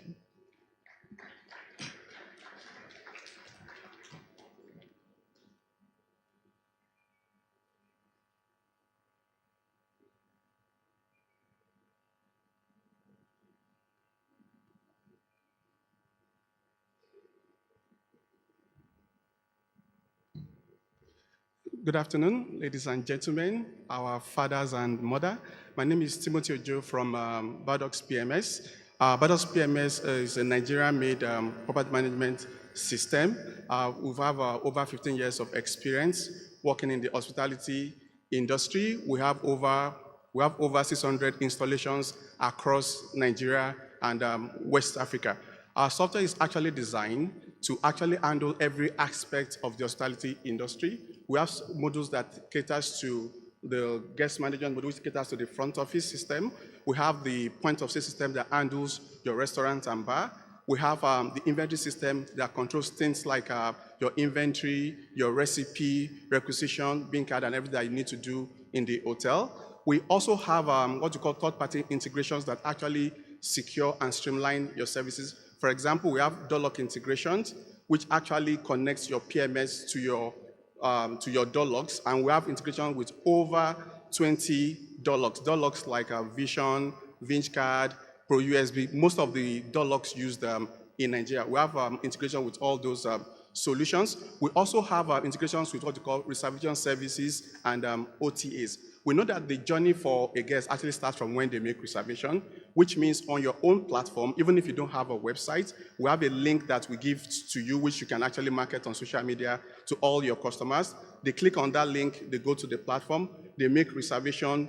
Payment is also done on that particular page, which means you receive your money immediately. The front desk officers are notified of that particular reservations. On the day of check-in, they come to the hotel, they check in smoothly, they get their receipts, everything from the system. The system also, at the same time, encodes the key card, which would also open the door. So one of the things we've prided ourselves in is being the operating system of the hospitality industry. When it comes to the inventory system, for example, from when you actually issue out your LPOs goes to your suppliers, they supply the items, the store man receives them into the system.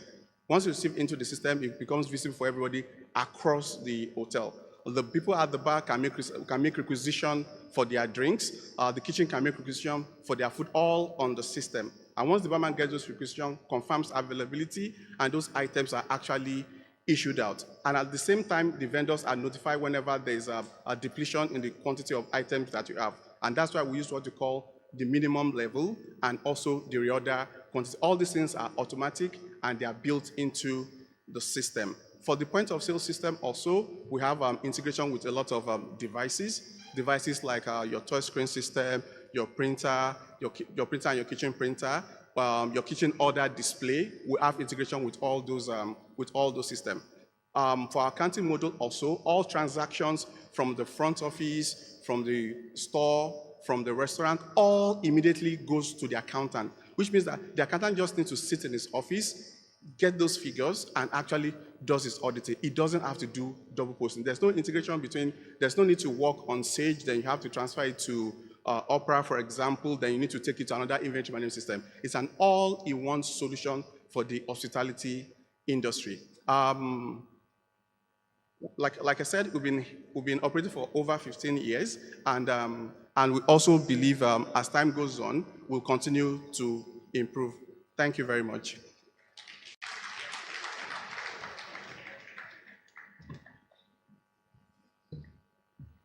How many of us know who is Rasa Ahmed? Okay, you all know, because he's very active on LinkedIn. Rasa hosted all our international delegates, all our guest speakers, most of our VIPs, to a wonderful arrival dinner. Rasa, please stand up. the GM of Radisson Blue VI. I'm talking about he picked up a bill of close to 6 million naira that night. He asked me, is for me to support this project. He's representing Radisson Hotel Group, and they've done so well for this project. Do you know what it means? I am running 6 rooms in Radisson for 3 nights. You're not clapping. Do you know the figure? 6 rooms in Radisson.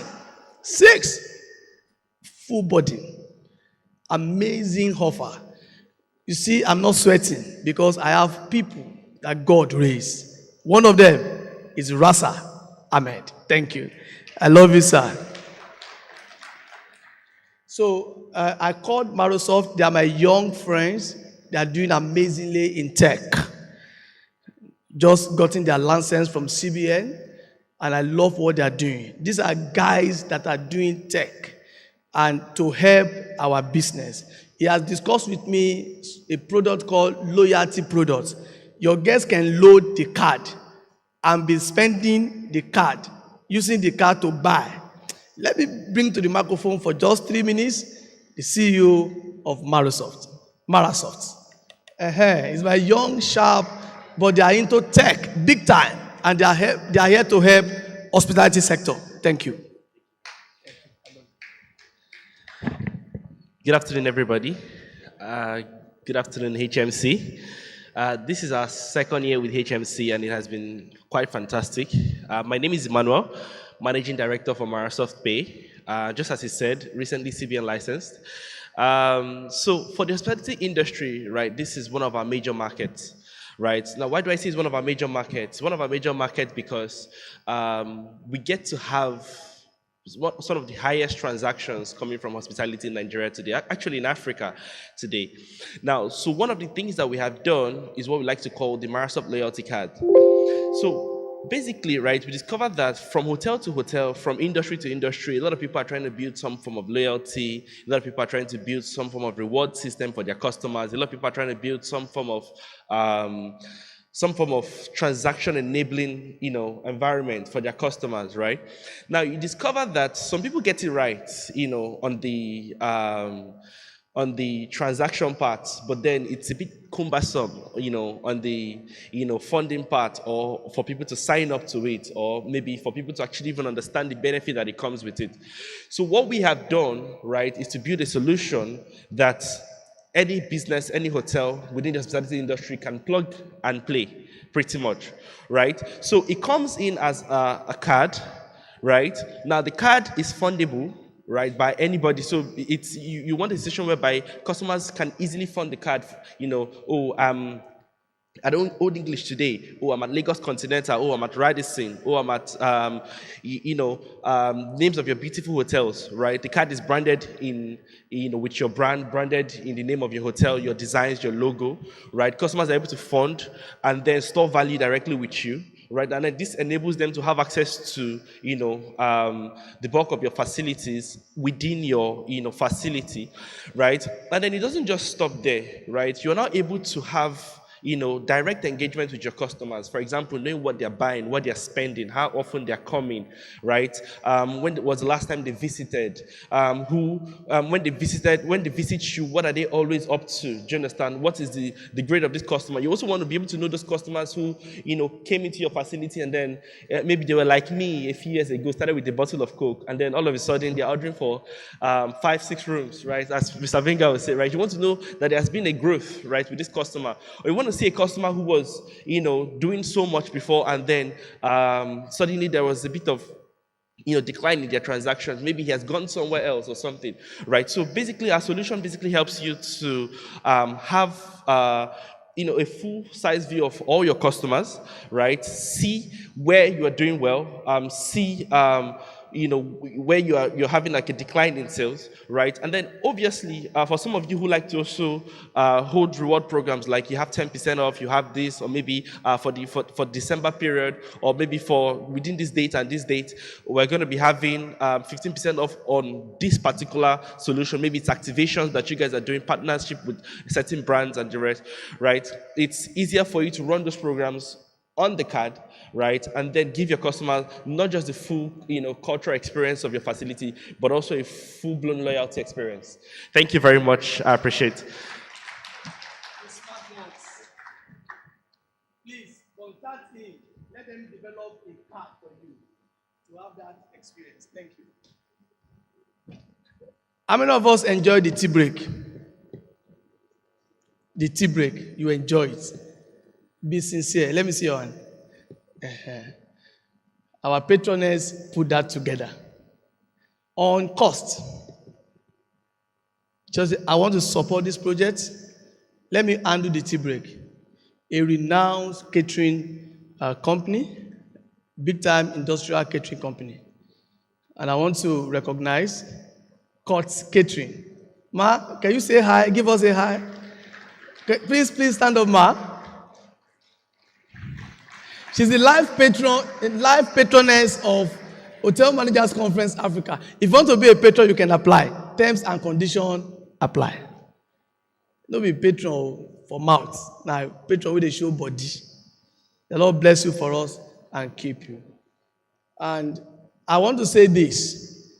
I have a father here. He was not here in the morning when I was recognizing people that love me. He's a pastor. He's a pastor.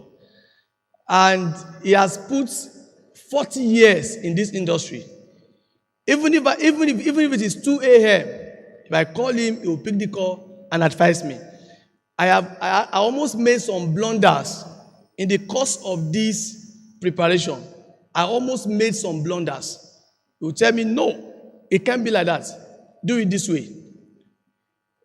That is one of the very few that practically brought more than 4 sponsors here. Please come to the microphone, sir. I said 4. He brought 4. He told me, you want this? I will bring. You want this? I will talk to the person. Pastor Adeshugba, I love you. Please, can you please say hi to the house?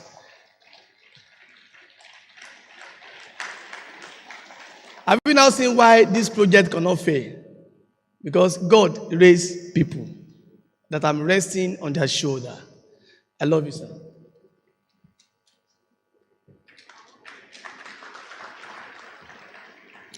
Alhaji Bankole is here. Let me still thank him on behalf of Prof. Prof, mention your name. There's something you did for Professor Wasiu Babalola when he was broke. You gave him a document and said, go and make money. Thank you, sir. We appreciate you. Amazing veteran.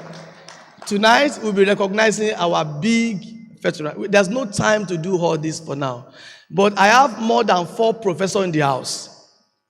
In this house, we have all the professors. Number 1, we have 1 professor from Port Harcourt and the professor of Topper. Please, sir, can you please stand? Let us see your hand. He is one of our professors in the house. And we have another professor from Federal University of Technology, I think FUNAB, Federal University of Agriculture, Abeokuta. Sir, are you there? Thank you. And we have our own professor, Professor Wasiu Babalola. In case I did not mention you, then maybe I did not know you are a professor. But we are blessed with at least 3 professors in this edition. And I want to put this on record. We've counted this. We have 16 countries here represented. Some of them are staying in Nigeria. We have 16. I've counted 16 nations gathered here. Let it be on record that Hotel Managers Conference 2024 is having 16 countries here represented. I have a wonderful man in the house, the MD of Uranus House, Engineer Insika Matthew. Where are you, sir? I've not seen you. Oh, God. You need to go to his hotel in New York. He came, but we need CEO like this. He paid for his 2 staff and flew them. They are staying in the same hotel he is. We need CEO like this. Paid for them, put them on a flight. Let's go and learn and follow them. And this vision of Hotel Owners Conference is still ringing in my head. Maybe we'll create a product for only hotel owners. If I see you there and you don't own hotel, it's a closed door meeting, we may consider it again. I love you all in Jesus' name. Waka now, I want you in the house now because you guys are amazing. You were with us in New York, in Owerri, and today you are still with us as a sponsor. Please clap for Waka now. Waka Waka. So these are, yesterday we had the group CEO of Waka now, Bayo, fire, big section. And because of our time, just come and greet us and say one or two things for just 3 minutes. Thank you. All right. Thank you. Good afternoon, everyone. My name is Stanley from Wakana. As we all know, Wakana is an African leading travel tech company. Wakana has a product called States Connect, right? States Connect is a property extranet platform where property owners like yourself can enlist your products, right? Be it hotels, be it short-let apartments. You can actually enlist it there, and we distribute your inventory across the 11 countries where we are present in. So we're in UAE, we're in UK, we're in Sierra Leone, Ghana, and the rest of the African countries. You can have your inventory displayed there, and at the same time, we also display it on Roomday. Roomday is our property-led platform. Be it hotels, events, conference, we display all of your inventories there, and users can go there and book your inventories, right? It's important that you come to States Connect so that we can give you the visibility and the reach and the revenue that you need. Thank you very much. The big guys that want billions. Okay, do you love me? Justina Ovart produced, she is an author of My Hospitality. Put your hands together for Justina Ovart. Do you know what she did? She now said, okay, because she owns the Service Craft, one of our major sponsors. She now said, okay, she wants to develop a workbook. Justina Ovart developed a workbook that can help you so that you don't have service failure. Come, Justina Ovart. I know you are tired. She is a specialist when it comes to service. Our own is not, I'm doing training on customer service. No, she designed service. Some of you are hearing that for the first time. She designed it. It will not fail if you engage Justina Ovart to design a service for your company. If you'll be having customer complaint, you need Justina Ovart. Where are you? All right. If you love me, I have 500 copies of this book. And she told me that she had to invest her money so that people can go with something. How much is this workbook and the book? How much? 8,000 naira. This one, how much? Okay. Oh, she's giving us discounts. If you love me and you love Justina Ovart, buy in good copies. She invested her money because she's interested in making us better. You can buy for your staff. My Hospitality, CEO of companies, buy one copy for your staff. Let them go and read it. If you read this one and you still have service failure, that's a problem. It comes with, we have a book and a workbook. This is the first time I will see a service-oriented book with the book and the workbook. Why do you create a workbook?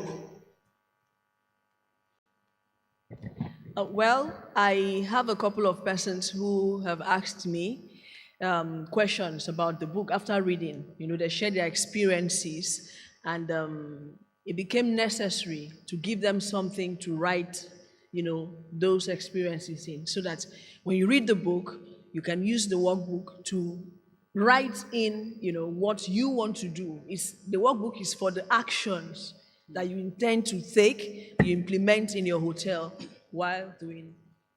Each is 8,000, but we are selling it for together 15,000. Justina, I'm buying 10. 10. So, volunteer, CEO of company, how many are you buying? Can I see? Please, let's have the book, please. The book. Lunch can be served. The book. Let's have it. Please go to the stand. You can get it. Go to the stand, you can get it. But the two like this is 15,000. CEO, consultant, GMs. Go home with this and show and present as gifts to your staff. And while we are eating our lunch, I will bring to the microphone Hospitality Pro. Thank you. 2 minutes. Come and tell us who you are. And you have just 2 minutes, sir. Thank you. Hospitality Pro. They are... Let them have the lunch. The lunch, you just do other things. Yes. They supported us last year, and today they are still here. Hospitality Pro. Please buy the books now. Bring the books in, please. Please bring ushers. Help us to bring the books in. The two, you can do transfer and all that. But the book should be exhausted. I'm buying 10 already. Thank you.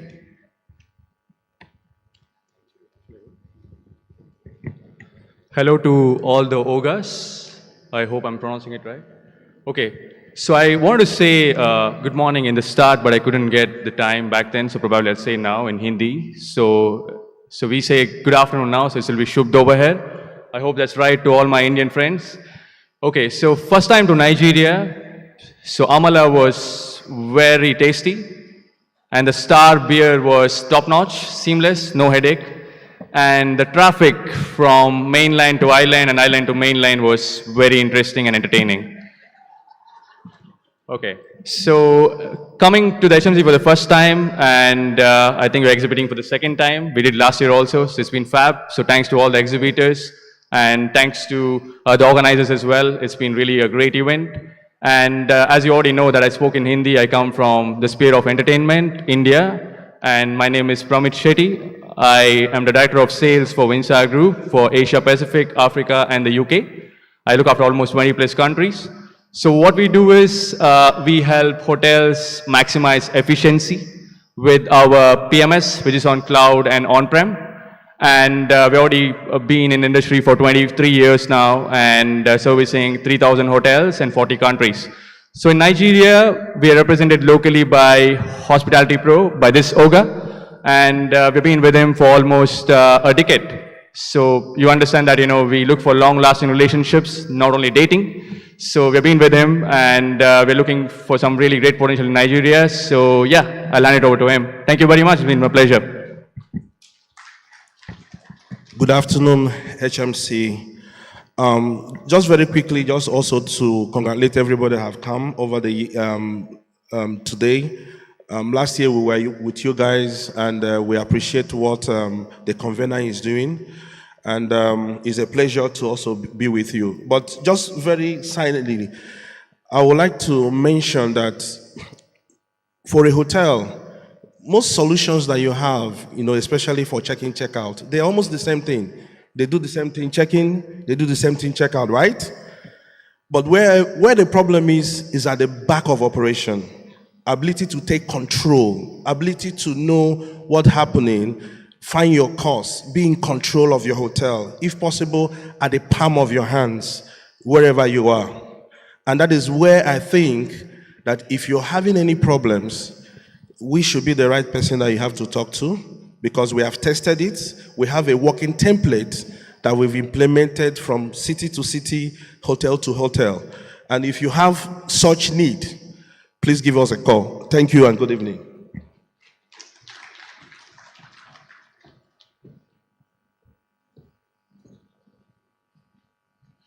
Please, another round of applause for all our sponsors. Thank you very much.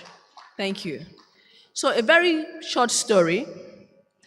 In the year 2010, that was the first time I heard the word hospitality. And that was when I was posted to the Cross River State Tourism Bureau to do my NYSC. And my first boss in the tourism industry is seated here today. Who can guess who that person is? If you guess correctly, I'll give you a copy of my book. Who can guess? Ladies and gentlemen, Michael Williams. Yes. Then he was the managing director of the Cross River State Tourism Bureau. And I was this very thin copper who walked into his office, two of us, myself and Irene. And he encouraged us to keep an open mind. Because trust me, tourism was not part of my plans at all. So if I'm here today in the industry, it's because of the things they did to change my mind about the industry. So this is me appreciating him. Thank you very much, sir, and all the management team of the Tourism Bureau at that time. So from not even knowing what the word hospitality meant to having a master's degree and a consulting firm in hospitality today, and even having written a book about hospitality. So I appreciate growth, and I thank you all for that. Who recalls that yesterday our lead speaker had to speak for only 15 minutes? And we had to pause his talk because of some person's blood started boiling. And during the recap this morning, you heard what they said. They learned a lot of things. And such lectures should not be hurried. And it is because of that that we'll call him up to complete his remaining 15 minutes. So let's go back to if we're going to serve from the right side or clear from the left side, or just be like me, eat from any side and just clear. Now hunger they catch me. Like, what is it? So please, calling back Mr. Olufemi Falebita to complete his remaining 15 minutes of his presentation. And there is also a Q&A for his session, but we'll take only 2 persons. So please listen attentively and write down your questions. A round of applause for him, please.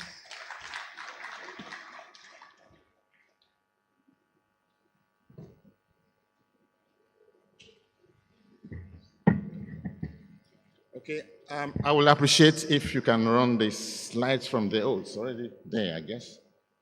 All right, wonderful. Who remembers? Sorry for that. See, I'm not used to speaking from this. Can I have a microphone, please? I can't stand in one place. But who remembers screwdriver?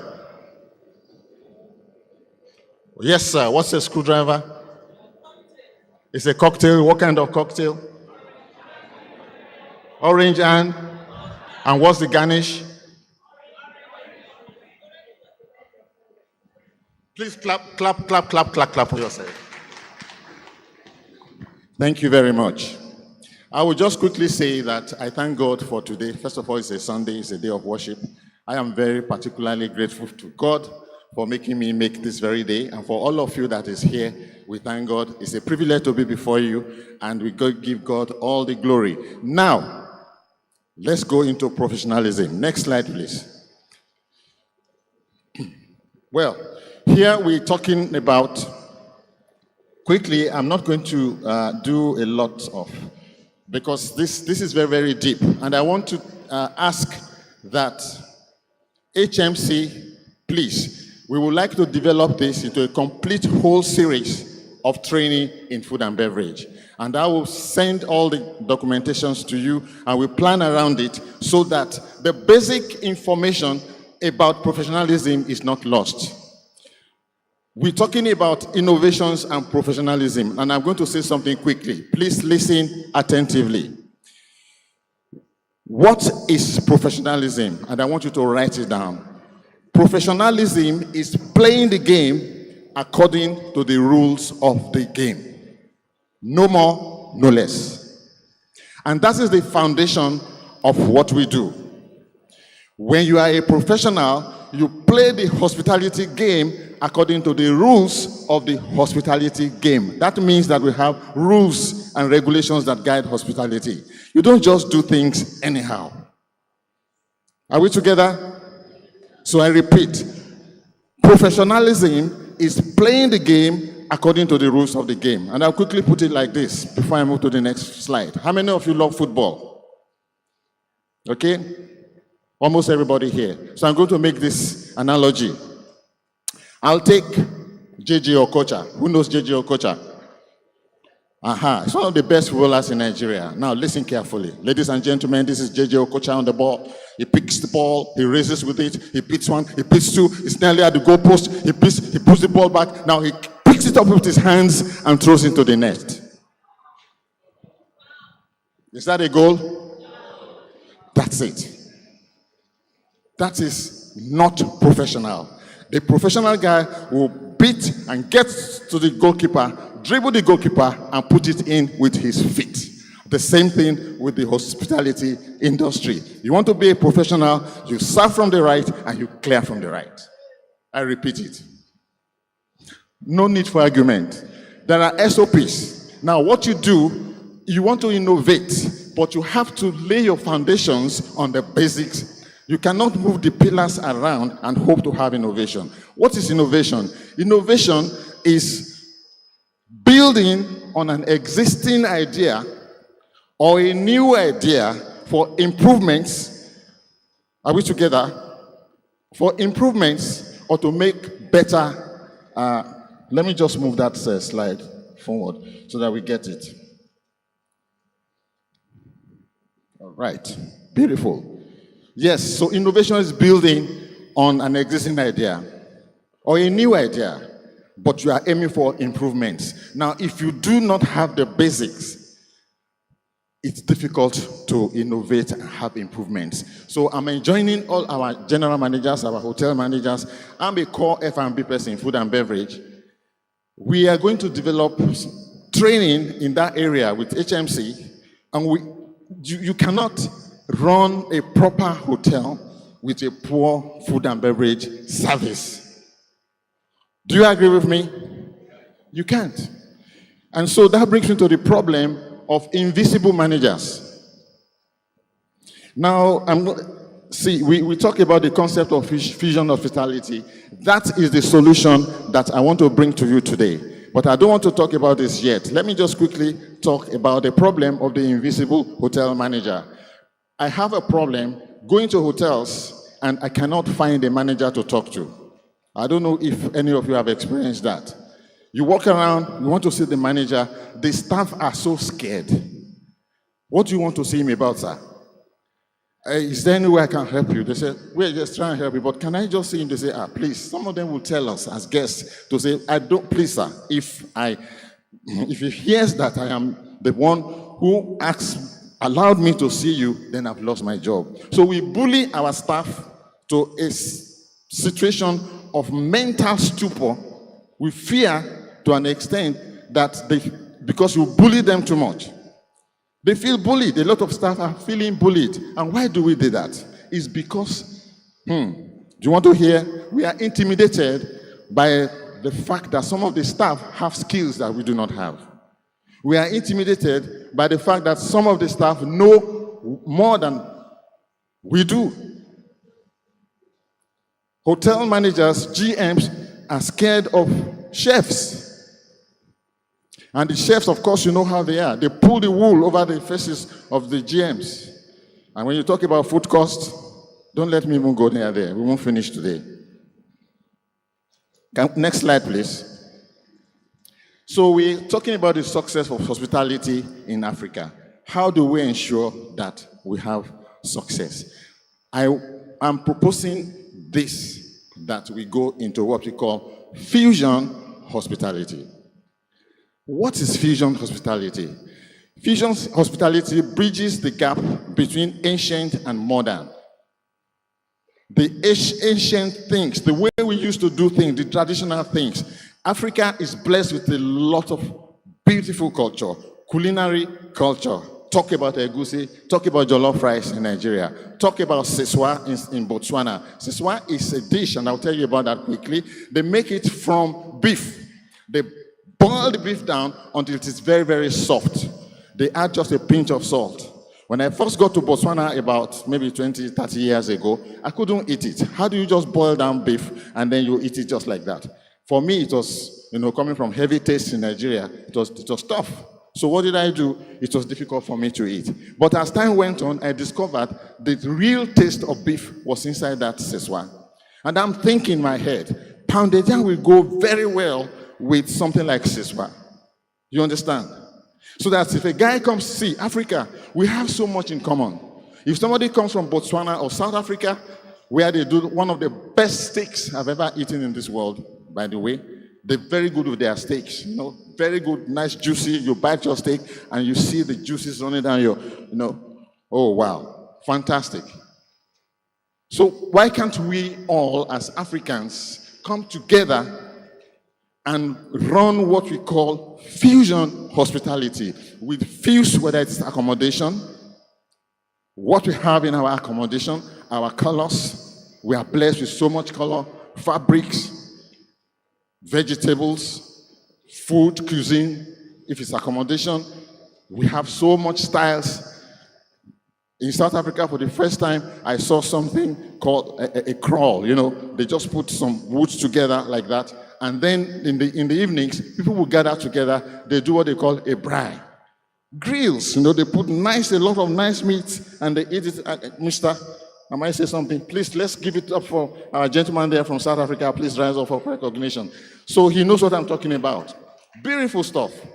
Here in Nigeria, you can't beat. I still say it. You can't beat our Ila Asekpo. Am I saying something? Huh? You can't beat it. But it's not everybody that can eat Ila Asekpo. So we have to find a way of fusing these things so that when you go out of Nigeria, you can still find a semblance of what we are eating in Nigeria wherever you go, or what you are eating in Kenya, here in Nigeria, wherever you go, so that we have we can close up, we can be together, and we can have what I call fusion hospitality. However, like I said, we need our managers, and I hope we are together, whether you are in Nigeria or South Africa or North Africa, we need to have this kind of meeting where we teach ourselves what is happening in our areas, and then we can find a way of fusing this together. And that is the solution that I'm looking for in Africa, that we can get together. And I'm sure it's doable. Very, very doable. I will go straight to the next slide, please. I wanted to present a case study, but there's no time. I think I have about 4 minutes left. What I'm going to do again, I'm going to send this case study to HMC 2024, and we can, give it to our people. We use it as a test case because it's more participative. There is an hotel that a group, they are based in the United States of America, US, that is called a Mint House. I'm following Mint House. Mint House have come with a concept that embeds technology in hospitality. Google it, go check it out. And I'm using them as a case study, how they have, currently, they are among the top 5 hospitality management organizations in New York. Top 5. And they've just started, I think, just a couple of years ago. So I wanted to use it as a case study. How did they get there? What did they do? What is it that they are doing right? How did they get into a situation? Please, next slide. Next slide, please. Actually, go to the last slide. Just go on. Media, next slide. Just go on, please. Slide. Next. Go back one. Just go back one. There are questions that I would love you to answer in this case study. What are the things that they are doing right? What lessons can you learn from this case study to enhance your own organization's performance, guest satisfaction, and future improvement? But you need to read it. Because of time, I won't have time to go through it. But I can tell you some of the things they did was to interface with the community in which they belong to, was to adopt and adapt technology, was also to ensure that guest satisfaction standards, the human guest satisfaction standards, were not moved away from. Every time you see a guest, you smile, you greet, you give them an acceptable hospitality comment, an appropriate one. They talked about listening skills, listen attentively to every guest, complaints and whatever they are saying, you have to learn how to listen attentively.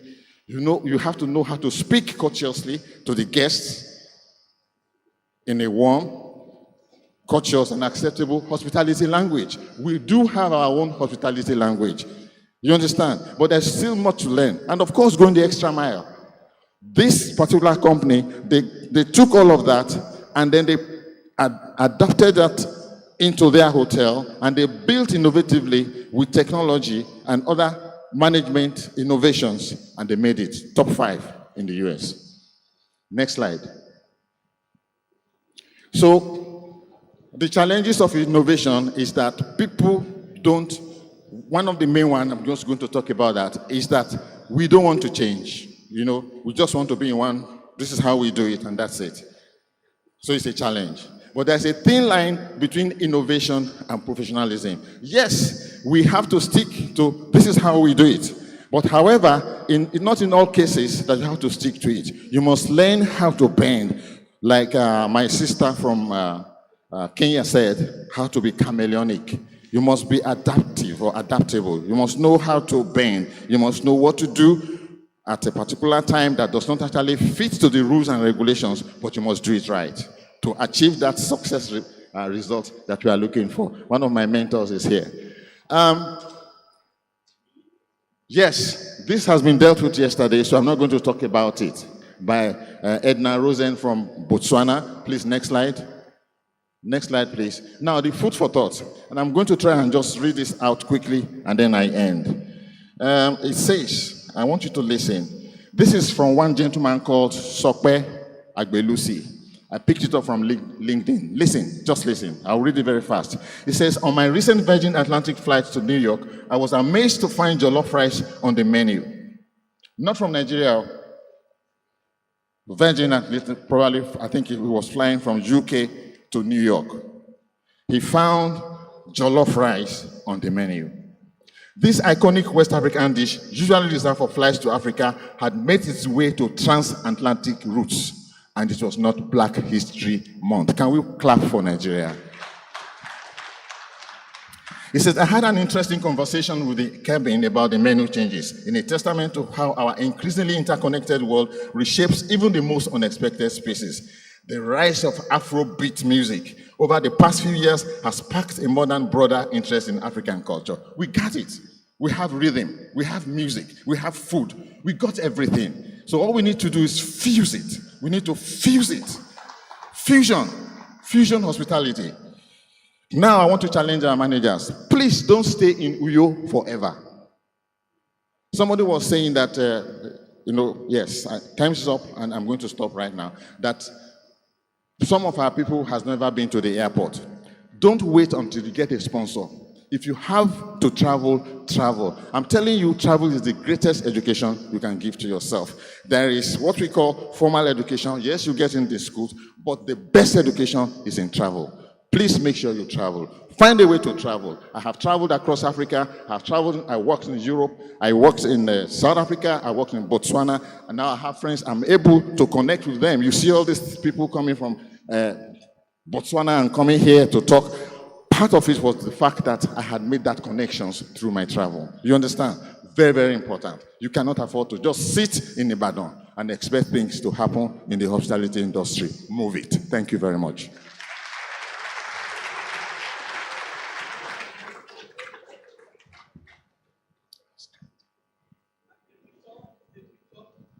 And let me put this on record. He single-handedly took us to Botswana. Single-handedly. What do I mean? We have Botswana in the house because he told me, and we invite a very important person from Botswana. And today we are celebrating Edna Rosen. Thank you for that.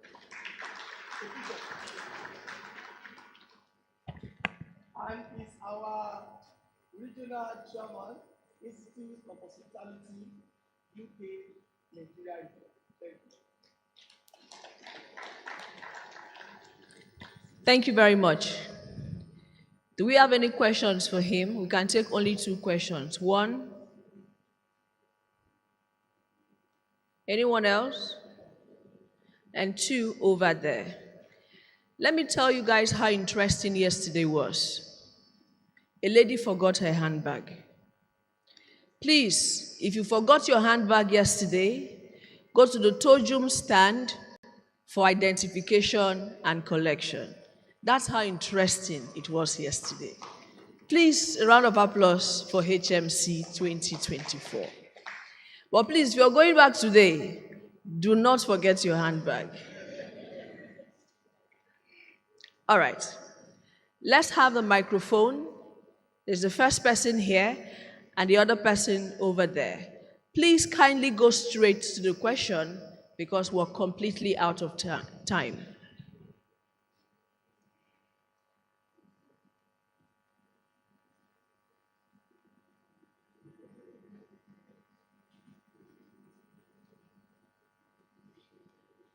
Media, we have one microphone here for him to use, but the other one for the crowd.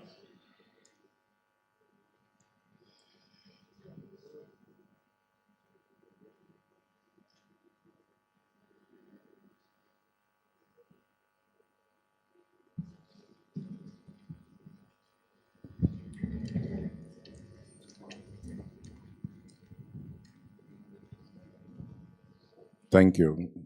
Good afternoon, ladies and gentlemen. Well, it's not a question. It's an observation. I observed that Mr. Olufemi happens to be the keynote speaker. And I don't think he has enough time to do justice. He seems to have so much to give to us, but I think we are not giving him enough time. Just want to express that I'm not too happy about that. Sorry. 2 minutes, I think maybe we have spent some time on some other thing that I wish it was the first thing we are taking today, maybe like 1 hour in the morning before, Okay, thank you. Thank you. Thank you very much for your observation, sir. You want to answer that one? Okay. I think I dropped the microphone for you.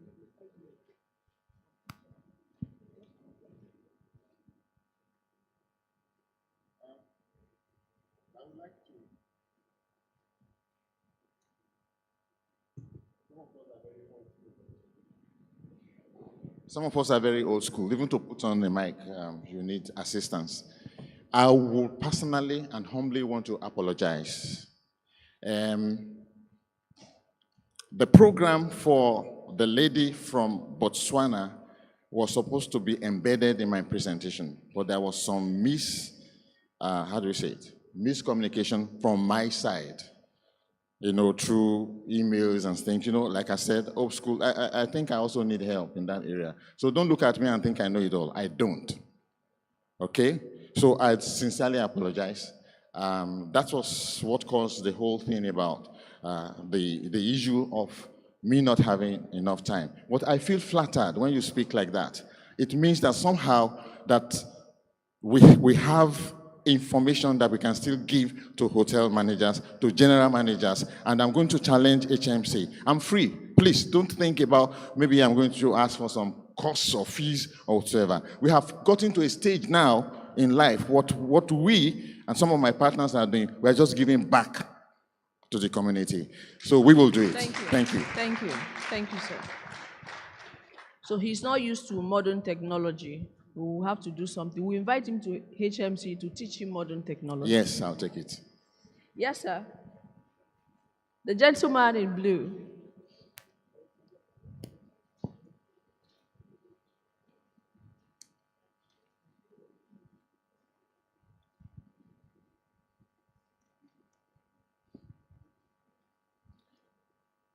My question has got to do with the positioning of serving. Serve from the right, clear from the right. Yeah. What if there is no space on the right? what happens? Should you move to the left to serve or still be adamant, sir, madam, I have to serve you from the right? Okay. Thank you. All right. That's great. And I will quickly, it's a pity, I like doing things practically. We had a set of cutleries and plates and things that I wanted to use to explain that. Because for every activity, it's been researched. These activities has been researched.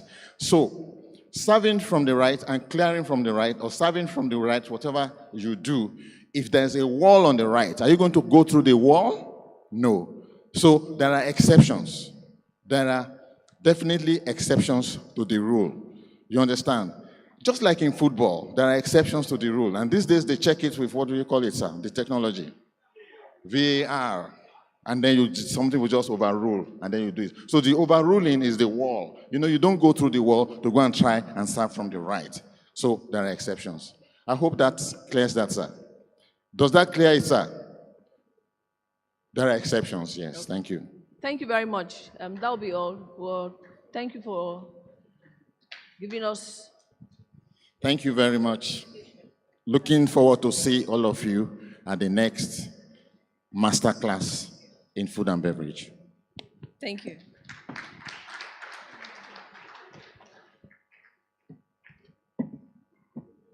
So, according to Mr. Falebita, playing the game according to the rules of the game is what? Professionalism. And something else about fusion hospitality. What did he say it was? Bridging what? Or building a bridge, yeah? Between what? Exactly. There's something I've been hearing recently, Afrofusion. Who has heard of Afrofusion? What does that mean? It's majorly in F&B, right? The Nigerian chefs have made their own African food in the continental way or something. They call it Afrofusion. Localization.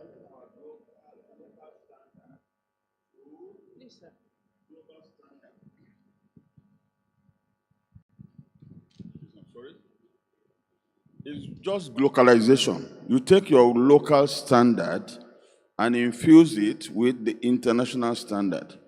Because number one, there is no particular standard that is entirely universal. So once you take your own standard and your standard is convincing, you infuse it with the international standard, and that is localization. Our local standard with the global standard. Thank you. Thank you. Please, thank you. Awesome, awesome, awesome.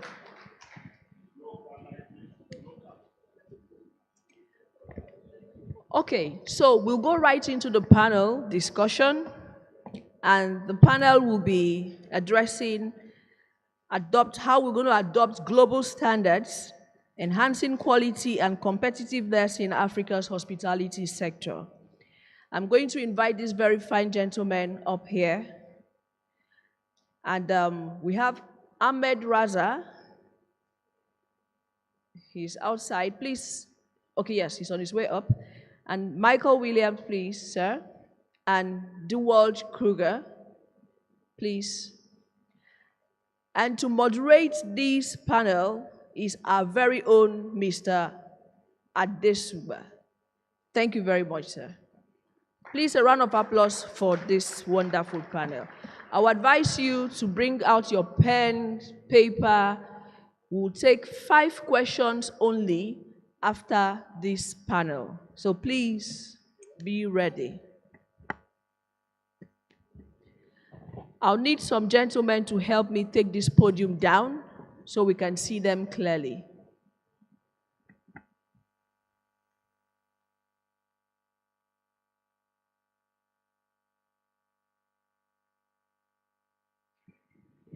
Thank you so much.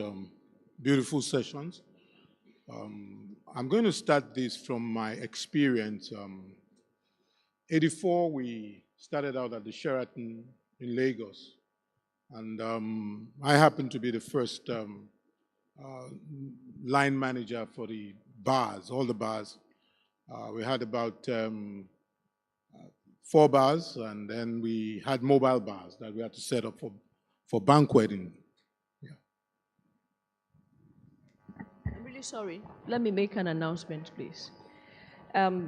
This is for those who just paid between Friday and Sunday and didn't get tickets, to kindly go to the back to pick up their food, please. Thank you.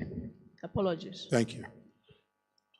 But my first experience was my interaction with my general manager then, who happened to be a Scottish gentleman by name Morrison Grant. Morrison was one of the very best that Sheraton had to offer. Sheraton was part of the Starwood Group back then, which was a United States hospitality organization. And of course, they sent in one of their best because at that time, the hotel industry in Nigeria was at its very, foundational stage. The bigger hotels that had presence, global presence, like Eco Hotel, then it was Holiday Inn, Eco Hotel, and of course the Federal Palace Hotel, and some of the Nigerian hotels group. But Sheraton came in with, very innovative, American style, and then there was a lot of razzmatazz around it. So when we started, it was with a big bang. But my experience started with the Caucasian that happened to be my general manager. I would say that was my first taste of what it is to really be a hospitality practitioner. And I remember how we started off with us, and it was hands-on. We all rolled up our sleeves, and we hit the ground running. We had to do a lot of setup. Then we were still setting up. So we saw a general manager that would roll up his sleeves and jump into the trucks that brings all the equipment, and with us, we begin to put stuff across the rooms. And that was the experience then. Morrison happened to be an excellent general manager. And we had all these Caucasians who surrounded us, guys like Shanok, and our food and beverage manager was from Germany at that time. The executive chef too was Austrian, if I recollect. So we had all these guys around us. Now, what transpired after some time was the fact that we began to see that we really did not have the knowledge of the industry from a practical perspective. What we had was a lot of theory. We went to catering schools and we had a lot of theory. As a matter of fact, some of the ingredients that we found in the kitchen, we had never seen them before. We just read them in books. But when we got to start there, we began to see stuff like broccoli and asparagus, saffron, and some of those very exotic ingredients. Now, where we are now is that the industry has grown very, I don't want to say rapidly, but it has grown exceptionally, I want to say well in a sense. And we want to direct it towards the right end. Now, we've had a lot of experts come through our doors. And here we are, experienced, they're doing well, their properties are doing well. And we want to take some of these, take from them, garner from them, what their experiences have been. Working in this part of the world and interacting with us in this field. And that's possibly for me, why this panel is really, really very important. We're going to start by looking at the slides. There's some basic fundamentals that we have to build up, even as we present what we have to speak about today. We're looking at adopting global standards, enhancing quality and competitiveness in Africa's hospitality sector. And you may disagree with me on this. I've always said that contemporary hospitality practice is not African in a sense, but it's up for some kind of debate. But from there, we want to go to that point where we begin to ask them, what exactly have you experienced in your journey through this part of Africa. Can we go to the next slide, please? And what are our objectives? Number one, service excellence. Number two, guest experience management. Number three, operational efficiency. Number four, highlighting the benefits of adhering to recognized international benchmarks. Let me say that. Adhering or highlighting the benefits of adhering to recognized international benchmarks. In other words, we want to benchmark our practice. And we want to say that the best managers that we can actually interact with, to let us know whether these benchmarks that we're actually utilizing, they had the proper benchmarks in this time, are these gentlemen that are sitting in this panel with me. Let's go to the next slide. Service excellence. So having said that, I'm going to start with my far left. I'm going to start with Raza. I think Raza is the greenest amongst them. Raza, how long have you been here? Is the new kid on the block? Well, I don't get fooled by the way I dye my hair. Yeah. Actually, I thank you so much. Before I start, I will once again like the audience to please give a huge round of applause to Sunday for putting this together. Thank you so much. I'm overwhelmed by seeing the participation in the last couple of days, and it shows the eagerness of the people in order to take the hospitality industry forward. Thank you so much. All right, so I think we're talking about what innovations are coming into service and how we can, adopt to the global standards. Because of the fact that we are, I can speak for myself, the fact that we run the Radisson Hotel Group. We started with the first hotel in the Victoria Island, which is the Radisson Blu Anchorage Hotel. And now we have grown into 5 hotels, and by the end of 2025, will be 12 hotels in Nigeria. And why am I saying that? I'm not trying to sound pompous, but why I'm saying that is because of the fact that we have worked on service excellence. And how did we manage that? Is the fact that there were some key areas that we are focusing on. Before I get into more details, I would also like to say that the last 10 years, we have seen the average Nigerian traveler is becoming very much familiar with the hospitality standards internationally. He's a very well-traveled person. He understands the global standards because he's traveling to Hong Kong, Dubai, London, America. So when he comes back to Nigeria, he expects the same level of excellence and will not accept mediocrity anymore. So when I say that, so what are we adopting to? I'll give you a few examples. The PMS system that we bring to the table, which is the property management system, it works all the way from the check-in to the farewell experience. It also takes us to the new innovation, the advent of the revenue management system, which works on algorithms. What are these algorithms doing? These algorithms are basically tracking the seasonal variations. They're traveling the competition pricing, and they're also tracking what are the guest booking trends at your hotel. And it's automatically pricing your hotel without outpricing yourself, but also making sure that maximum yield has been provided to each hotel.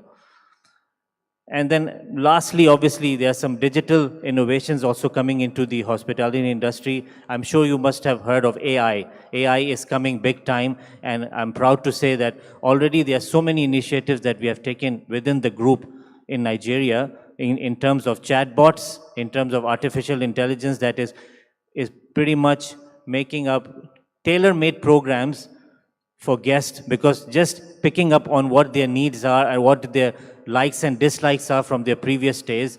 And so when they come to the hotel, they see everything more or less being done according to their requirement. So that's how we are getting into this zone. Like I said, it's a huge topic to talk about, but these are some major enhancements that have taken in order to grow the service aspect of the country.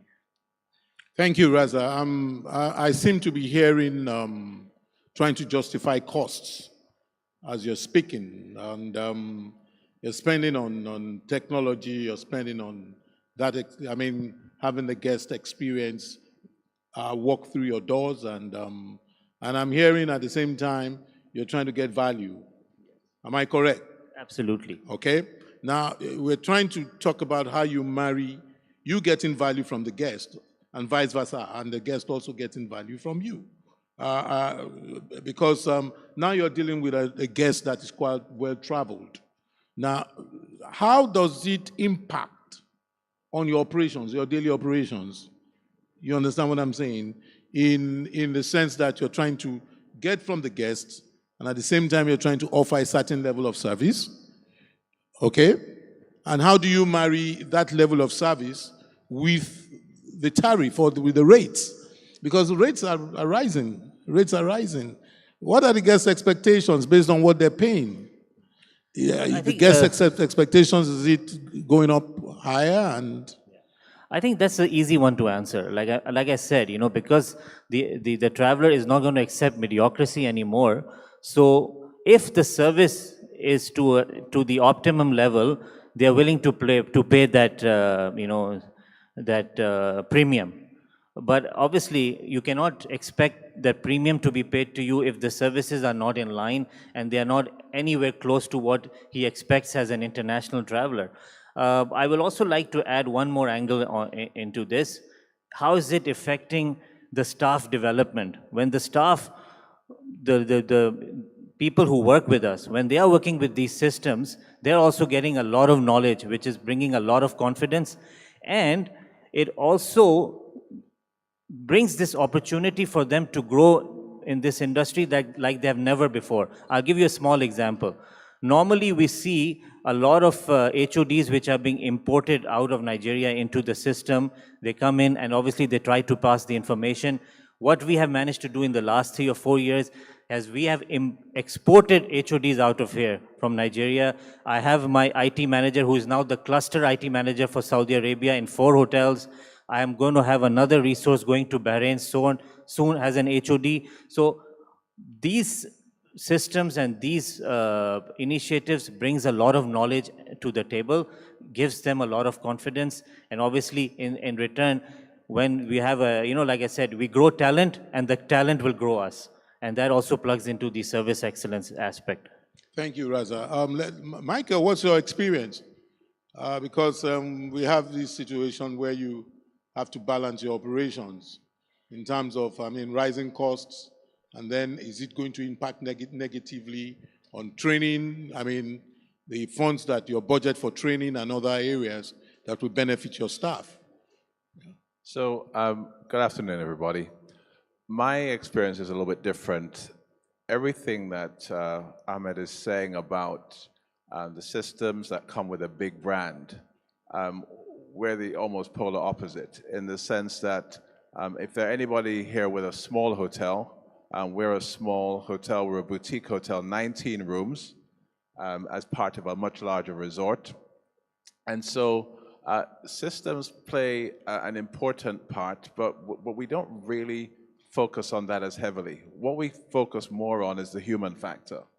And so we look more at the quality of service in terms of the interaction between the guest and the member of staff. Because sometimes you can get lost in the fact that systems are managing all these things, giving you all this efficiency, and you lose that warmth at the front end when you're dealing with the customer. And so we like to, see if we can, because it's only 19 rooms, the maximum number of guests in the hotel are going to be 38. So can I give a higher level of personal service to all of those 38 guests? Do we know their names? Do we understand what their preferences are? How do they like their toast? How do they like, their particular cocktail? And so that's the focus that we have. And we try to translate that into every interaction. And we've noticed there's been such a difference in our reviews online. If you look at Booking.com or Google, what you'll see over and over and over again is, I really love the staff.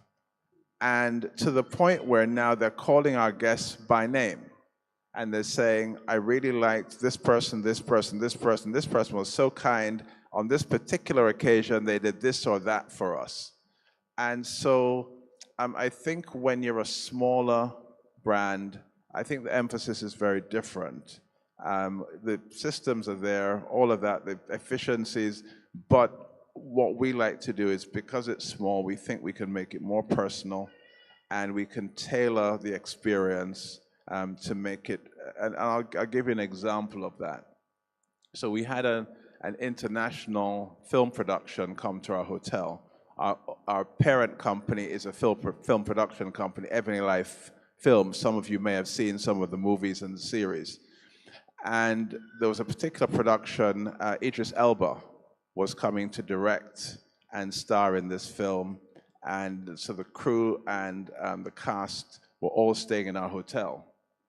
Because we're small, we were able to shut down the hotel just for them. All the rooms taken, and just as, I think it was 3 weeks before they were due to come in, Idris Elba called our owner, Mo Abudu, and said, oh, good news, Mo, we now have Seal joining the cast. She thought it was fantastic. For me, I've only got one suite, and I've got 2 global stars coming in. One of them is not going to want to stay in an ordinary room. And again, so we had 20 rooms at the time. 3 weeks to go, quick walk around the hotel, figured it out. There are 2 rooms that we could connect, and we created a suite in 3 weeks, furnished it, and Seal had his own suite with 2 bathrooms, the whole 9, as well as the wonderful bespoke art that's in the room. That's something we could do because of our size and because of the way that we've so much wanted to give them every possible experience in the way that they wanted it. The rider came, every single type of food, everything they wanted was exactly the way they wanted it. Somebody wanted a brand new kettle that had never been boiled before, you know, whatever. There's so many different specifications. With our size, we were able to do that in a way, I think, a little bit harder for maybe a brand that has hundreds of rooms, hundreds of guests. So, you know, that's our approach. Thank you so much. I think we should applaud that. Now I'm seeing that 5-star facility, 5-star service. On the other hand, because I've seen 5-star facilities with 2-star service, and there's an imbalance. Now, I want to come to Dwight. If I could go to the next slide. I think it was about 2 months ago, I had a guest from the UK that I recommended to stay at the Envoy. They had a wedding in Abuja. So they called me up, called you up, and you were quite very, magnanimous with your discounts. From your primary point of view, how best do we manage the guest experience? And I have to ask you this question, because the review from the guest was 7-star. I didn't tell you this before now. I think I should tell you this here publicly. And they were quite very excited. They were like, wow, we didn't know that we could get this size of hotel. And they wanted to stay at Continental or Transcorp. All the rooms were booked. I said, well, we have a place that we can put you in that you will be very, very happy with the service. So how have you been able to manage the guest experience? Thank you. Thank you for the opportunity. I think it's something about being relentless on standards, as been repeated over and over. And then also it starts with the recruitment process and the training that takes on afterwards. It's a question of team building and team spirit. and having the guest experience in mind. Things should work. The basics should be done. It's no use you've got a device that opens the curtains and runs your bath and orders your food while your toilet is not working or your Wi-Fi is not working. Your basics should be done per excellence. And I'm guessing that Nigeria is going to be hit with a second wave of hospitality development. We've seen the first wave, and I think after COVID, there's people with huge appetites for developments in the hotel industry. So I think we're in for a shock. We can just look at this hall. It's still full at this time of day. Where are we going to get another bigger hall for next year? This industry is really going to grow, and it's going to absorb a lot of resources, human resources, capital, to satisfy the need. So I think in terms of standards, our Nigerians are traveling. They see the standards, they see what is possible. They want it here. And I've not been in Lagos for some time. I see the buildings going up, and it gives me a Dubai look and feel. And you know what is there. It's hotels on every corner, mainline brands on every corner. Again, people from over the world serves there. And it's exciting to hear what Raza says. We are exporting talent, and I've had that experience as well. So good on you for your team leadership to produce those level of people that are shining now on the stages overseas. So persistence in your standards. And as the guy from Waka now says, you stand. If you say the SOP says stand, then you stand. We are the guys that suits up and shows up when the party is on. You are there to serve, not to join the party. And you're the last guy to leave, to clean the last table and empty the dustbins. Thanks for the opportunity. Thank you so much. As we were speaking, a thought dropped. I've known you for a bit now, Dwight. You come off as a very gentleman. You have a quiet mien. You are very you are non-threatening. But over time, I've seen different management styles. There are different management styles. There's management by rumor, management by shouting, but there's a lot of management by shouting in the Nigerian hotels. A lot of our managers shout, and they shout trying to get the best results from their workers.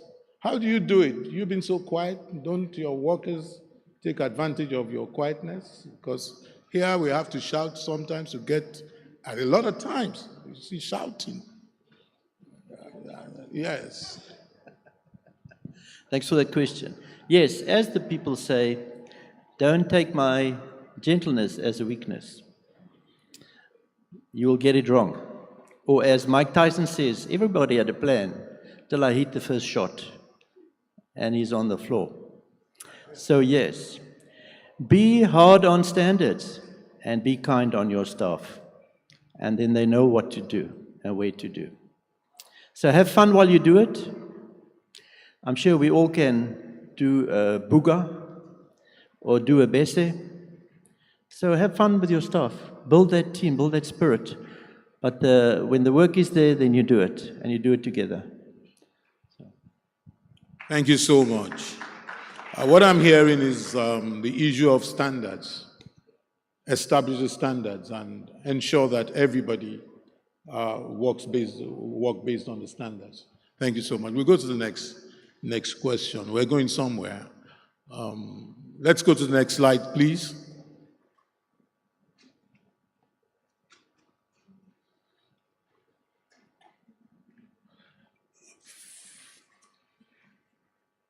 Operational efficiency.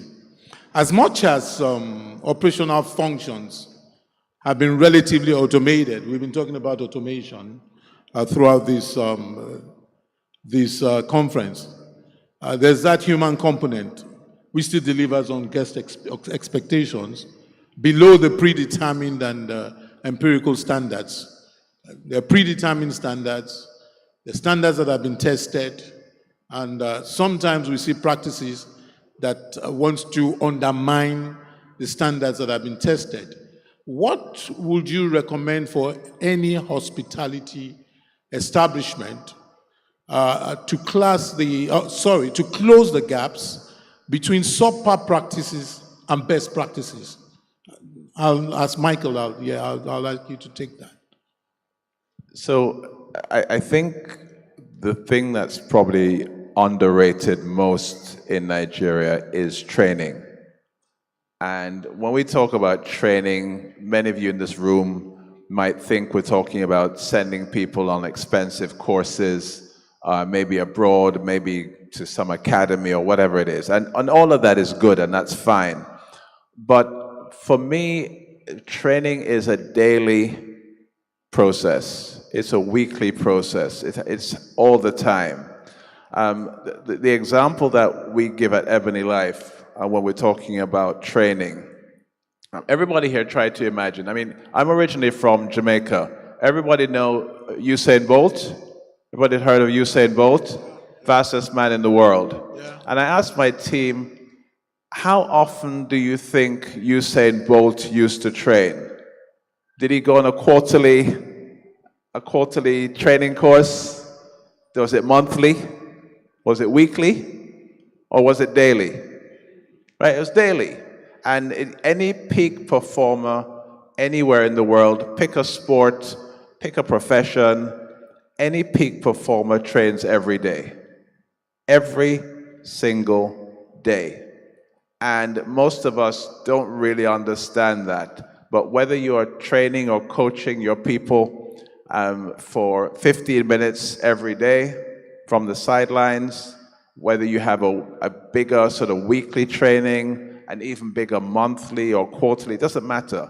But training takes place in our organization every day. And personally, I do probably 2 to 4 training sessions a week. I do that myself. And every time I stop and talk to any of the teams anywhere across the resort, I'm always spending 10 or 15 minutes coaching. If I go for dinner in one of the restaurants, I'm watching the service, I'll call a waiter aside and I'll spend 5 minutes coaching him or her on something that they didn't quite do right. I was on the rooftop last night and I was coaching somebody during dinner, because that's the way that you can't have peak performers who train occasionally. It just will never ever work. Thank you for that. We really appreciate that response. Now, let's stick a little bit with training, and I'm going to throw this at Raza. You are quite, the organization is a global operation. You're quite big. I will expect that you have a training department that brings in training. And on the other hand, I'm hearing Michael talk about informal training.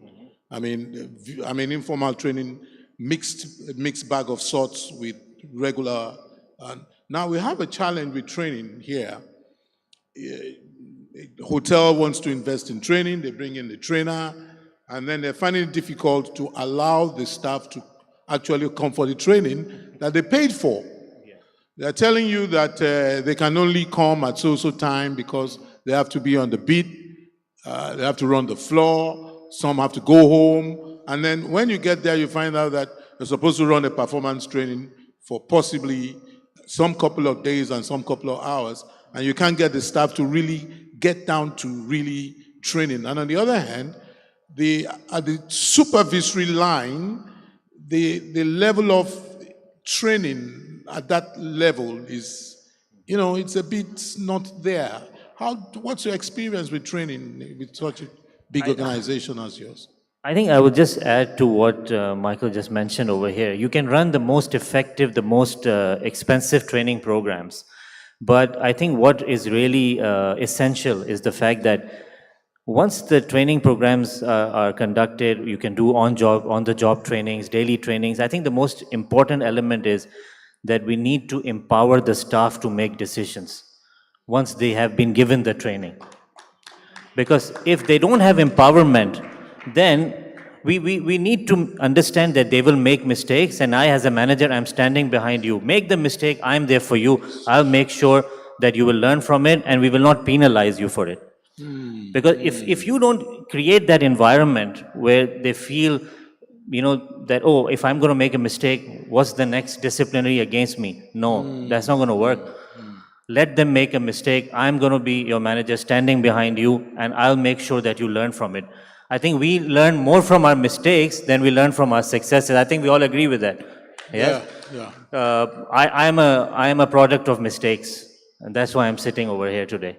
So that's how I take it. And so I think that's what I have to say, that the key word here is train, but empower your people.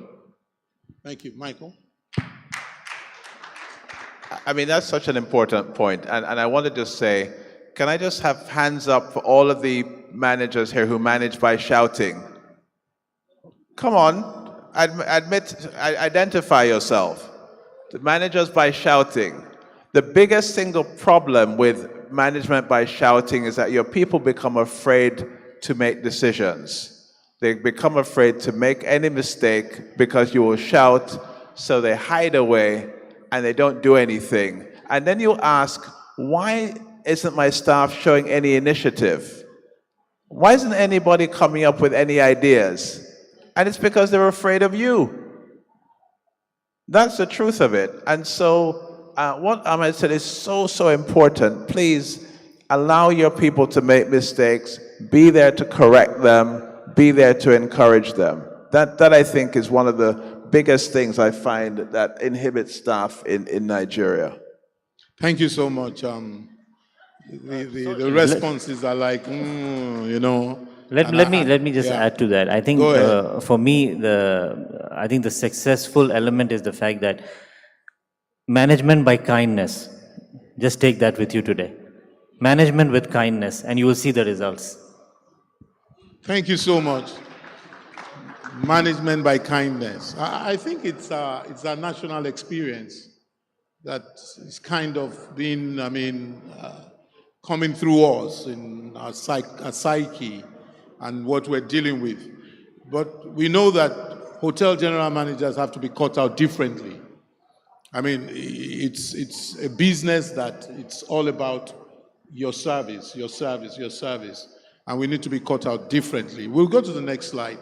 We're going to a particular thought that we all have to go away with.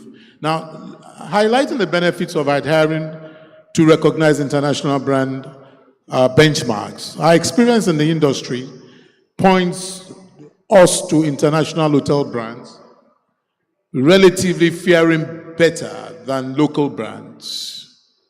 And having had the benefit of exposure to an international brand, I would like you to tell us, and this is for the three of you, but I'll start with you. I would like you to tell us why the standards are higher with remarkable visibility. Thank you. Just to latch on what Raza said, kindness doesn't go out of style. So try that. It is really good. And in terms of training, you might have your vision and your mission, but you say it once a year, and that is your brain thought and your heart. And you don't teach it on a daily basis, as Mr. Williams says. It should be done weekly, daily, and breathe in and out, and be in the staff canteen, in your office, and the back office as much as you can have it. I think we've been given an opportunity in Nigeria after COVID to really take stock of what is the benefit of international brands. What do they bring, and what do they cost? And then you make a cost-benefit analysis and see what is on the table. And I think a lot of them has been exposed. The cost you pay and the value you get didn't match up. And we see a plethora of local brands coming up. And we are fortunate that we are one of them. And we, as I say, we are persistent that our standards will not drop for any reason. Some things after COVID we let go because they just didn't make sense. International brands were insisting on it, and in a local market, it doesn't make sense. So we are cutting that away, we're giving the benefit to our guests, we're adding value to them, and we see our brand grow. Hotels are coming up, we're opening 4 hotels in this year, so I think we're doing the right thing. Thank you so much. I want to say that who I am today happens to be a reflection of my early managers who actually were not Nigerians.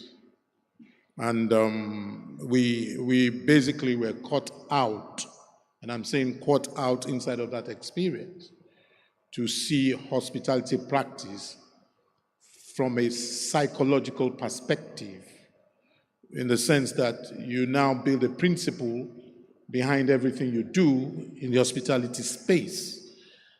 Now, what type of formal plan, if there's any at all, do you have as those that come in as experts? I doubt, Michael, you're no more an expert, so so you may not. To actually pour yourself into this generation. Because what we experience, there's some couple of us like that here. The president of the Association of Tourism and Hospitality Consultants is a colleague of mine. We were in culinary school together, in catering school together. We went through the same classes. Mr. Falebita was my senior in culinary school, and we all ended up at the Sheraton Hotel together. We came in 84, and literally these guys poured themselves into us. That what you see today is like, you know, a perfect reflection of these guys. Some of them are long gone. Someone like Shanok is gone to the other side. I'm not too sure where the other guys are, but when you see the way we think, it begins from our thinking.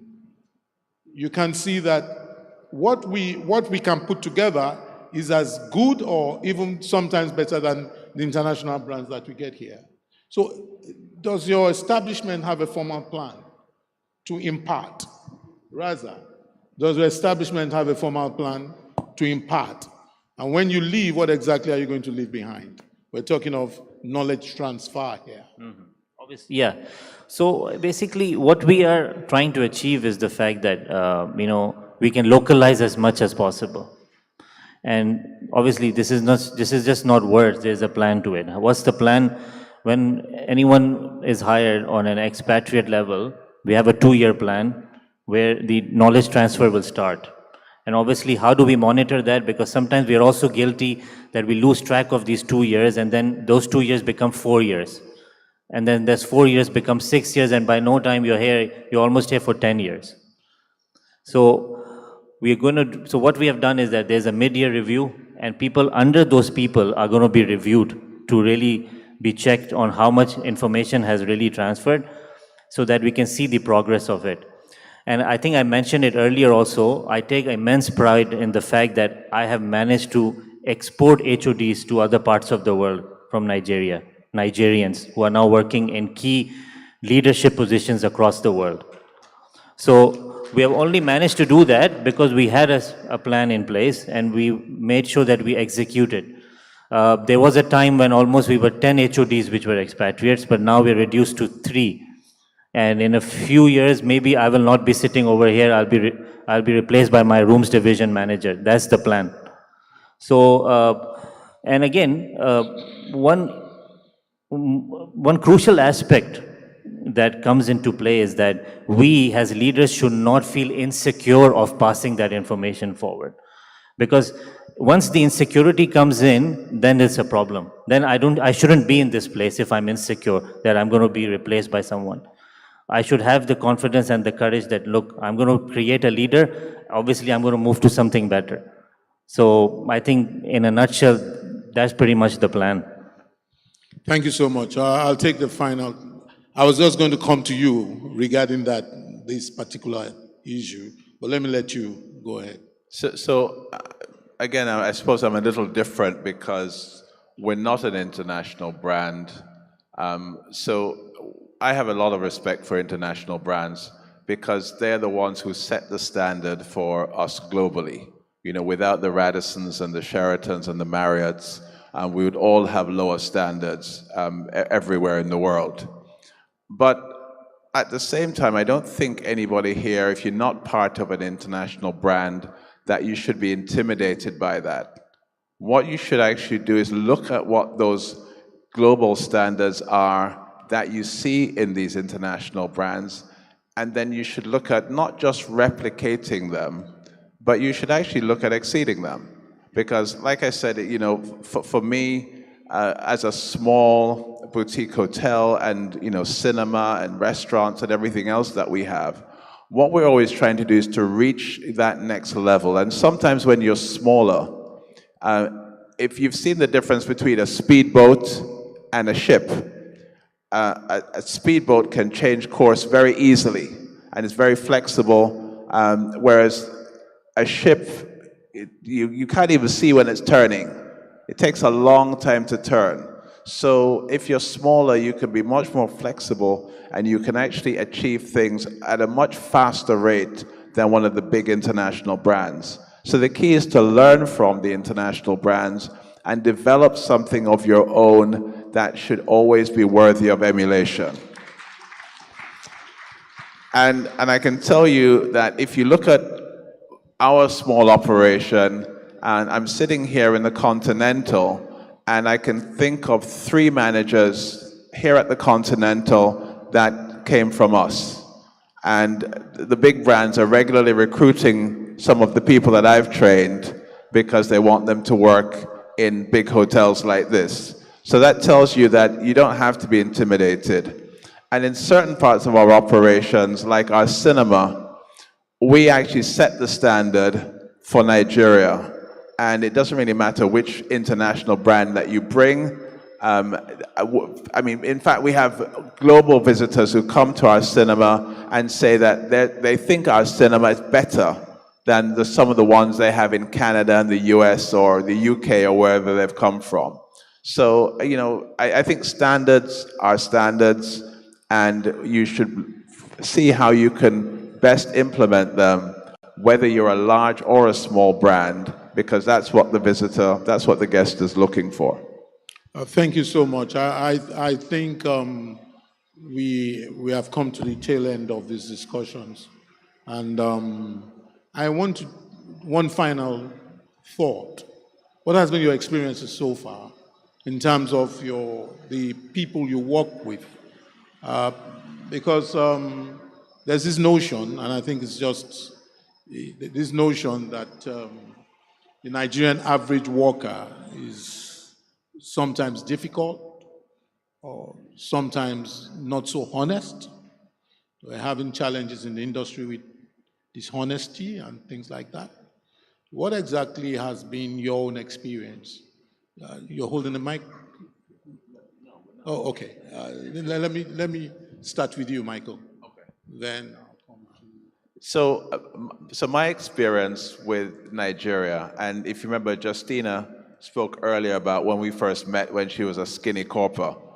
And so I've always said to people, there's nothing wrong with the Nigerian. There's a lot that's wrong with the Nigerian system. So when people come to you from university, probably the university education hasn't been that good. Maybe the lecturers were asking for payment and they're selling notes instead of actually teaching these kids. So that's where you're starting. And what you have to do is just believe that everybody's inherently good. Everybody wants more. Everybody wants better. It's very difficult to talk, for example, about dishonesty in Nigeria without thinking about the fact that it's a low-wage economy and people are mostly underpaid. Right? So it's important that we think about all these things. And, you know, if you have from the top of the country all the way down, almost everybody is dishonest, but you're asking all the young people that you employ to be honest. What example have they been following? So I think as you work with Nigerians, as you train Nigerians, you'll see that people, they're the same as everybody else. They want to be better. And how you know what I'm saying is true is you take a Nigerian out of Nigeria, put him anywhere that there's a proper system, and he always does well. So there's nothing wrong with Nigerians. There's a lot wrong with Nigeria. And so, you know, in our own little way, we have to do our part to fix what we can. So that's my Thank my you, take. Reza. And then I'll take I totally agree with Michael. Thanks. I think I'll just add to it that, you know, we have always believed in we hire for attitude and we develop the skill. And I can say with 100%, the attitude of the people is very positive, that what we see. And I think where we come in is the fact that, you see, the environment that we need to produce for them has to be very conducive. It has to be an environment where they feel safe, they feel secure, and they feel heard. Once we give them that, you will not see the issues that we are mentioning over here in terms of maybe, you know, we're talking about theft, we're talking about you know, immoral practices. I think it really depends on what kind of atmosphere as a company you have managed to create for them. If you're really listening to them, you're making sure that you're giving them the right resources for them to perform, you know, optimally in their role. So from that perspective, I feel that, you know, we have I think we have the greatest talent over here. And like Michael mentioned, once they're put through a proper system and guidance, they will always excel. Like I said, the couple of exports that have gone abroad, the people just rave about them. And I'm sure that in coming times, we will see a lot of faces that will be taking up leading positions in the hospitality industry globally. Thank you so much. Last thought. Thank you. Yeah, I think it's a mixed bag. There are bad people all over. But I think you should set an example. And sure, we have failures as hotel managers as well. And we have failed property owners, and that is why we have owners' reps to make sure that they are checking over our shoulders. Are we doing the correct things? But follow your principles, your standard operating procedures, set an example, work as a team together, have goals, have visions, work together, and hopefully it will come out. Thank you so much. We've come to the end of this panel discussion. I just quickly want to appreciate everyone that is in here. And I just want to say this. You probably saw the exposure that HMC have been giving to the sponsors. The truth is that we wouldn't be here without the sponsors. That's the bottom line. And I just want to encourage every hotel here to own this project. Please. I know where I'm coming from. When we started events in this space, we're talking in 2010, we didn't get any help. There was no help. And we had to jettison the idea after about 3 years. From 2020 to 2010, we had to take it to Ghana. Nigerians weren't interested. And the Ghanaians supported us for the first 2 years. Yeah. And of course, we brought it back to Nigeria in 2012. After that time, we didn't have no more interest. But this is our industry. Please, let's support it. Let's give it begin to plan for next year. And let the hotels come together and own this project. And congratulations to Elomas and to other hotels that are standing strong with this. And we will never regret holding this. This is our industry. And we need to all get on board. Thank you so much. Question? Okay, yeah, so we're completely out of time, but I'll read this question from one of our online participants, because we have a couple of persons who joined us online. And he says, we have encountered challenging guests who have unfortunately caused disruptions at our hotels. Could you please share some effective strategies that have been used to manage these situations without compromising our hotel's resources or making us a target for these individuals who wrongly threatened to expose us on social media platforms. Ahmed? Well, social media has come as a very powerful tool, but at the same time, it also has its share of nuisance value.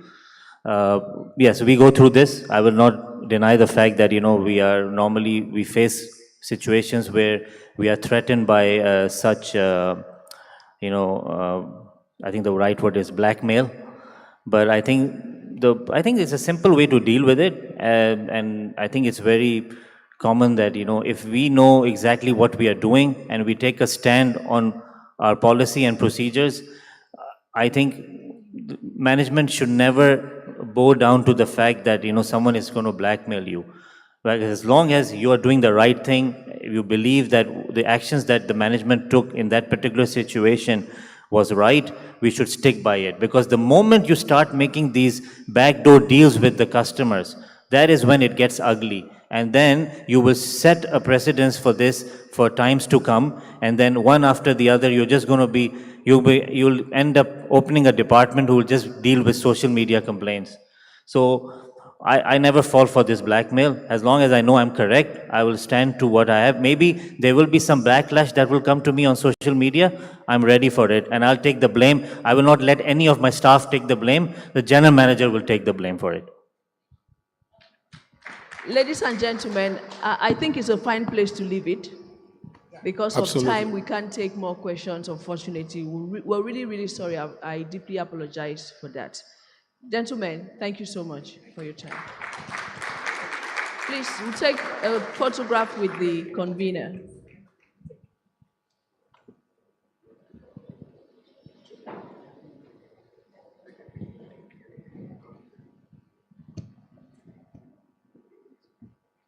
Okay, so while the photograph is ongoing, some persons complained yesterday that they were unable to log into Socrative, and we also noticed that that was true. So because of that, we're going to do a final quiz. And once the quiz is set up here, please don't deactivate results or anything.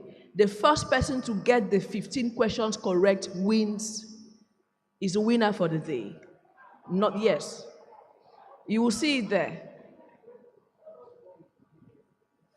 You will see it there on the screen.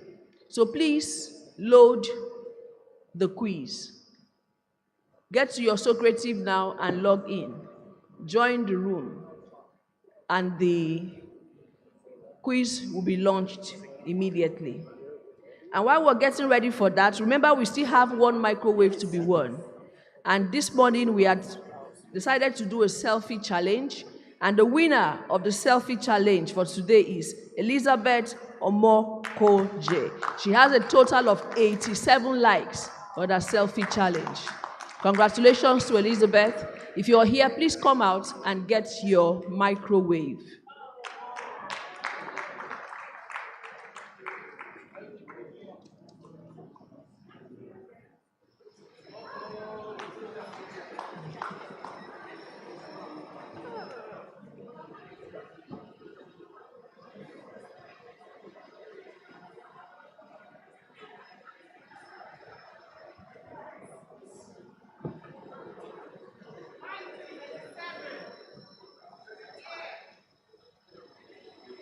Check your time and check her time. She got it before you now, so we can't give everybody.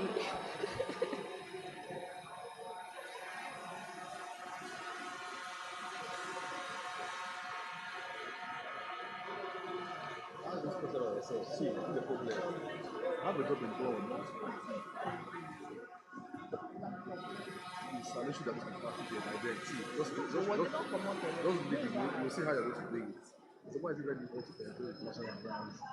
As a manager, you always say nobody has logical experience. If they can, I'm not sure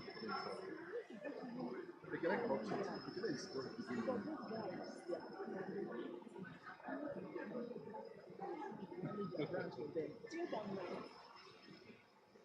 Please, let's have it up.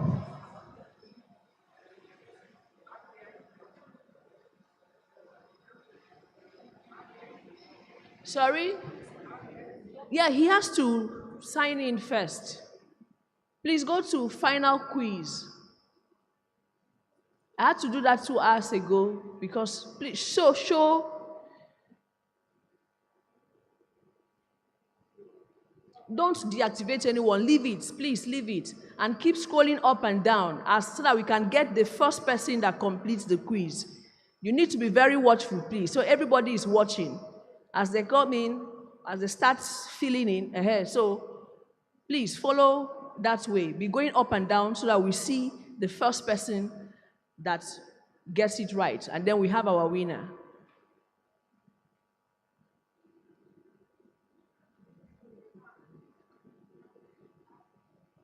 Okay, so please, all our VIPs, your lunch, that have the lunch tickets, please follow Funke to the restaurant, I guess, for your lunch.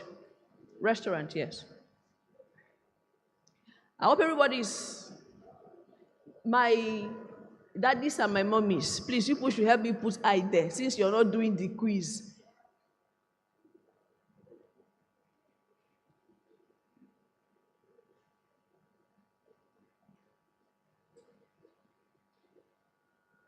Please help us watch. Help us watch. The first correct 100%, you see it on the screen to the right, to the left. See, score there. The first person that has 100%, you see there.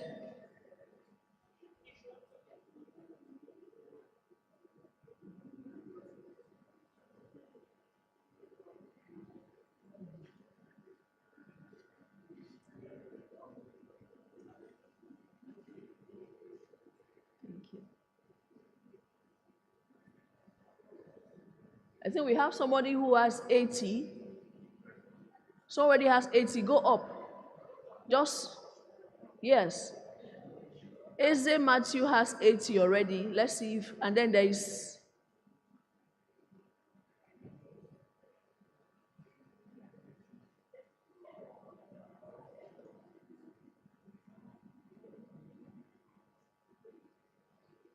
Dishwasher at stake. Dishwasher at stake. 100%, 100%. Matthew, go up. Eze Matthew, go up, scroll up. Eze Matthew, please go up. Eze Matthew, you're too, please take it easy. Let's try, I can get to it. So be going down gently. Just gently. We'll see his complete name there. He had 100% first. Yes, Eze Matthew, 100%. He got it already. Congratulations to Eze Matthew of Elomas.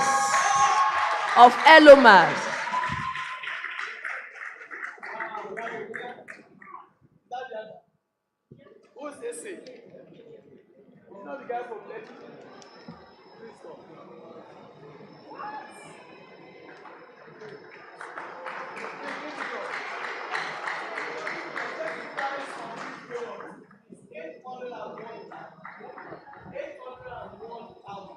The price of the dishwasher in the market is 801,000 naira. Congratulations, Matthew. 800, and that is 0.8 billion.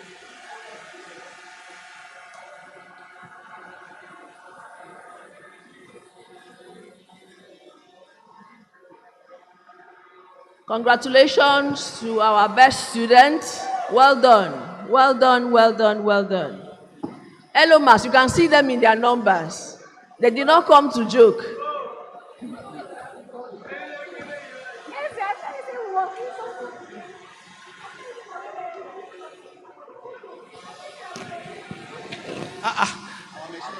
What is going on here?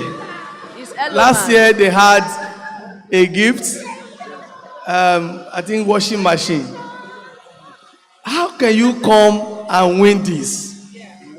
801,000 worth of dishwasher from LG.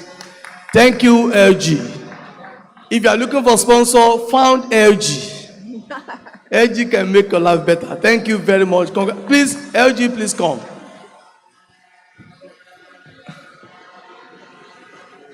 So we have all the winners here. I don't understand. No, they are in support. They are supporting Matthew. Okay. Good evening once again, everyone. We are glad to support HMC and will continue to support. Congratulations to the winner. This is one of our best products. And just like we used to say that, please, let's give our last born, let's give them a rest. Because we know that in every household, I mean, 90% is the last one that is to do the dishes. So now they need to rest. Get an LG dishwasher to help you do your dishes while you have time to do other things that you love to do. Congratulations once again to the winner. Thank you. Congrats. Who is? LG, thank you. We won this last year in Owerri, and we win it again this year. I say very good thank you to all my team. Mr. Jude. I appreciate your effort. Mr. Jude, we did not win it. Okay, Matthew won it. Matthew won it. It's not we. We won it. It is not this. That one is not we. It is won Matthew. Matthew won it. No. It's Matthew. It belongs to Matthew. Matthew, not are you to alone? Elomas. Okay. The fear of Elomas. Okay, good evening, everyone. Yesterday I heard something that got me thinking, and I was worried that it is difficult to get GM in Nigeria. That's not true. It's a lie. What is becoming difficult is to get owners who are willing to trust you. It's becoming easy to get owners who have money but doesn't have the technical know-how and are not willing to let you operate. That's the only difficulty we have in the market. Not that we don't have GM. You are all very good, and I can tell you anywhere. Thank you, and I will keep representing us anywhere I go to. And for those that are into hospitality services, we are running a program in Elomas Hotels. If you visit our stand, drop in your complimentary card. We could roll a raffle draw. You win a room night stay with complimentary dinner for two for any of our locations, and we are giving out in the 5 locations in Nigeria. So if you have visited us yesterday and today, check with the stand to see if your complimentary card has won you something. So you can come anytime to come and utilize what you have won. And I still have 3 minutes. Mr. Rasa, thank you so much. When I visited your office in a Radisson Blue VI, I heard many things you've done, exporting our talent to other countries to learn more and come back home. I have not forgotten since that day. Radisson Blue is doing very well, but there's a concern. You have a group on the island where you have the big 6, Lagos Continental, Ebony Life, Radisson, 4 Points, and you're neglecting the younger ones. You're busy forming the big men group, forgetting that if it is not well with your younger brother or younger brothers, it won't be well with you completely. So do not leave them completely behind. It is not right. Remember, most times you hear from Department of Security in the US, big hotels in Nigeria will be attacked very soon. Be on the watch. What do? We are the one that help you to hold your guests until that information is debunked. So we work together. Don't leave us behind. We can form something. I also have outcome. I have win, win, win again. Can't we come together and liaise with the state governments on things, on paying the legislative bills, responsibilities, so we can reduce the cost? Abuja is doing fantastically well. They come together, for example, if you have a bill to pay to Abuja government, let's say 1 million. If you are a member of HOFA, you'll be paying like 300K.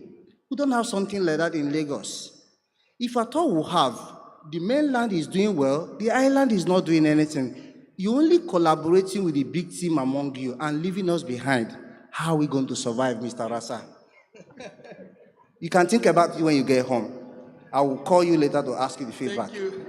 Thank you very much. Director General of HMC Political Party. Oh, yeah. Be going. Please, pick photos, please. Photo, please.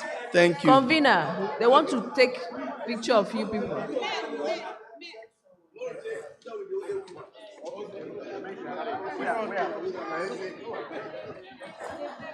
Okay, I think we have come to the end of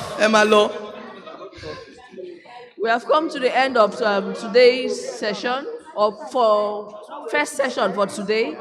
The convener will give us his closing remarks, and then we're all expected back here at 7 p.m. for the HMC Awards 2024. Thank you. Have you taken the picture? All right. Please don't go yet. We have some vital information that we need to give us. Please don't go yet if you are a registered participant. I have just 3 minutes here.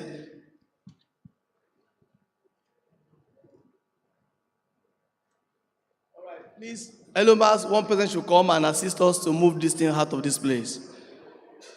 Which of the branches of Elomas are you? Asaba. So you will fly this one, or you will build it, or you dash me. Please, can I have this podium so that I can close this conference? We are having this conference next year. Have you seen the dates? Please check your brochure. What dates? July. Open to that page, please. Open to the page in your brochure. We are hosting this event next year, possibly in Lagos. In July, what? 12 and 13 next year. 12 and 13 next year. You agree with me that Hotel Managers Conference Africa is becoming a brand that you have to key in on time, to be honest. And I will tell you for free, I'm going to clear this conference in the next 5 minutes or thereabouts. I will tell you for free that we will open the portal by August. And once we have 300, we'll close the portal. So every other person will be moved to virtual. We have more people watching us all over the world. As I speak to you now, we invested so much on YouTube Live. We have 3 cameras here that is doing 360-degree videos of this conference.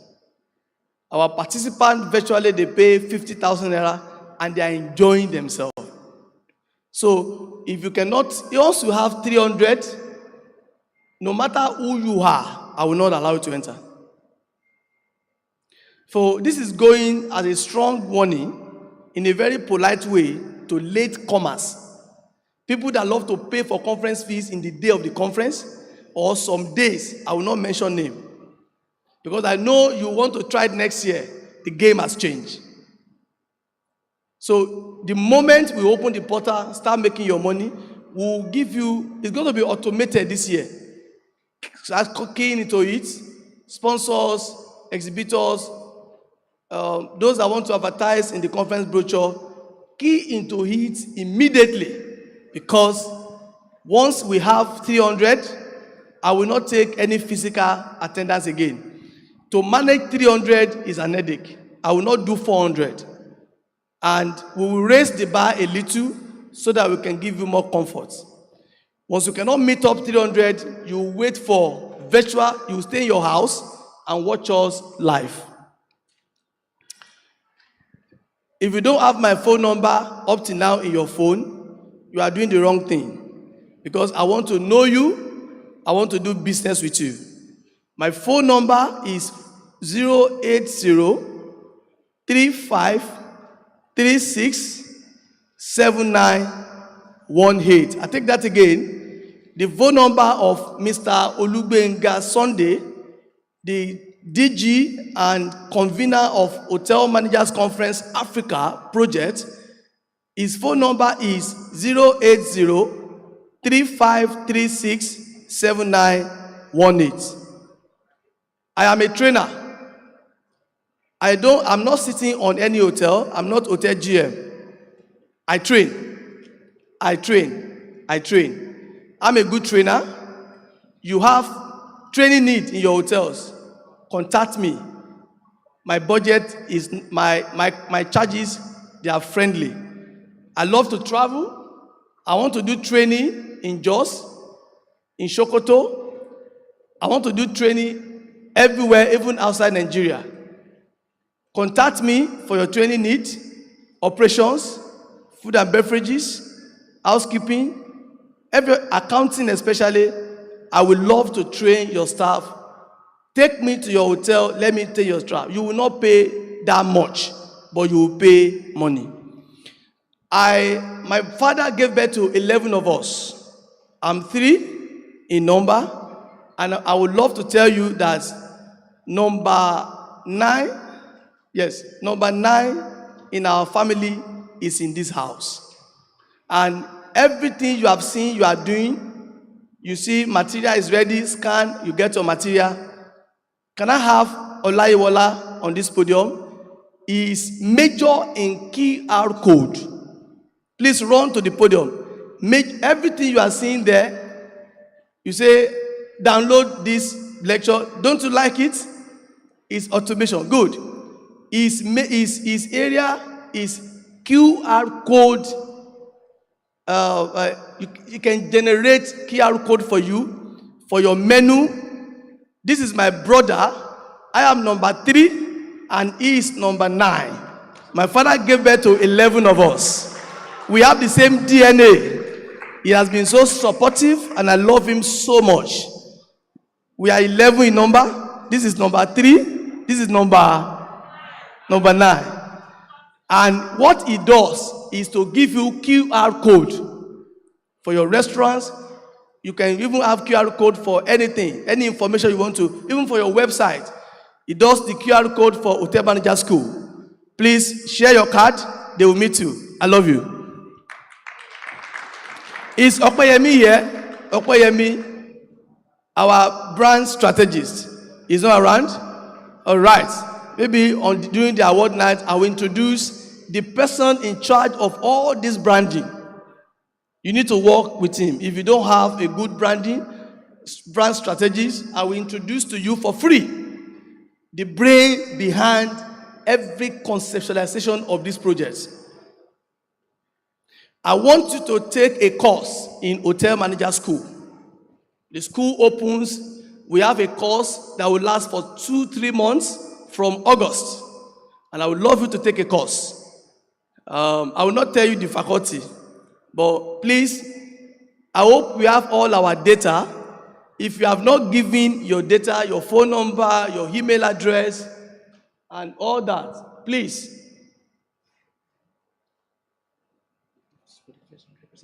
Yes. I will not forget. I will close with that anyway.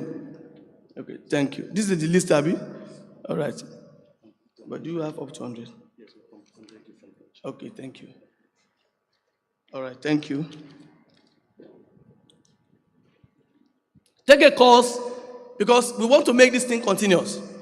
It shouldn't be just once in a year show. No. We want to engage you. We want to grow you. We want to develop you.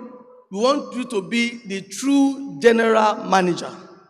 The true, Charity, please don't go. The true general manager. So take a course. So I'm a tourist. I'm the destination manager of Idere Hills. I discovered Idere Hills. I'll talk about that later. I developed Idere, I began to promote Idere Hills today in the last 2-3 years, and it has become a global destination. I'm a tourist. I want to experience Idere Hills any of these days. It's just 2 hours, or let's say 3 hours thereabouts from Lagos. And I want you to attend Hotel Managers Conference Africa 2025. By next year, we are still working on the possibility, and I have my project manager here, the most famous twins in African tourism. Please come to the talk. Please come. I have these wonderful people here, the most famous twins in African tourism. Oguntoye twins. Put your hands together for them. So they are going to be the project manager for this because they are fully into travels. We have 50 tickets. We will travel to a country next year. It will be packaged by Hotel Managers Conference. We want to start doing what we call international exposure. We want to take all our managers from Nigeria to different countries, let them go and see another hospitality in another country. We've not decided the country we are going, but hopefully in April, we will let you know on time anyway. We'll go for an international tour, and it will be only 50 slots. If you are dreaming of traveling out of this country for leisure, or for education, or for exposure, keep your money. We'll announce the package very soon. Thank you, sir. All right.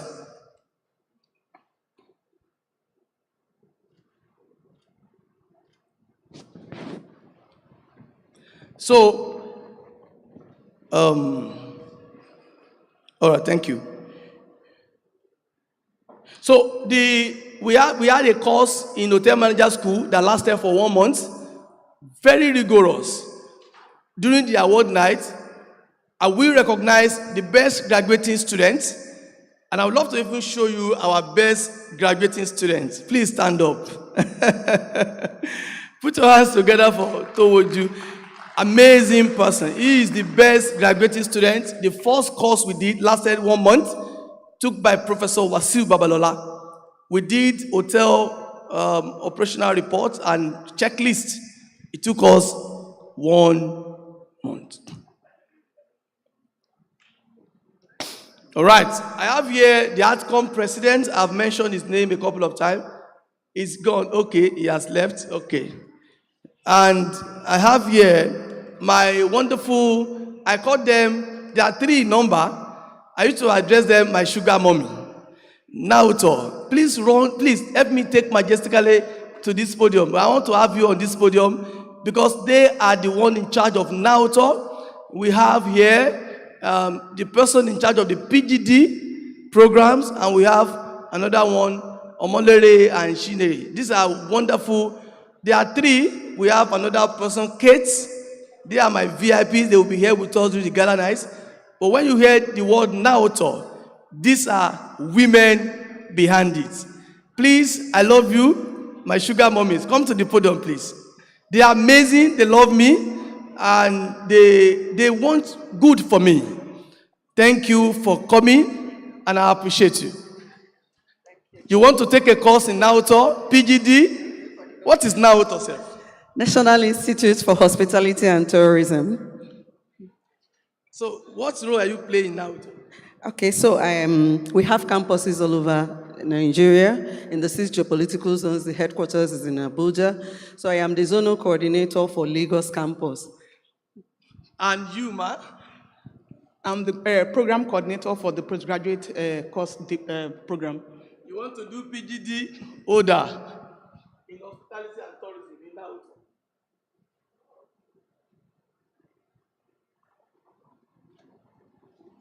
I have a big support from locals, from people from my community.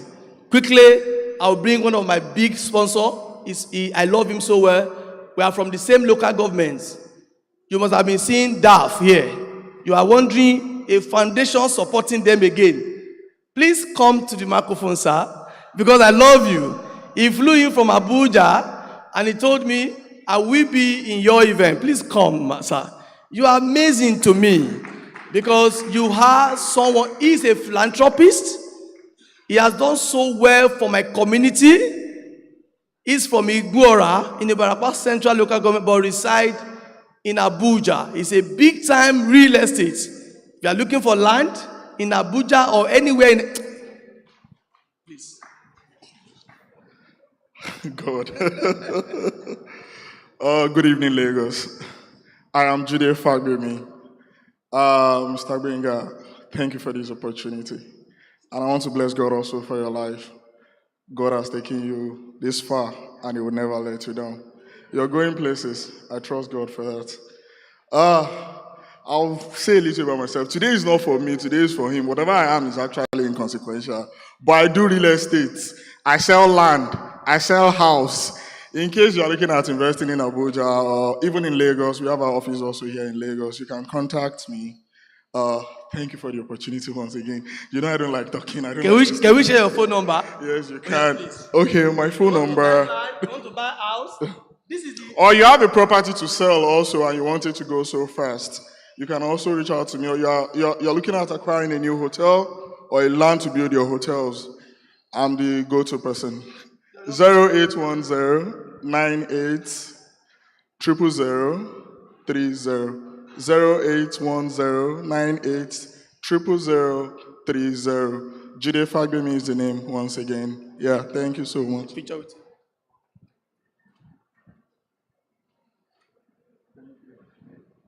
I have 3 handles Instagram. This very project has a YouTube account, Hotel Conference TV. Open your YouTube now and follow, unsubscribe. YouTube, Hotel Conference TV. We have all our videos of past editions. I would likely go to load this one. You can go there and refresh. YouTube, Hotel Conference TV. And our Instagram is Hotel Managers Conference. Go and follow our Instagram accounts. I have Instagram account for my project Idere Eves. Idere, I-D-E-R-E, Eves. That is on Instagram. Then our Facebook account is Hotel Managers Conference. Go and follow us on Facebook. And I will close with this. I want to take picture with every non-Nigerian. Some of them have left. Okay, let me have it. If you are non-Nigerian, please come to the podium. You are not a Nigerian, you are in this hall. Please come to this podium. You are not a Nigerian, but you are in this hall. Please, let's have them and they will represent others. Please, please come, please come. You are not a Nigerian, but you are in this hall. Okay, let's do that during the award nights because some of them are not even here. And we have the first 100 that registered that came for this conference. The first 100. How do we do this? Because I cannot call 100 names. Is it possible? Should we do it? Bridget Ingosi, Ugo Chinyere, Anya Wusi is from LG, the first 100 people. Okay, you know what? Okay, let me do it. Olumide Oreseya, Eniakon Kayode, the Solomon, Emule Diskin. Please, make sure you are sincere. God will help you. Olufemi Oluwoyo, Olowoyo, Emule Diskin, Oachesi Esther, Iwedike Chioma. Please, Charity, come and call these names, please. Today is Charity's birthday. Let's sing. Happy birthday to you. Happy birthday. Come and call the name for me. Happy birthday. Happy birthday. You are not singing. Oh, happy birthday to you. Happy birthday. Oh, yeah, call the name from here. From here. From 10. From 9. From this 7. I cannot even see this. Ohachesi Esther, have you gotten? Okay. Iwedike Choma. Okay. Harun. I can't pronounce the surname. Harun from Preskin. She has gotten. Adam Matthew. Adam Matthew. Okay. Oko Gift. Chimere Naji. Usoro Kenneth. Oluremi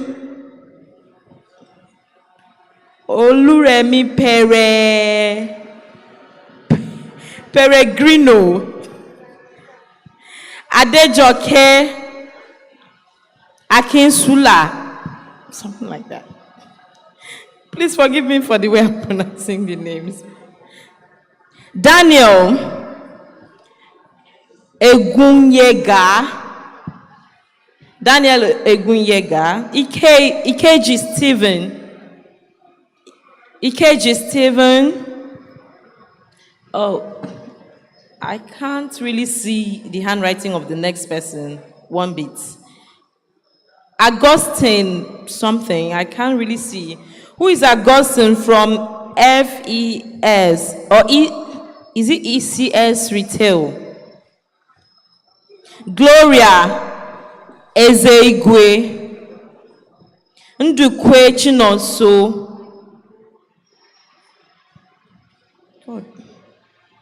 Amara Queen. I'm saying signatures. Oh God. Ogbeje, is it PMS? Ogbeje PMS, something like that. From Preskin Hotel. Godwin Sunday. Eze Unara Nancy. Omogbai Farida. Comfort Anthony. Comfort Anthony.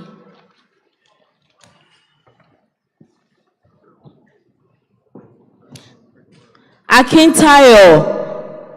Akinwole Ola. Ezenwa Chidima. Ogunleye Olalekan. Oluwande Tooju. Oyerinde Onyilola. Onyema Solomon. Victor Akoji.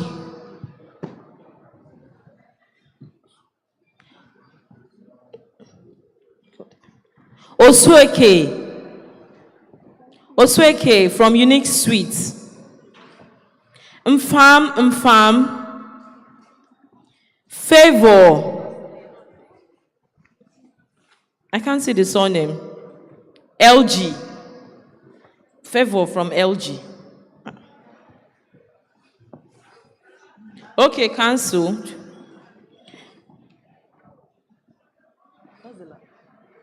Okay. Teso Paul. Nathaniel Lydia. Cancel.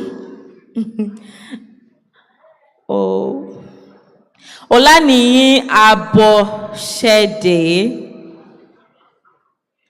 Eunice T. Ajayi.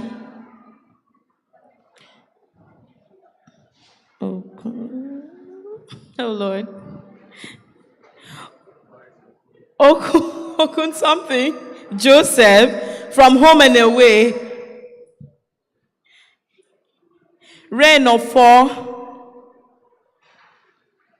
Ajoko Caroline. Oladushu Olawole.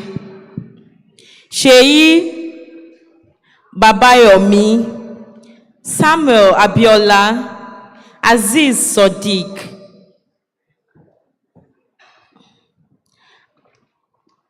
Is it Atakpa Maya or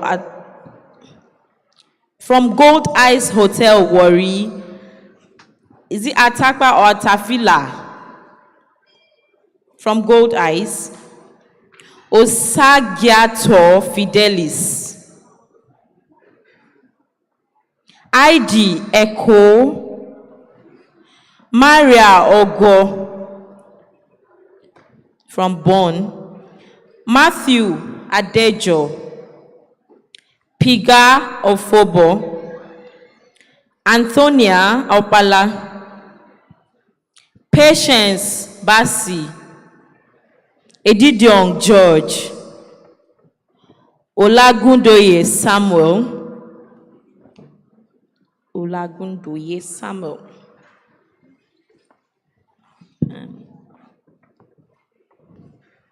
Egina Godwin.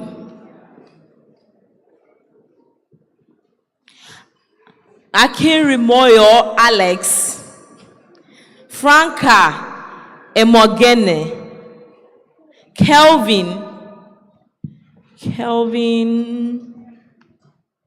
I can't see the writing here. Kelvin Ote something.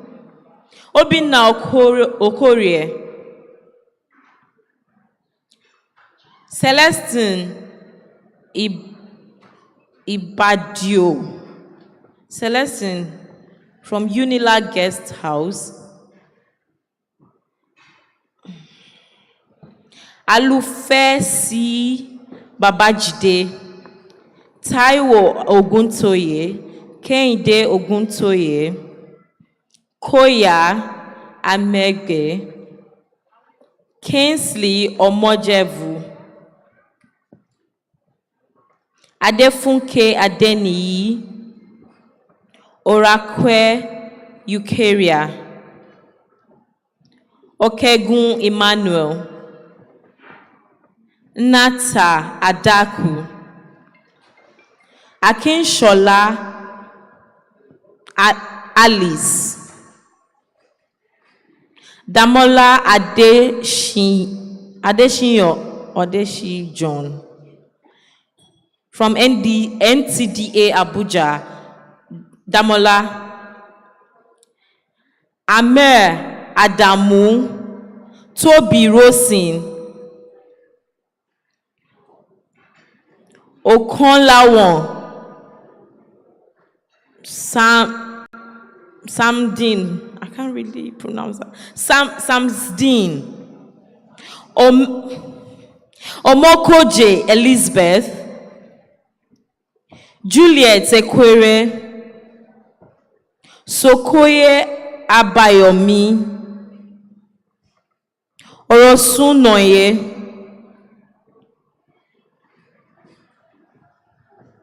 Joandel. What is this? Joandel from Black Diamond, please. Adeniyi Adeyemi.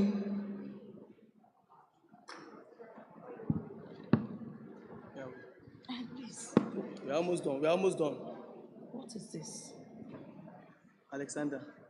This one. Leave that one, Alexander. Okay, Alexander from Crispan Suites, Jos. Kiran from On Hotel, AUN Hotel, Kiran. Lola Udabo. Phillips Ademola Rosak. Theophilus Onojeta. Ini Mary Idiong. Ganiyu Fumilayo. Agbaje Rofiat. Where is it?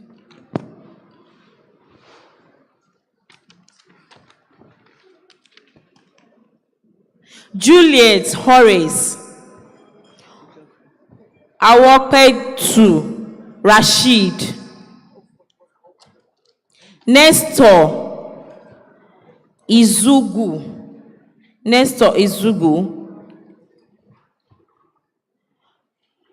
Matthew Adejo. I think I've called Matthew already.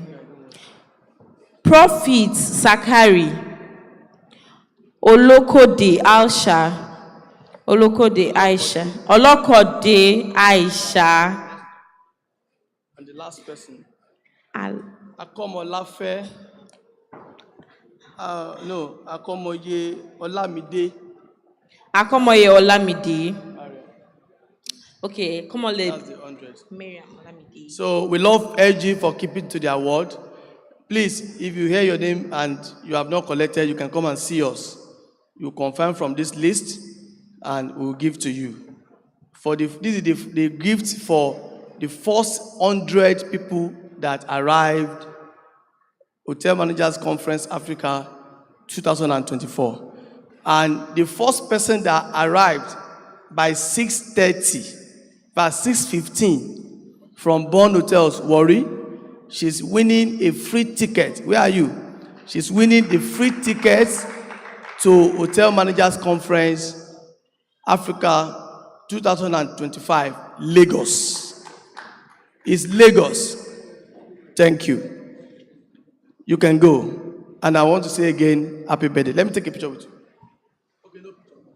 Thank you. All right, we are closing now. And please, I know the time is very short. I will give you extra 30 minutes. That will now be 7:30. 7:30, award night will start. I want to say thank you. Remove this immediately. Oh yeah, let's remove it. Do like this. Everybody, 1, 2, go. 1, 2, go. I declare Hotel Managers Conference Africa 2024 close. Do like this. Thank you. See you next year. See you tonight by 7:30 for Hotel Managers Award Gala and Award Night. Make sure you are beautiful tonight. Thank you.